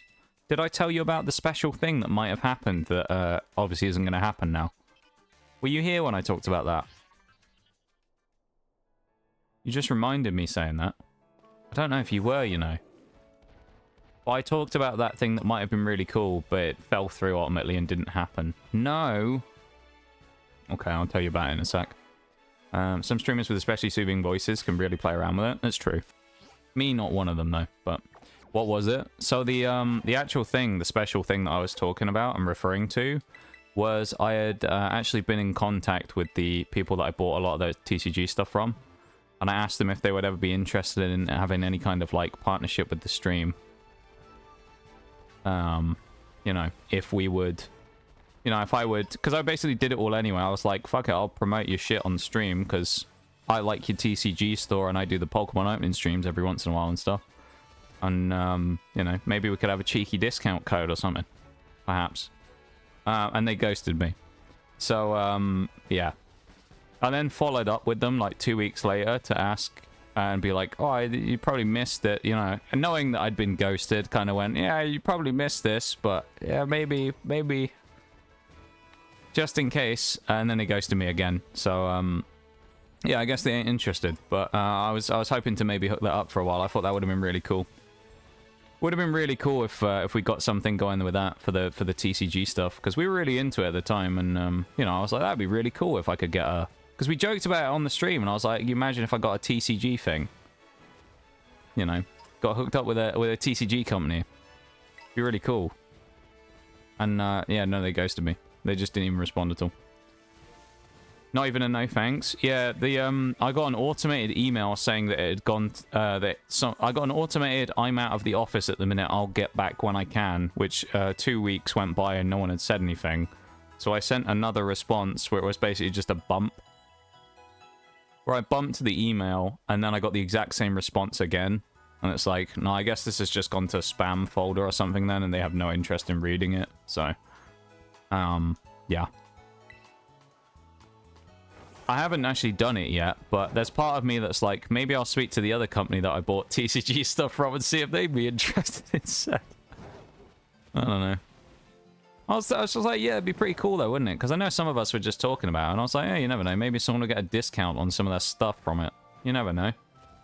If someone gets some inspiration to do a TCG thing and, you know, buy some Pokemon cards, you never know. Maybe they'll get a discount on it if we have a code or something. I just thought it'd be kind of cool. And kind of like Rogue, I was thinking, well, actually, you know, I could use my own code. That works out. You know, even if no one else ever used it, I could use my own code and get a discount for myself for the TCG streams and stuff if I ever do them. So, but no, they weren't interested. I guess they didn't even send me a response, which is sad, really, because you know, it seemed fairly promising. They actually stream on Twitch and that as well, and they stream on like Twitch and YouTube and stuff as well. So. I was like, maybe I'll go and like ask them in stream one day if they still do that type of thing or not. And I was like, you know what? No. I'm not even going to bother. It's like, you ghosted me, so I don't really owe you anything. So I'm not going to go and talk to you now. I'll just move on and go somewhere else if I really want to. It was a little sad, though. I thought it would be really cool if it actually worked out, you know? Blag some free booster boxes out of it. I know that wouldn't happen. I doubt they'd give away any product like that.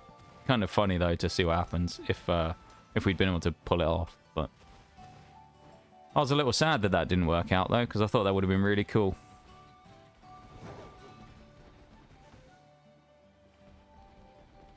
Who knows though? Maybe in the future we'll pull off something, and we'll work something out. You never know. And I'll work out something with somebody. That's the thing with a lot of that type of stuff, though, is, I mean, you hear this a lot when people talk about it, about streamers trying to get like stuff with companies is a lot of the time you'll just get like 90% of the time you'll probably just get ghosted. So I was kind of expecting it, but I thought maybe that they would, you know, it would hit me up, but I guess they never did.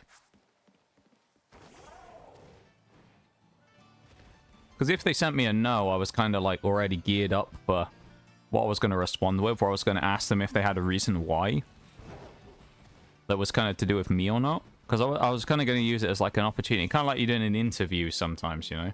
Where I was like, I'm going to use it as an opportunity to get feedback. If there was something about like me talking to them they didn't like or something. See if there was anything useful that I could learn. But no, they just didn't even respond. They just ghosted me. It made me very sad.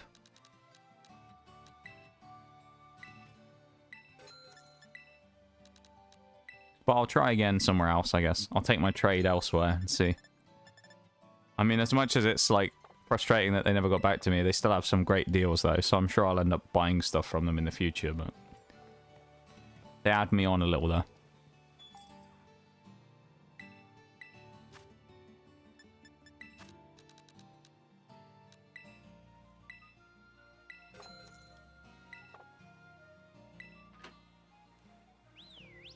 Right.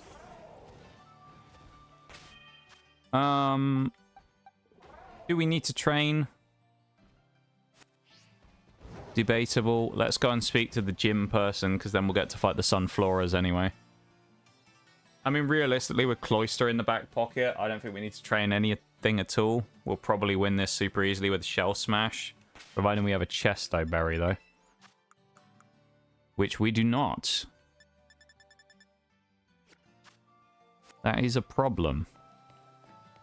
I mean, we could run the risk, or I just use Cloyster in somewhere else. I don't use Cloyster up front. I try and get it in against Smoliv as possible. That might work.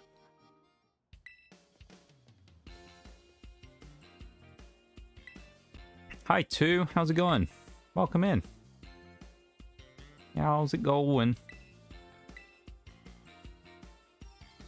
Thank you for the redeems. I appreciate that.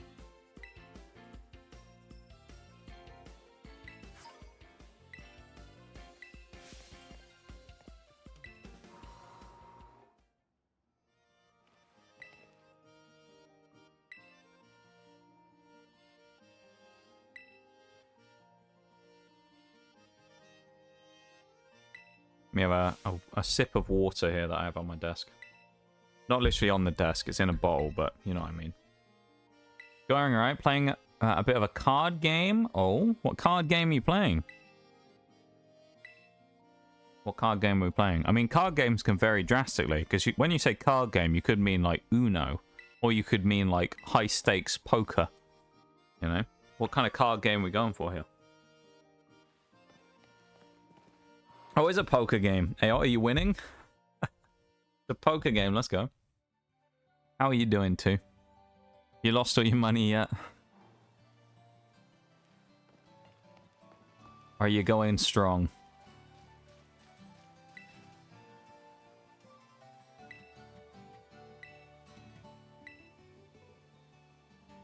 Bit of poker, though. That's what we love to see. You must be mid-game or between games. Lose a few. A few's better than losing a lot, though. We'll take that, I suppose. That's a small amount of consolation, I suppose.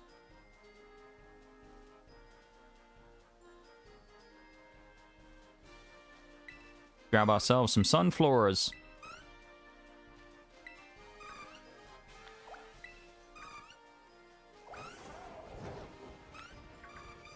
Grab this one. We always have to fight it at the lamppost. That's the annoying thing here. Froslass should make quick work of this thing, I think, though. So. Not bad. Leech Seed. That's the most annoying move we could have been hit with. Why'd it have to be Leech Seed?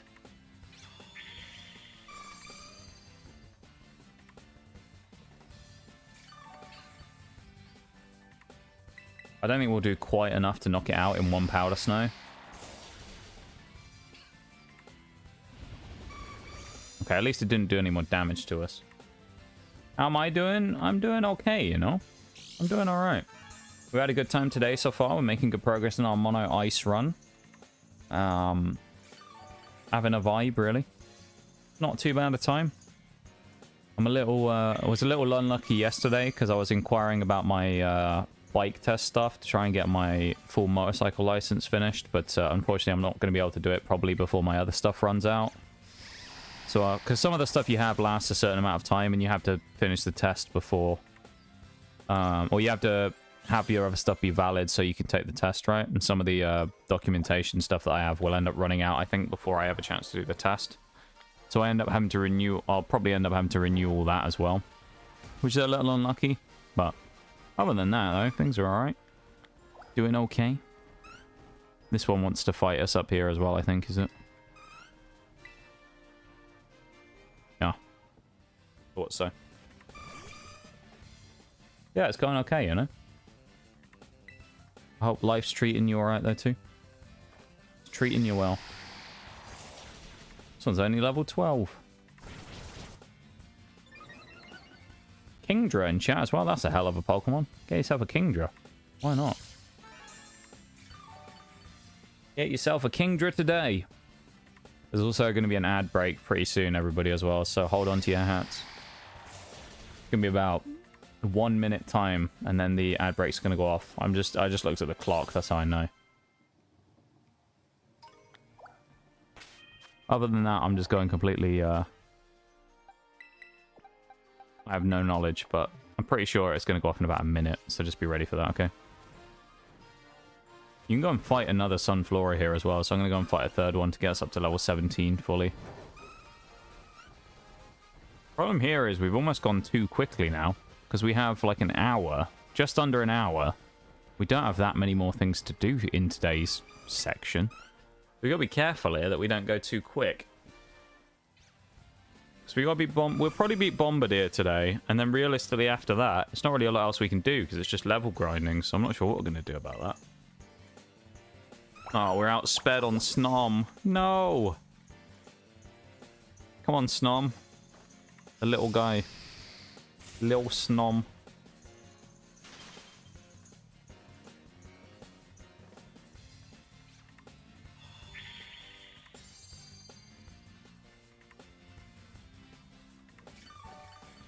I can't believe that. It's frozen. It's T-posing. I didn't even realize. Look at it. Sunflora's T-posing. Oh, hang on. I won't do that yet, actually. I'll switch screens in a second. I didn't realize the break had started. We'll get onto that in a minute. That T-pose is hilarious, though. Alright, now we'll switch the screen over. Oh, yeah. Well, then we'll get to witness T-posing Sunflora again in a minute. That's actually perfect. It was at that point in the animation while we did this. So I'm going to screenshot it.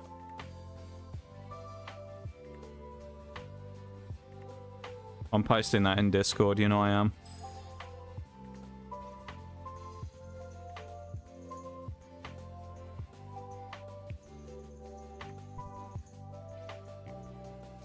The T-posing Sunflora is kind of amazing, I gotta say.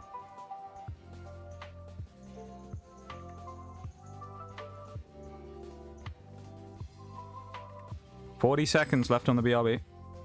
And then we'll be back. Back at it again.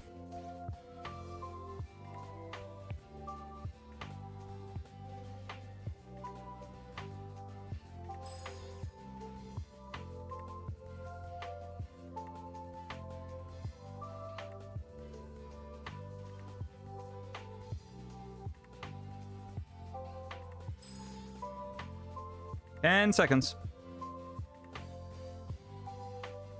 Shouldn't be much in terms of breaks after this point now.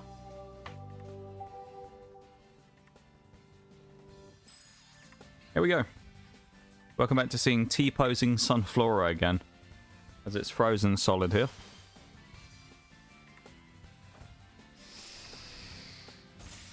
Snom is having a good time here beating this Sunflora. He's doing pretty well.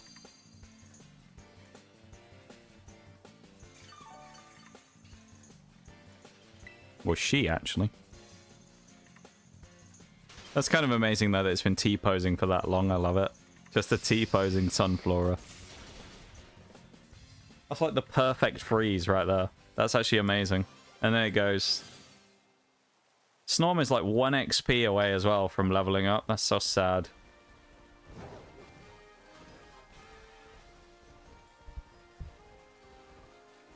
I'll probably make sure that Snom and Cubchoo are both leveled up enough so they can be available just in case we need them.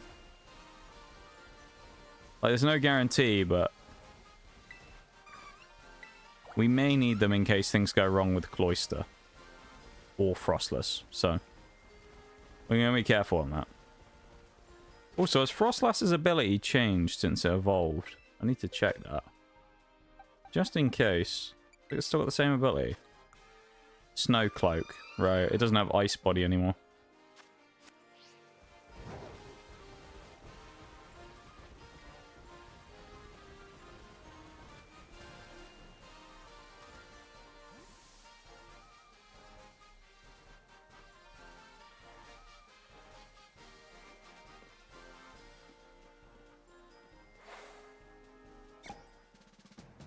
Happy little Sunfloras. Look at them all.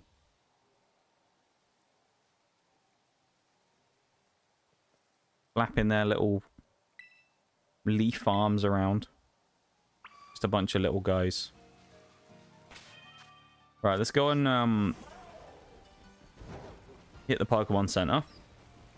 And then let's level up these two really quickly. And then we're going to hit the gym. We're going to beat Brassius. Well, hopefully first try. I mean, I don't see why we wouldn't.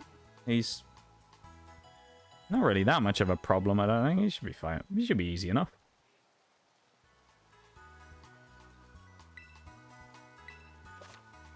His Sudowoodo could be dangerous, but it really depends. Like, we do have Cloyster, you know? So, Cloyster really wrecks most of that stuff.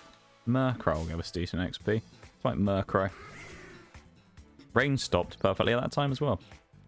We are also weak to Murkrow, though. That does have to be mentioned, but...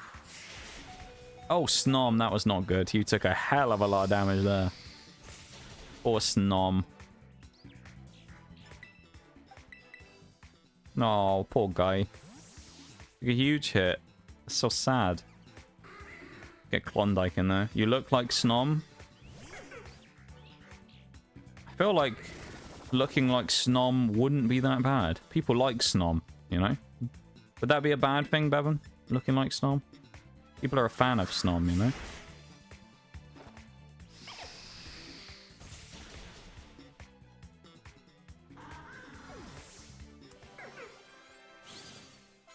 Double level up. So all we had to do was beat that one Murkrow. Nice.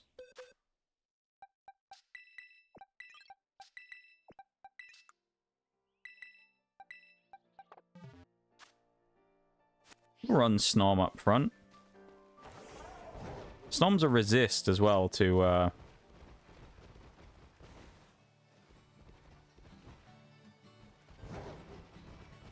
Petlil. I always forget it. I always want to call it Lileep. It's Petlil. The resist to Petlil's Mega Drain. Up to you. Yes. I'm gonna run Snom up front. I think I'll keep Froslass at the back, maybe. I mean, I really want Cloyster in, probably in Fight 2 if I can. If Snom goes down to Petlil, I think then I bring in Cloyster to set up. Or we use Cubchoo. We basically need to knock out, like, Petlil and then set up Cloyster on... Probably on Smoliv. And then we can realistically one-shot, I think, Sudowoodo.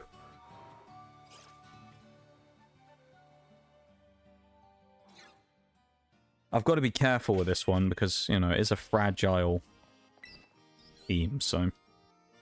I mean, Cloyster is quite bulky, admittedly, but... With Shell Smash involved, obviously that does significantly knock our defense down quite a lot, so you've got to be careful. But...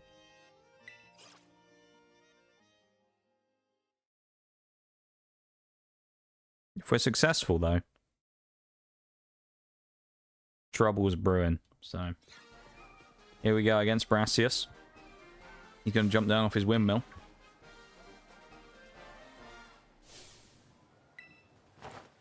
Can't be good on his knees, can it?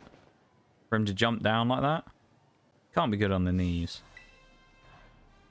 Or just on the joints in general. It's a long drop he jumped off from there. He jumped from like 30 feet.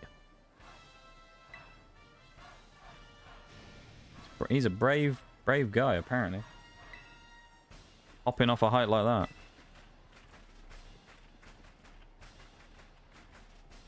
What do you reckon, chat? First try, we're going to beat it? I think we might. Yeah, I reckon we will. I reckon it's a first try kind of fight right here.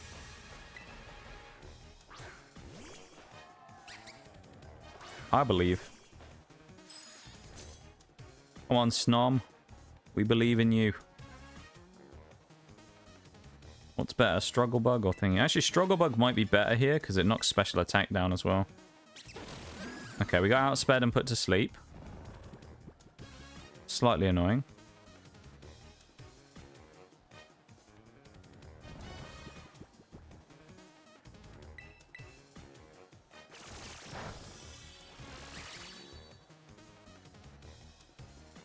Wake up, Snom! Wake up, little buddy. Please. Oi, wake up! Oh, that's a big attack from Snom. That's some big damage right there. You reckon I'm going to do it first try? Okay. Okay. Critical hit. Man, it does not matter. Snom's going to execute you anyway. This Snom is just... Okay, Snom's not messing around. Snom's here to play. He's not fucking around here, is Snom.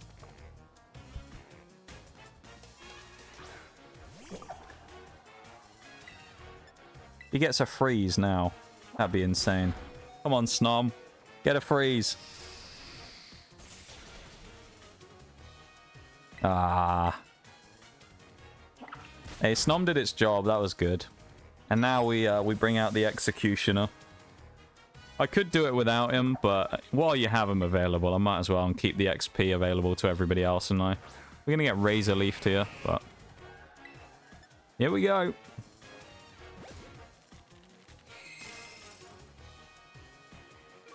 Game over right here.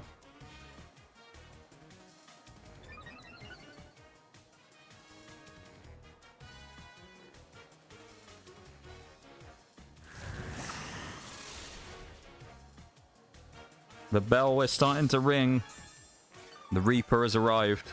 The Reaper of Souls is here. Goodbye, Smolev. It was nice knowing you. Oh, there it is. There's that power we've been missing. That Icicle Spear goodness. Man, I love a bit of Icicle Spear.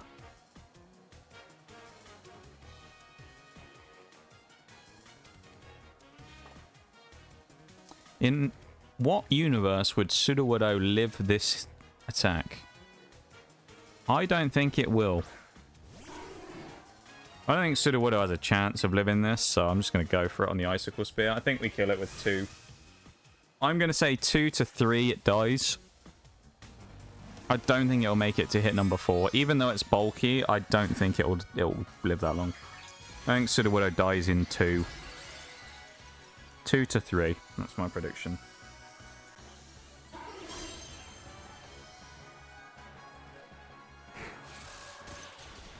Oh, maybe not. It's a 3 to 4 kind of deal here. It's 4 shots to kill Sudowoodo, but Cloyster takes down Brassius, the easiest gym we're probably going to face, but he's done the job. He has done the job. What we needed, and he has done it. Good stuff.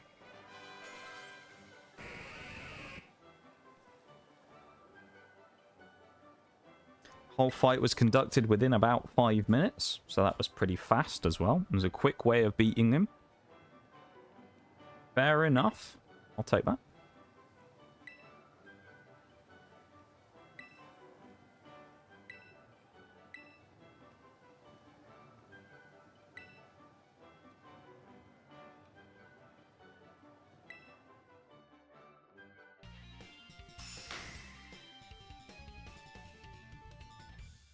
That was solid. Not much to say there, really. I mean, could have been a lot worse than it was. Am I surprised so far that Ice has come through very unscathed? Little bit, but that's more because I kind of forgot Cloyster existed. And that we could get him, like, super early. I kind of always think Cloyster's just a regular water and not an ice type, but knowing that, he, like, he's actually ice, kind of opens up a whole new world of power. I think next gym, really, now we're fighting against Iono. But the thing is, right, against Iono, on the face of it, it might not seem like a hugely great matchup. I think, actually, with Icicle Spear, we can set up on Wattrel in the first part of the fight with a Shell Smash. And at that point, I think it opens up the fight massively. I think Cloyster could solo the entire gym against Iono. Because if it's fast enough to outspeed Miss Magius, I think it will kill it with one Icicle Spear. So I'll be very surprised if it didn't end up just nuking that entire fight. So there's promising things ahead. I mean, the next Titan we have is Bombardier, who does have some rock-type moves, but also is a flying type, so is weak to ice. So we might not even need to Shell Smash to kill that thing. And then you've got, who else? Mela, fire type. She's dangerous, but Cloyster exists. You've got Mr. What's his name? Giacomo. Giacomo will be weak to Snom, who most likely will be thingy by that point. Frostmoth. So I think what I might do now is go and find Crabrawler down in that part of the map. Don't know how we didn't grab this before, but I think we need to go to that Pokemon Center and then head down here to Crabrawler. See if we can grab one down the beach. That'll give us a setup for an Ice Stone maybe next stream, so that we can grab our, what's it called? Abominable. You reckon? I reckon. I reckon.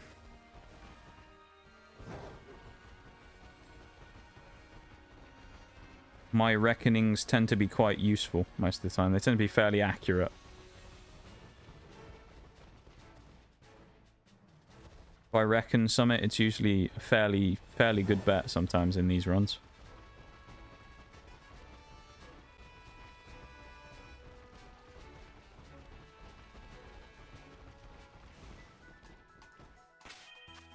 Snom's already come back anyway. That's good. I think this is the bit we need to go to cross over.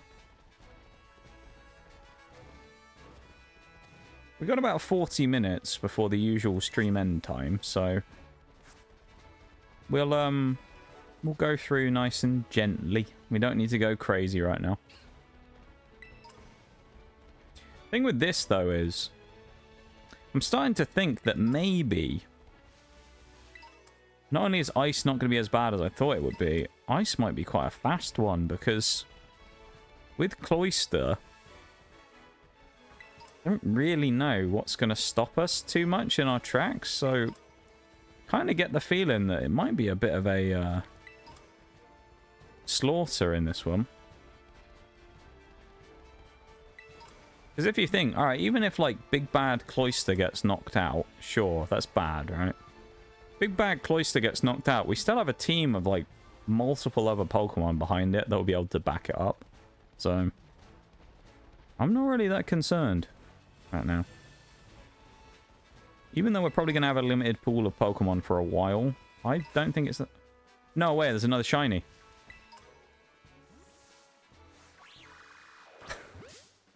Shiny Ruggedy! No way. That's pretty wild. That's 2 in one stream. Okay, then.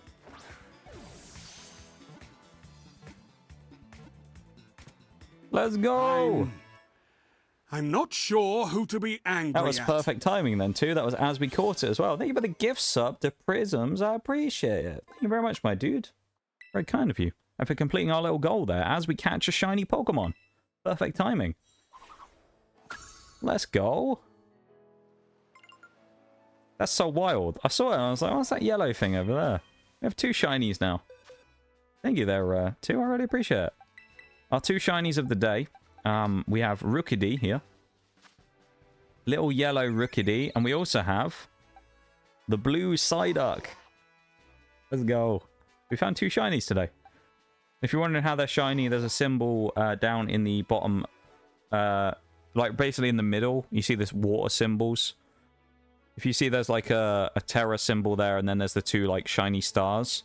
It means there's a shiny, so you can see there. Fuecoco only has 1 symbol there, versus this one has the 2 badges next to each other. Same with this. We have the two there. That's really cool. We actually found 2 shinies today. That means in the last 2 streams, we found 3 shinies. Random full odd shinies as well. Shame we don't need Rookidee for anything, but kind of cool to find. But there you go, too. I really appreciate the gift sub as well. And the shiny. Did you do that as a result of finding the shiny, or were you gearing up to do that anyway, and it just so happened to be perfect timing? I'm kind of interested now. Was that perfect timing? Or was that a snap reaction where you're like, I'm going to do it because of that? Welcome in, Mirage, my dude. How's it going? We just found a shiny. We just found ourselves a shiny Rookidee, who, as you can see normally, there he is. He's blue. The one we just found. He's yellow. Look at him. Or gold. We also found ourselves a shiny Psyduck, who's blue. We found 2 shinies today. It's been really cool. How's the Valorant games been going, my dude? I assume you've been playing anyway. I've seen you. I saw you in the VC. So I assume you guys are playing Valorant, as it's not a siege day.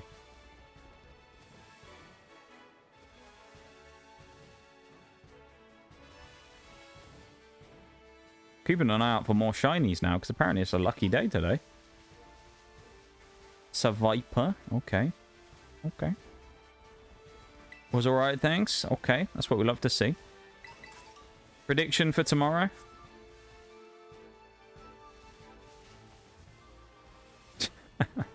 Not supposed to be a reply to Bevan. It's okay, don't worry.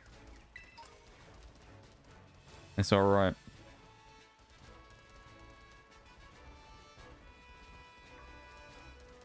I think tomorrow, mate, we are going to finally get back to winning ways.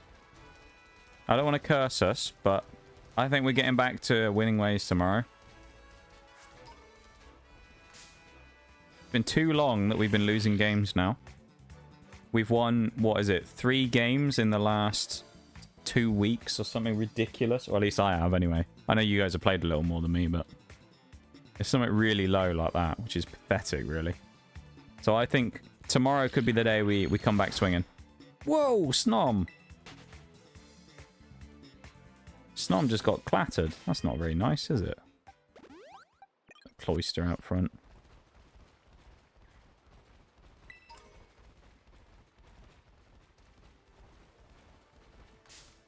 Fuck.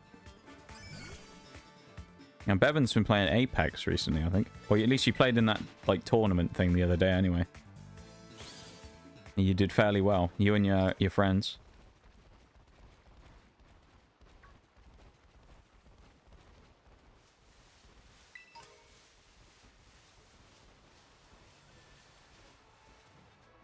I'm an Apex noob.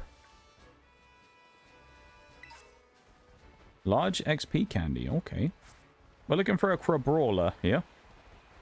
You'll know it when you see it. He looks like a crab that's been punched in the face.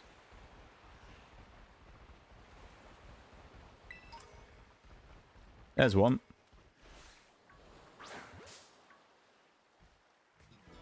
Only the Tawny. Now I uninstall.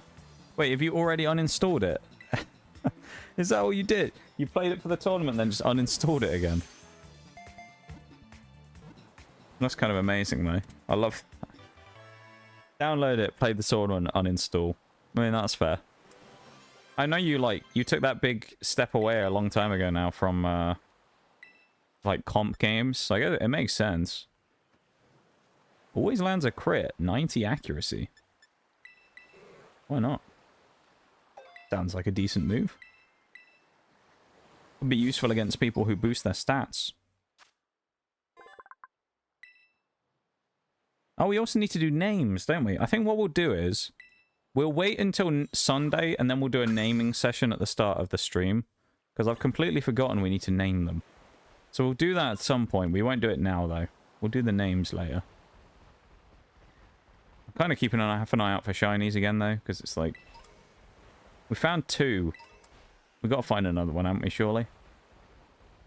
We have to find another shiny. Surely we're going to get lucky and get another one, right? Gonna be lurking because I'm watching the news in the background. The news? Watching the news, mate, is it? Interesting. I don't watch the news these days. The news is just depressing. If I watch the news, I would, I don't know. I wouldn't enjoy existing very much, I don't think. If I kept reading the news all the time. Let's keep young Crabrawler here. Let's have a look at his stats as well. It is a Iron Fist, neutral nature. It's decent. What was Snom's? Was it neutral as well? I think it was, wasn't it? Yeah. Okay. Solid enough. We got TM Sandstorm. We can't go in the water yet either because we are still unable to swim. Still need our armbands on for swimming. There's a rabid weasel running around there. Pincurchin as well. That's a cool one. Another Pincurchin. Level 23. Don't really want to mess with it though, but... There you go.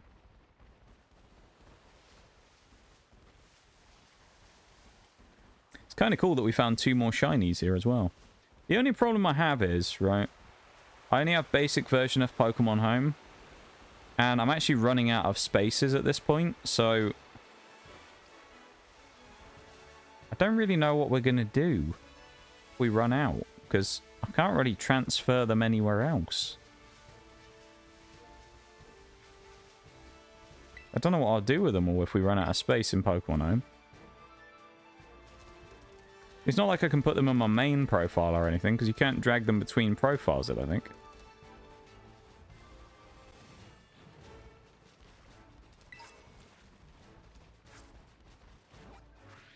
Right.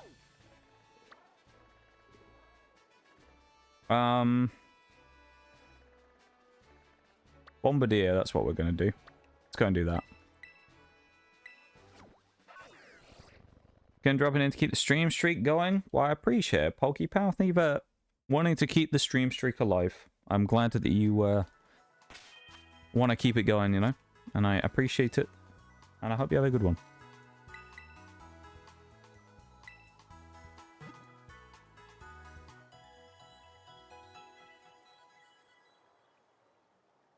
I think Cloyster can deal with Bombardier.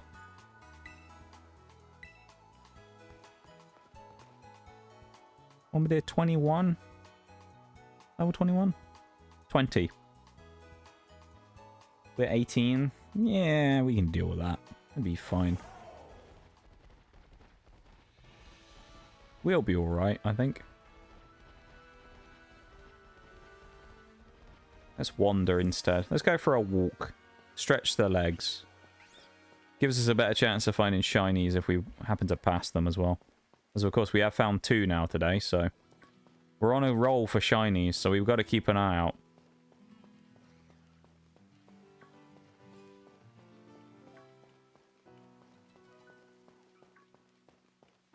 Really cool though to find 2 random full-art shinies. Always love to see that. I've never really been that interested in shinies, and I think it's because I don't hunt them.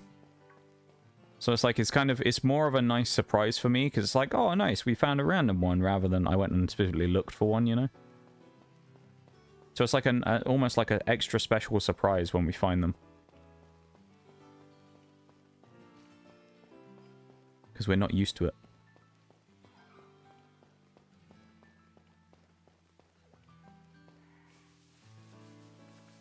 Exclamation mark cheater. Why? Because I found 2 full odd shinies. Is that what it is?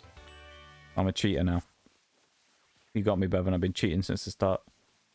That's how I freeze all the Pokemon when we do this run. Or freeze hacks on. Impossible to not freeze. That's what it is. Still makes me laugh that of all the games I played, the only one where someone came in and accused me of cheating for whatever reason was in Destiny 2. Which is like the least skillful shooter I think I've ever played on stream when it comes to PvP. Like, Destiny 2 is by no way like a comp shooter. And it's like the only one where someone actually came in and got mad and accused me of cheating for whatever reason. I still don't even know why, because I remember rightly that guy was not, unless he had a different Twitch name, wasn't in any of the games I was in. On my team or the enemy team. And I wasn't even playing that well in the game when he came in on, if I remember rightly. It was really odd. He just accused me of cheating for no reason.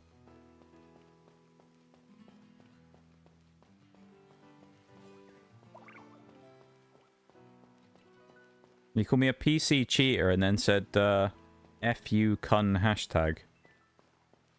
Which is what it says there. Or something along the lines of that. Bizarre.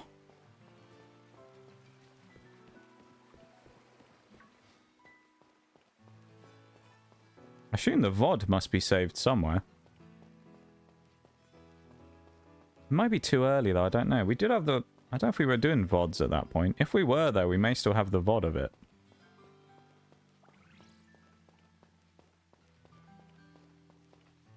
Guys running along. We're actually making really good time as well. There's a bit of a problem though, because it means that we're too fast. I don't want to go too fast.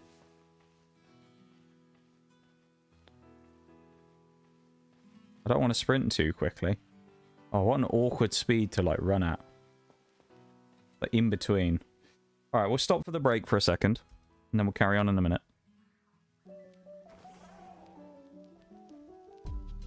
Let's chill here for a minute, and then we'll carry on in a few minutes.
And we're back from the break.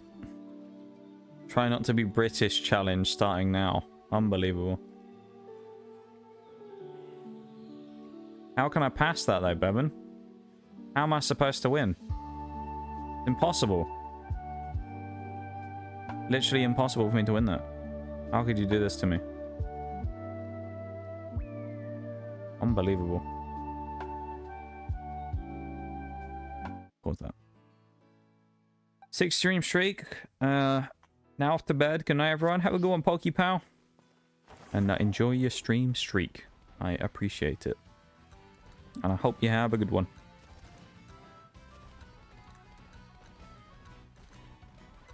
I'm supposed to be walking or whatever, aren't I? Or running.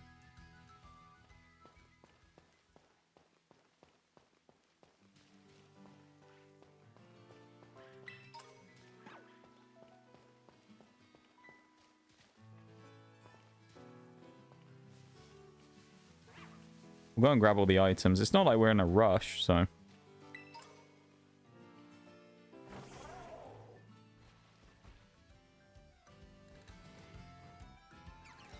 We got invisible wall there. We hit our head an invisible ceiling. It looked like it anyway. We just randomly bounced off on our head. Oh well. I guess we won't get that TM then.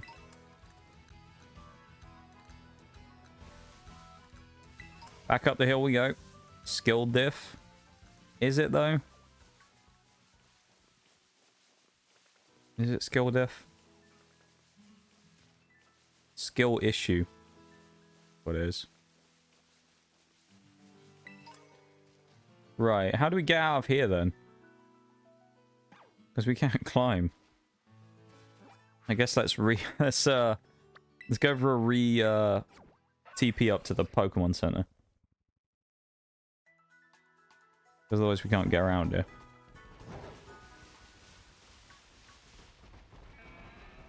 Yum. Kind of want to try and get that thing again, but... eh.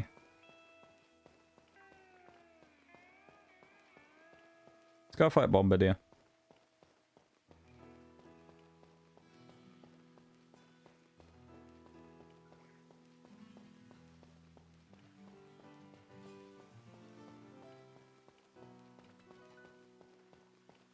Just wander up here. As we do. Little sleeping Mudbray. Oh, look at it all dropping them up there. Never actually looked up to see it dropping them before. Where does it carry them is what I want to know.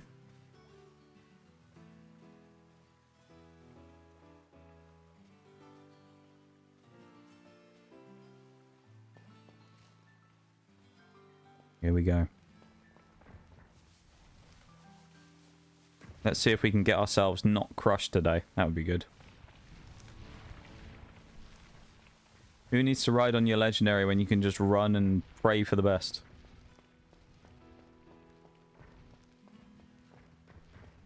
Look, let's go. Throw a cheeky juke in here in the middle of it. Gap. That wasn't quite as...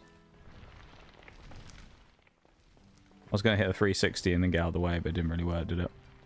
It bounced right above us. Oh well. Gonna land right on our head. Cloyster out front should be fine here. Where's it gone? Oh, Bombardier. Oh, there he is, right above us. Onwards we go. I reckon we don't need Shell Smash here. I think we'll be fine without it. So I'm not going to go for it here. I'm just going to attack straight away. But I think if we do and we take a hit, it's just not worth it. It's pluck, that's fine. Actually did decent damage. Yeah, I think we're fine. Means we probably need one for the second fight, but then we also have Knackley.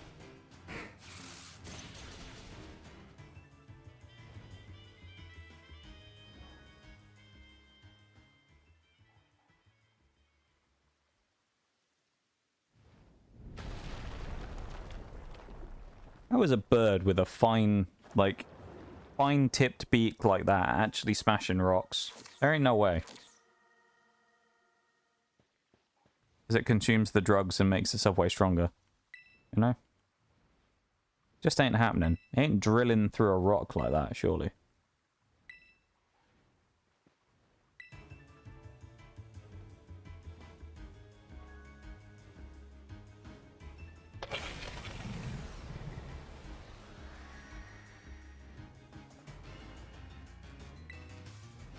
Go for it. Without the Shell Smash, I don't think we'll do quite enough, but it'll be okay. Especially if Knackley is a hit for us. That's perfect. Oh, you never know. We're going to be close on this one. We got a crit in the middle of there. Whoa. Look how close we got. If we had one crit, we were in.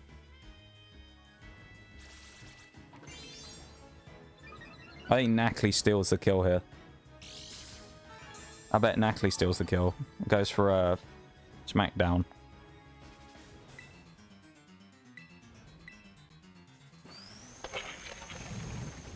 Torment from Bombardier, so we're safe again. Does Knackley steal? Yes, he does. Oh, dude. Arven always steals it. It's so annoying. He always steals the kill. It's so annoying how he always does that. He waits until we have the final shot to kill, and then he steals it last minute.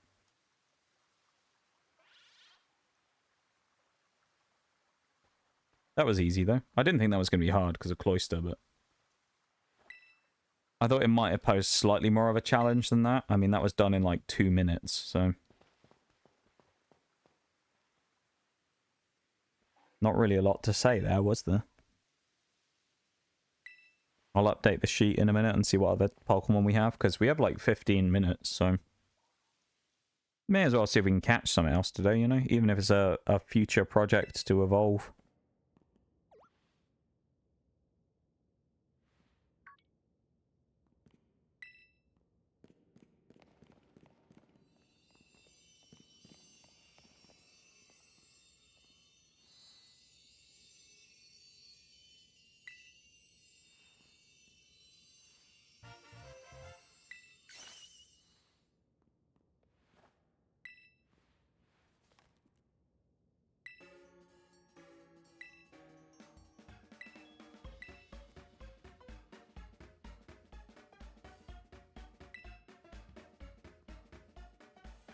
Good that Arben's at chef, isn't it, really?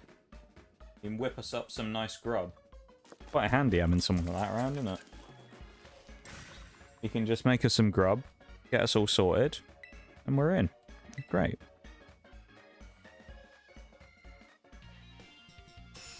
Although that looks pretty funky, doesn't it? Look at his face. He looks terrified of what he's made there. Horrible looking sandwich.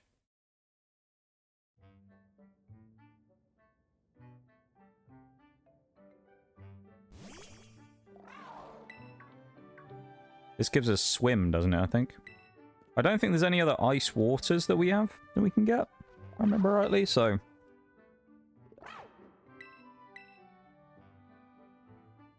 Now, maybe Ice Cube, but that thing's an exclusive, so... I'll have to come up with another way of getting that, which will probably end up involving me just playing Sword and Shield and catching one. But yeah, be fine.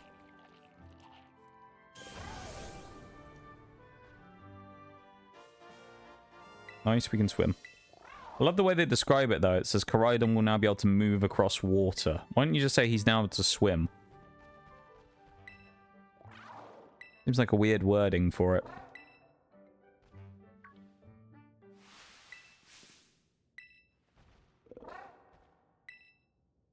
Angry Arven's coming out now, or it was anyway. He's very mad for about 1 second, though. He has a lot of restraint. Fair play to him.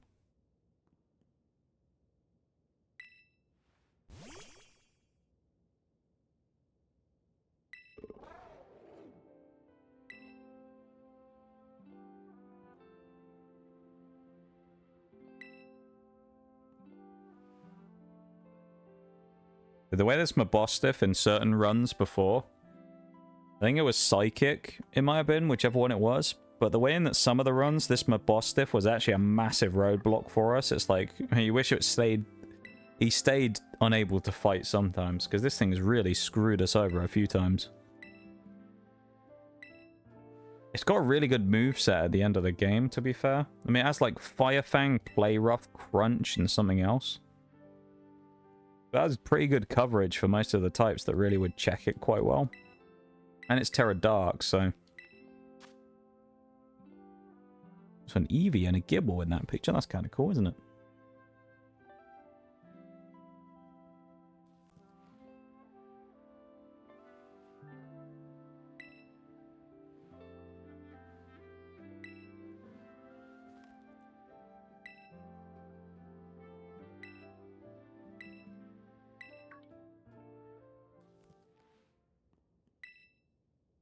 Good old Bostiff. He's trying, you know? He's trying his best.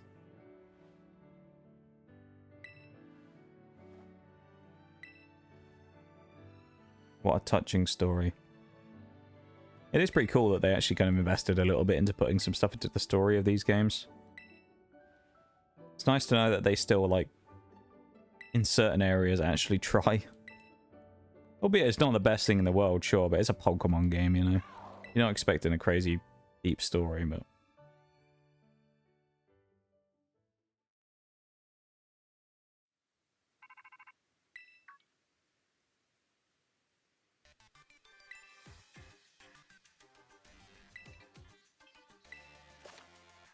Nice.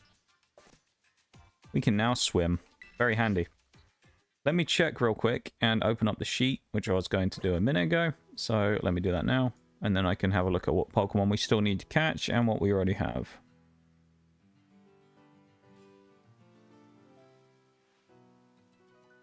Monotype bands. That's what we want. So we've caught ourselves Crabominable. Or we have Crabrawler. We have Cloyster. We have the Frostmoth. We have a Beartic. And we have Froslass. So, by my logic, we can catch one Pokemon before the next gym. And I think that's it. That being Rotom, which we can't even use. So, because it will be... We need Rotom Frost. And we can't get that until we've beaten Kofu, so we don't need to worry about that anyway.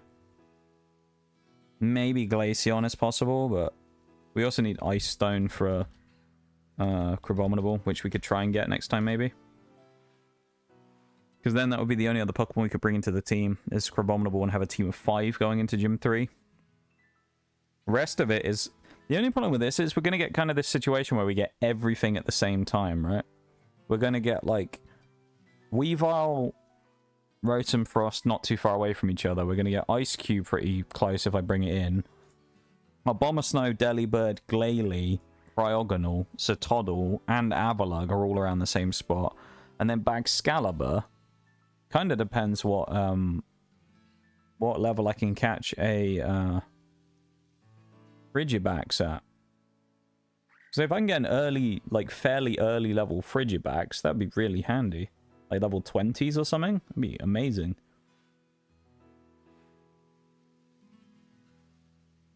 So.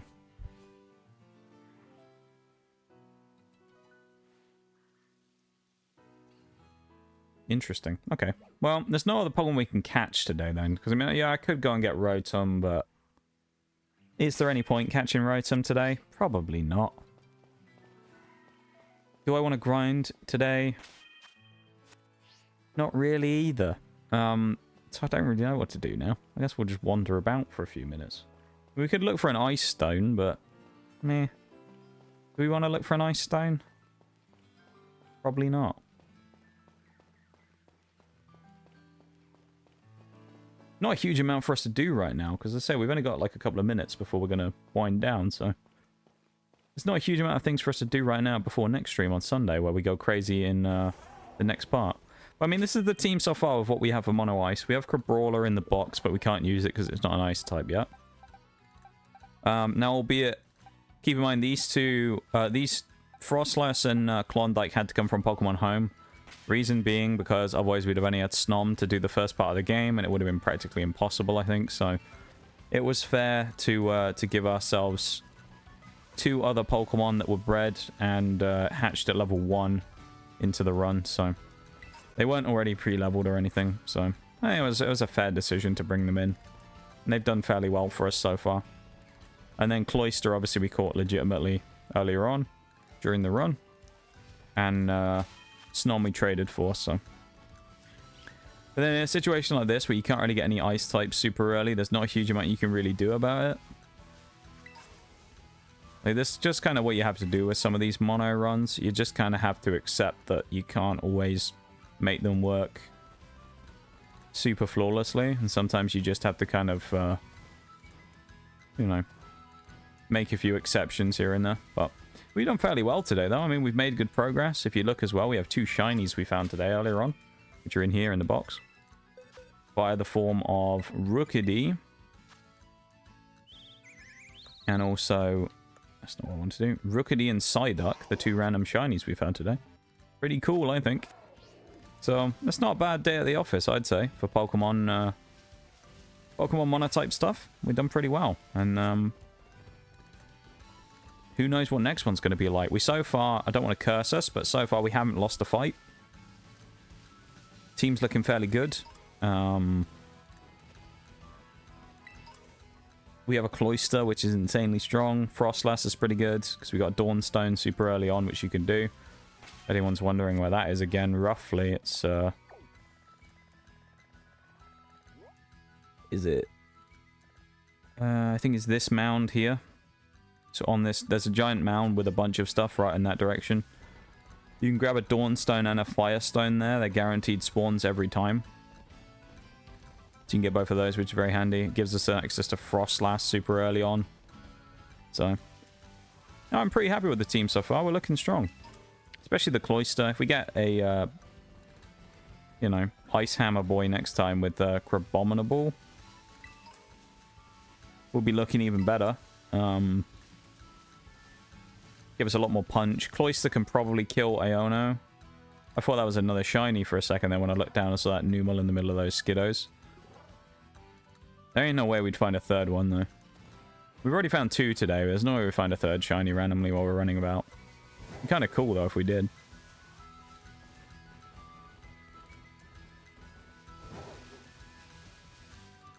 Good old Great Tusk over there as well. Not quite ready to go fight him, though, I don't think. We'll leave him for another day. We'll live to fight another day on that one and not go and fight him, because we'll get our ass kicked. And I fancy living. Because keep in mind with these runs, it's not the main objective, but something we do always try and keep in mind is we try and do these as flawlessly as possible. So, I mean, we try and win every single run with our Monotype-only team without dropping a single fight to anybody. With the only ones that really count being the boss trainers. So, I mean, we don't want to lose to any Titans, Team Star, Gym Leaders, Elite Four, Champion, etc. Any of those main fights that actually count. All the way up to the Professor, so as long as we win all those, we're in the clear, really. So far, we're going 2 for 2 on the gyms. We're also going 2 for 2 on the Titans. We haven't fought a Team Star yet, so I can't say anything about them. But, I mean, I'd say we're looking alright. There's a female combi in there, but we're looking okay. I think this team's potentially got a pretty good thing going on. Even though they may be weaker in some areas. You know, defensively particularly, other than Cloyster anyway, but if we use Shell Smash on Cloyster, obviously we're going to become weaker anyway, just because of the nature of what it is, but like, generally we got a fairly frail team, high offense, but quite frail. You can Gibble that, level 18, damn. It's not bad. Still too high for when we'll eventually do it for Mono. The Mono Dragon, we probably won't give ourselves Gibble, but we'll know that we can catch one here, which is quite useful information, I would say. I think it's fairly handy to be able to know that we can catch one, so we'll take that info with us. There's a Pawmi there as well. Shiny Pawmi is pink, if I remember rightly. I think we actually have one somewhere. I found both of the Pawmi variants, of Pawmi and Pawmo, I found them both off stream, actually, funnily enough. Pawmi I found when we were doing Mono Grass. I couldn't find a Shroomish to save my life for some reason. So I went back after stream, because we spent like 20-30 minutes doing it on stream. I went back after stream and I found one straight away. And right before I found it, I found a shiny for me. And then long time ago, it may have been... I don't remember if it was in the Nuzlocke or if it was in Mono Flying, but one of the two. We were doing some level grinding at one point, or I was doing it off stream. Because at that point, I used to use the Terra Raid Dens to try and get XP candies to level up, rather than doing the Blissey farming, because I used to think it was faster. Turns out it isn't, but... I used to go and do that, and I ended up running into about to do a raid den, and I found a shiny Pormo stood outside with this little group of friends. So, found that as well, which is cool. Go down the river. But yeah, we're doing fairly well on the shinies front from that side of things. Yeah, not that we hunt them, but it's always nice as a little special surprise just to find them, you know? I think it's kind of a nice little treat when you get a little shiny out of nowhere. We won't go and grab that. I don't think I've ever been on this little road before. I wonder where this goes. Oh, it just leads down here. Interesting. I'm keeping an eye out for those Makuhitas as well, because they're quite easy to see the shinies on. I think they're like red boxing gloves, roughly, is the difference between regular and... It's like red versus kind of black boxing gloves on the regular Makuhitas versus the shinies. Kind of cool. Oh, we've fallen off the edge. Never mind. Well, I think I've dragged this out long enough, though, probably, haven't I? So, we've done pretty well, as I say. Team's looking sharp. We found some shinies. I think we can put a tick in the box and say that today has been very successful. Probably one of the more successful Pokemon Monotype days that we've done for a while. So, let's fly quickly over to the other side of the map again. The usual spot where we kind of would wrap things up by Artisan. Next time, we'll probably, before we do the gym, we'll obviously do a little bit of leveling, fighting some trainers nearby. We'll also grab all the stuff, change the shoes to the ice variant, and then we will go and fight Iono before proceeding from there to about Larry next stream, which will be on Sunday. So stay tuned for that when we get there. But let's switch to the lab real quick, though, and then let's start getting ready to wind down. I think, as I say, I've stalled out long enough at the end here. Stalled longer than a Blissey with soft boil. Close the game. The shiny, though, is the shiny luck has been pretty on point today, so I'll take that. Pretty cool. Oh, I didn't actually change. I thought I changed screens already. I only queued it up. I didn't actually change the screens when I switched everything off then. Wow. I think today has been pretty good. But yeah, so for Pokemon stuff anyway, specifically, we'll be back on Sunday. I mean, next stream is on Sunday anyway. I take the next few days to just have some time on the weekend. So if Pokemon's the thing you're interested in, if you're new here potentially or whatever, I'll be back on Sunday. Best way to keep up with stream is stream schedule on Twitter, Discord, or drop a cheeky follow on Twitch here anyway, and then you'll get notified when I go live. So, yeah. If you really want to, you can do that. But it's up to you. Other than that, I'll go through all my list of usual stuff that needs to be said in a minute. And I'll start thinking about the wind down process. So we'll get going on that in just a minute.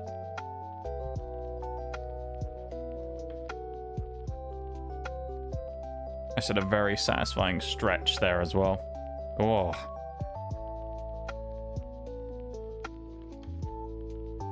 My back stretched very well then, and that was nice. I needed that. Right down the middle of my back, it just like properly stretched out. That was good.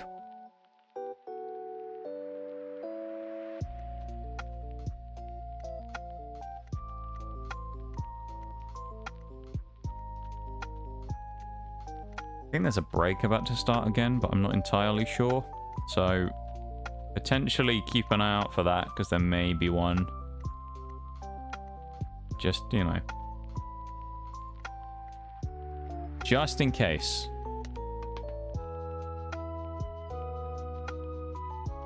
May happen. Alright.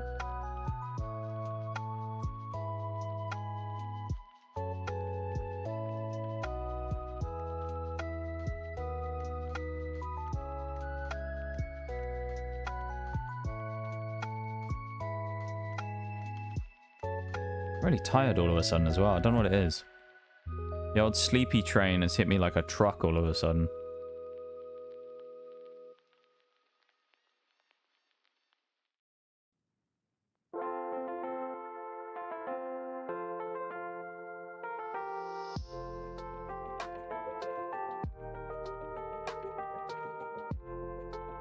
I'm waiting for that break to happen so I can kind of like finish up everything else. But I think it said it was popping up. It was going to happen. Get out the way as well then, because then it won't happen right on the raid or anything. Which is always annoying when that happens. When a break happens right on the raid.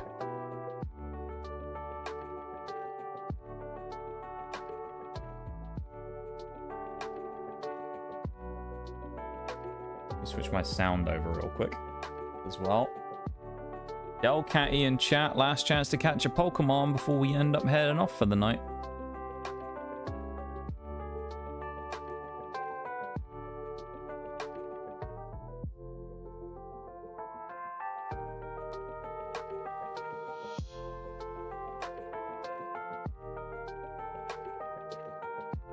Last chance for a Pokemon, as I say. If you've ever wanted to get yourself a cheeky Delcatty, because I know you have. There's someone out there who's thinking, wow, I need Delcatty. The only Pokemon I need to finish my decks in Pokemon Community Game. Then now's your chance. Grab it while you can.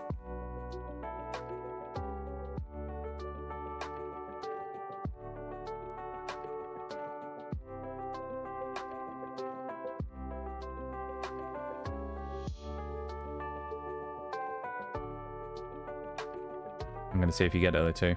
Good luck to you. I hope you get it. Did you get it? I hope you did. If you didn't, I'll be a little sad.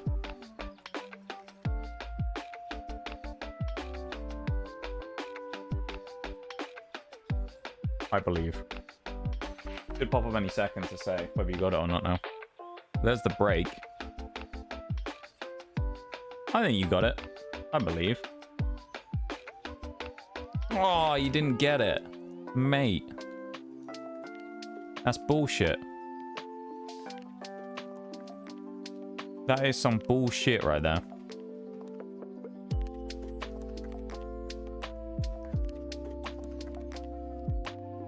I'm sorry too. I can only apologize for the fact that that didn't work for you there. I'm very sad for you. It's okay, you know? There'll be other opportunities for Delcatty. I promise. Well, hopefully anyway. Who knows?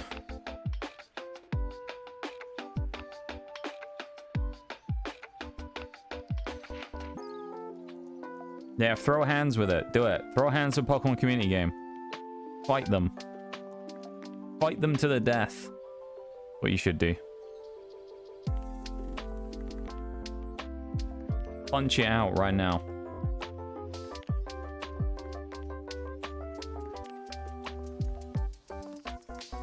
That's what it deserves. Go punch it out.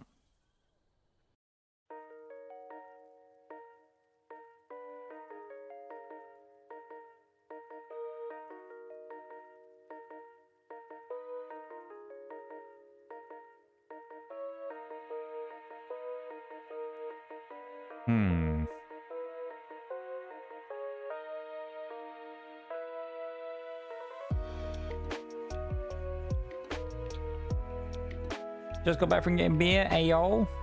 Welcome back from the successful trip to acquire beer. I'm glad, Oriel. What did you get in the end? What beer did you get? Tell me what beer you got.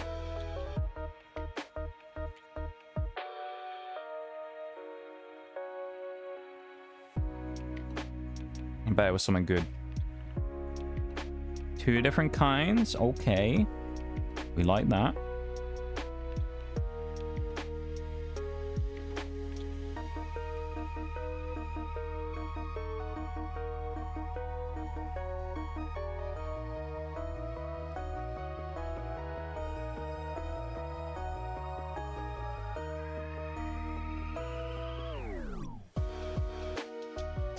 I swear to you, you always have an emote for like every occasion. I don't know when you don't, or like the times when someone said something when you don't have an emote ready for it. You just can't, every time you're ready for it, you know?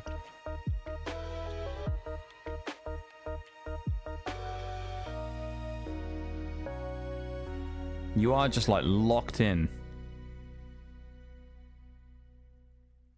It's kind of amazing. You're just waiting for it, and the second someone mentions anything that might require an emote, you're just straight in there. One's a maple brown ale, I think, and the other one is a creamy chocolate coffee stout. Ooh. Interesting.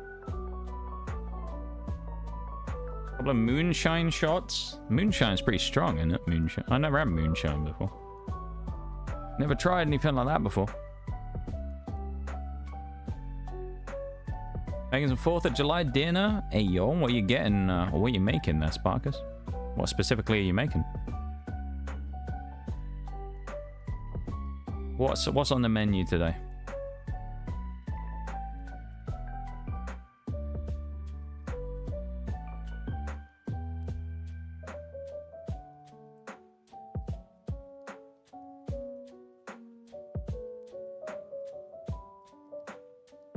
Moonshine's really good. What does moonshine taste like?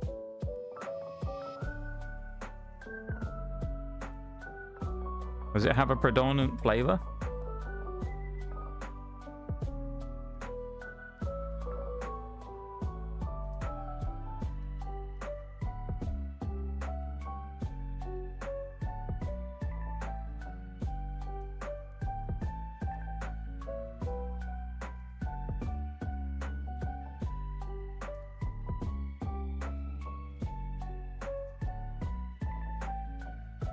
Well-flavored moonshine is good. Plain moonshine tastes like gasoline. Tastes like gasoline. I love it. Tastes like fuel. That sounds pretty rough, to be honest. Just tastes like sort of generic alcohol then, unless it's flavored. Maple beer, I know it's really good, but the other one, I'll let everyone know when I taste it. Yeah. Go on. Well, we must know. We're all... Well, most of us here, I think, enjoy a nice beer every now and then. We need to know what it's like. We have to.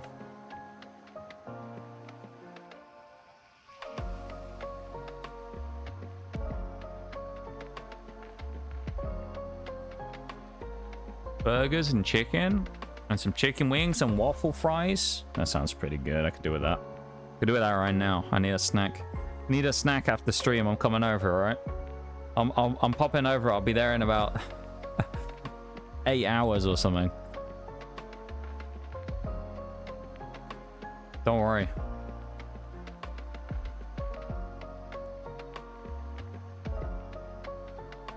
I'll be there soon. Moonshine peaches? Interesting. That sounds good. That's true, unflavored is rough. I assume then unflavored just tastes like alcohol then, basically. This is kind of the whole thing. Just tastes like alcohol and that's it.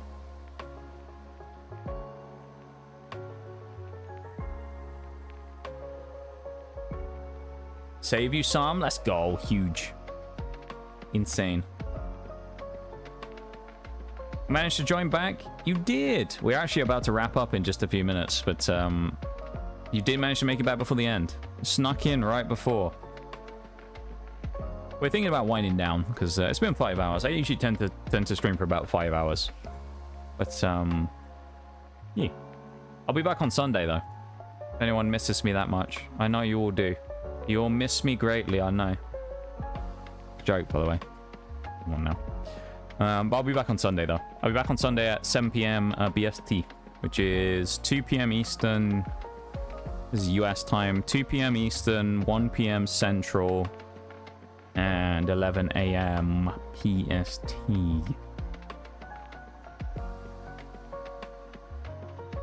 It's really bad, but flavored is amazing. I brought banana pudding flavored and apple pie. Banana. Oh, maybe that wouldn't be too bad in alcohol, actually. Some banana pudding flavored. It could be good. It could be good. You never know. Old timers would say it puts hair on your chest. That's I like that expression. The old it puts hair on your chest. If it's even stronger, it'll put hair on your eyeballs.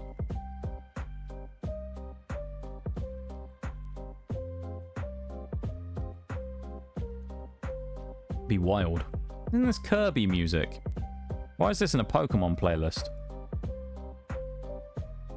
Hold up. I'm not that bothered about it, but it's kind of strange that it seems like it's in the wrong playlist.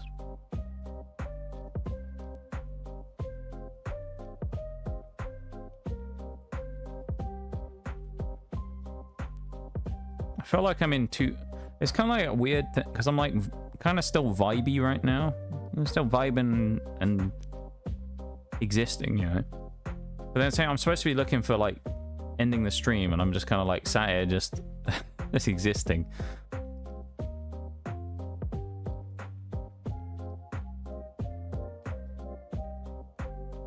Hey, do you? Well, moonshine puts hair on your chest, you mean? I'll keep that in mind.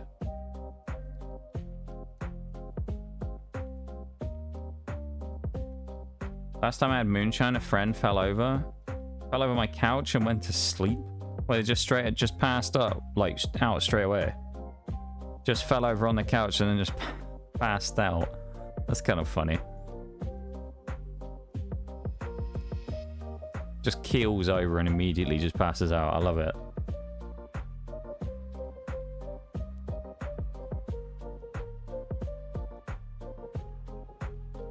What do I like on a burger? Alright, I'm about to piss off a few people right now already. About to piss everyone off.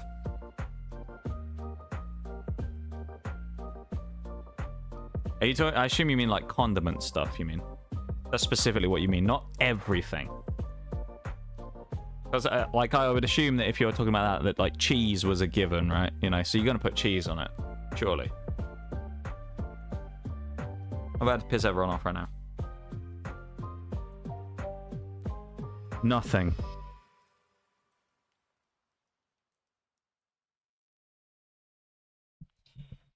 Like, honestly, if it comes to a burger, meat and cheese is enough for me. I could put other stuff on if I wanted to. I could put some lettuce or something on there. But when it comes to, like, condiments and stuff, I don't need anything of that on there. Nothing. But, like, I could put some lettuce on there. Maybe a few, like, some lightly grilled onions, maybe. Chuck them on there. I'm not really too fussed about stuff like that, though. I'm a bit of when people talk about this, I call myself a bit of a food purist. You know? If I have a steak, I won't ever have a sauce with it. Because I'd rather enjoy the steak for what it is, rather than enjoy the sauce that's been put on top of it, you know? Instead of it complementing it and me wanting that, I just eat the steak, you know? It's kind of how I feel about that type of stuff. So, yeah. I would say nothing, basically. Pretty much nothing, is what I would put on most things. Just, I mean, because, you see, part of it is two logics, right?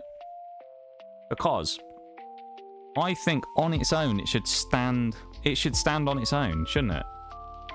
A good burger or a good whatever, chicken sandwich, hot dog, whatever it is, you shouldn't need to drown it in, like, condiments and stuff to make it good. It should be good on its own, and then if you wanted to, you could elevate it even more with them. But if you have to crutch it and then put the stuff on top of it to make it better, was it really that good in the first place? That's what I say, you know? I challenge you with that.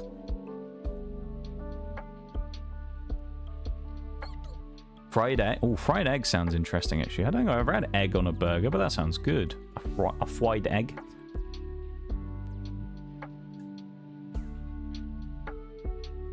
A fried egg.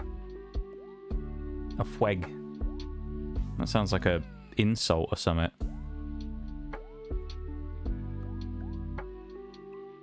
Pineapple. Pineapple's an interesting one as well. Pineapple could be good on a burger. If it was like if it was the right type of burger, I think it could be, yeah. If it was kind of fresh and Slightly sweet. Like some sort of like fried pineapple or something could be good. Like an egg on a breakfast burger with cheese. That sounds pretty good as well. Breakfast burgers sound good. Alright, I've been hanging around long enough now, I think. We're talking about food, I'm getting hungry. I need to stop doing this.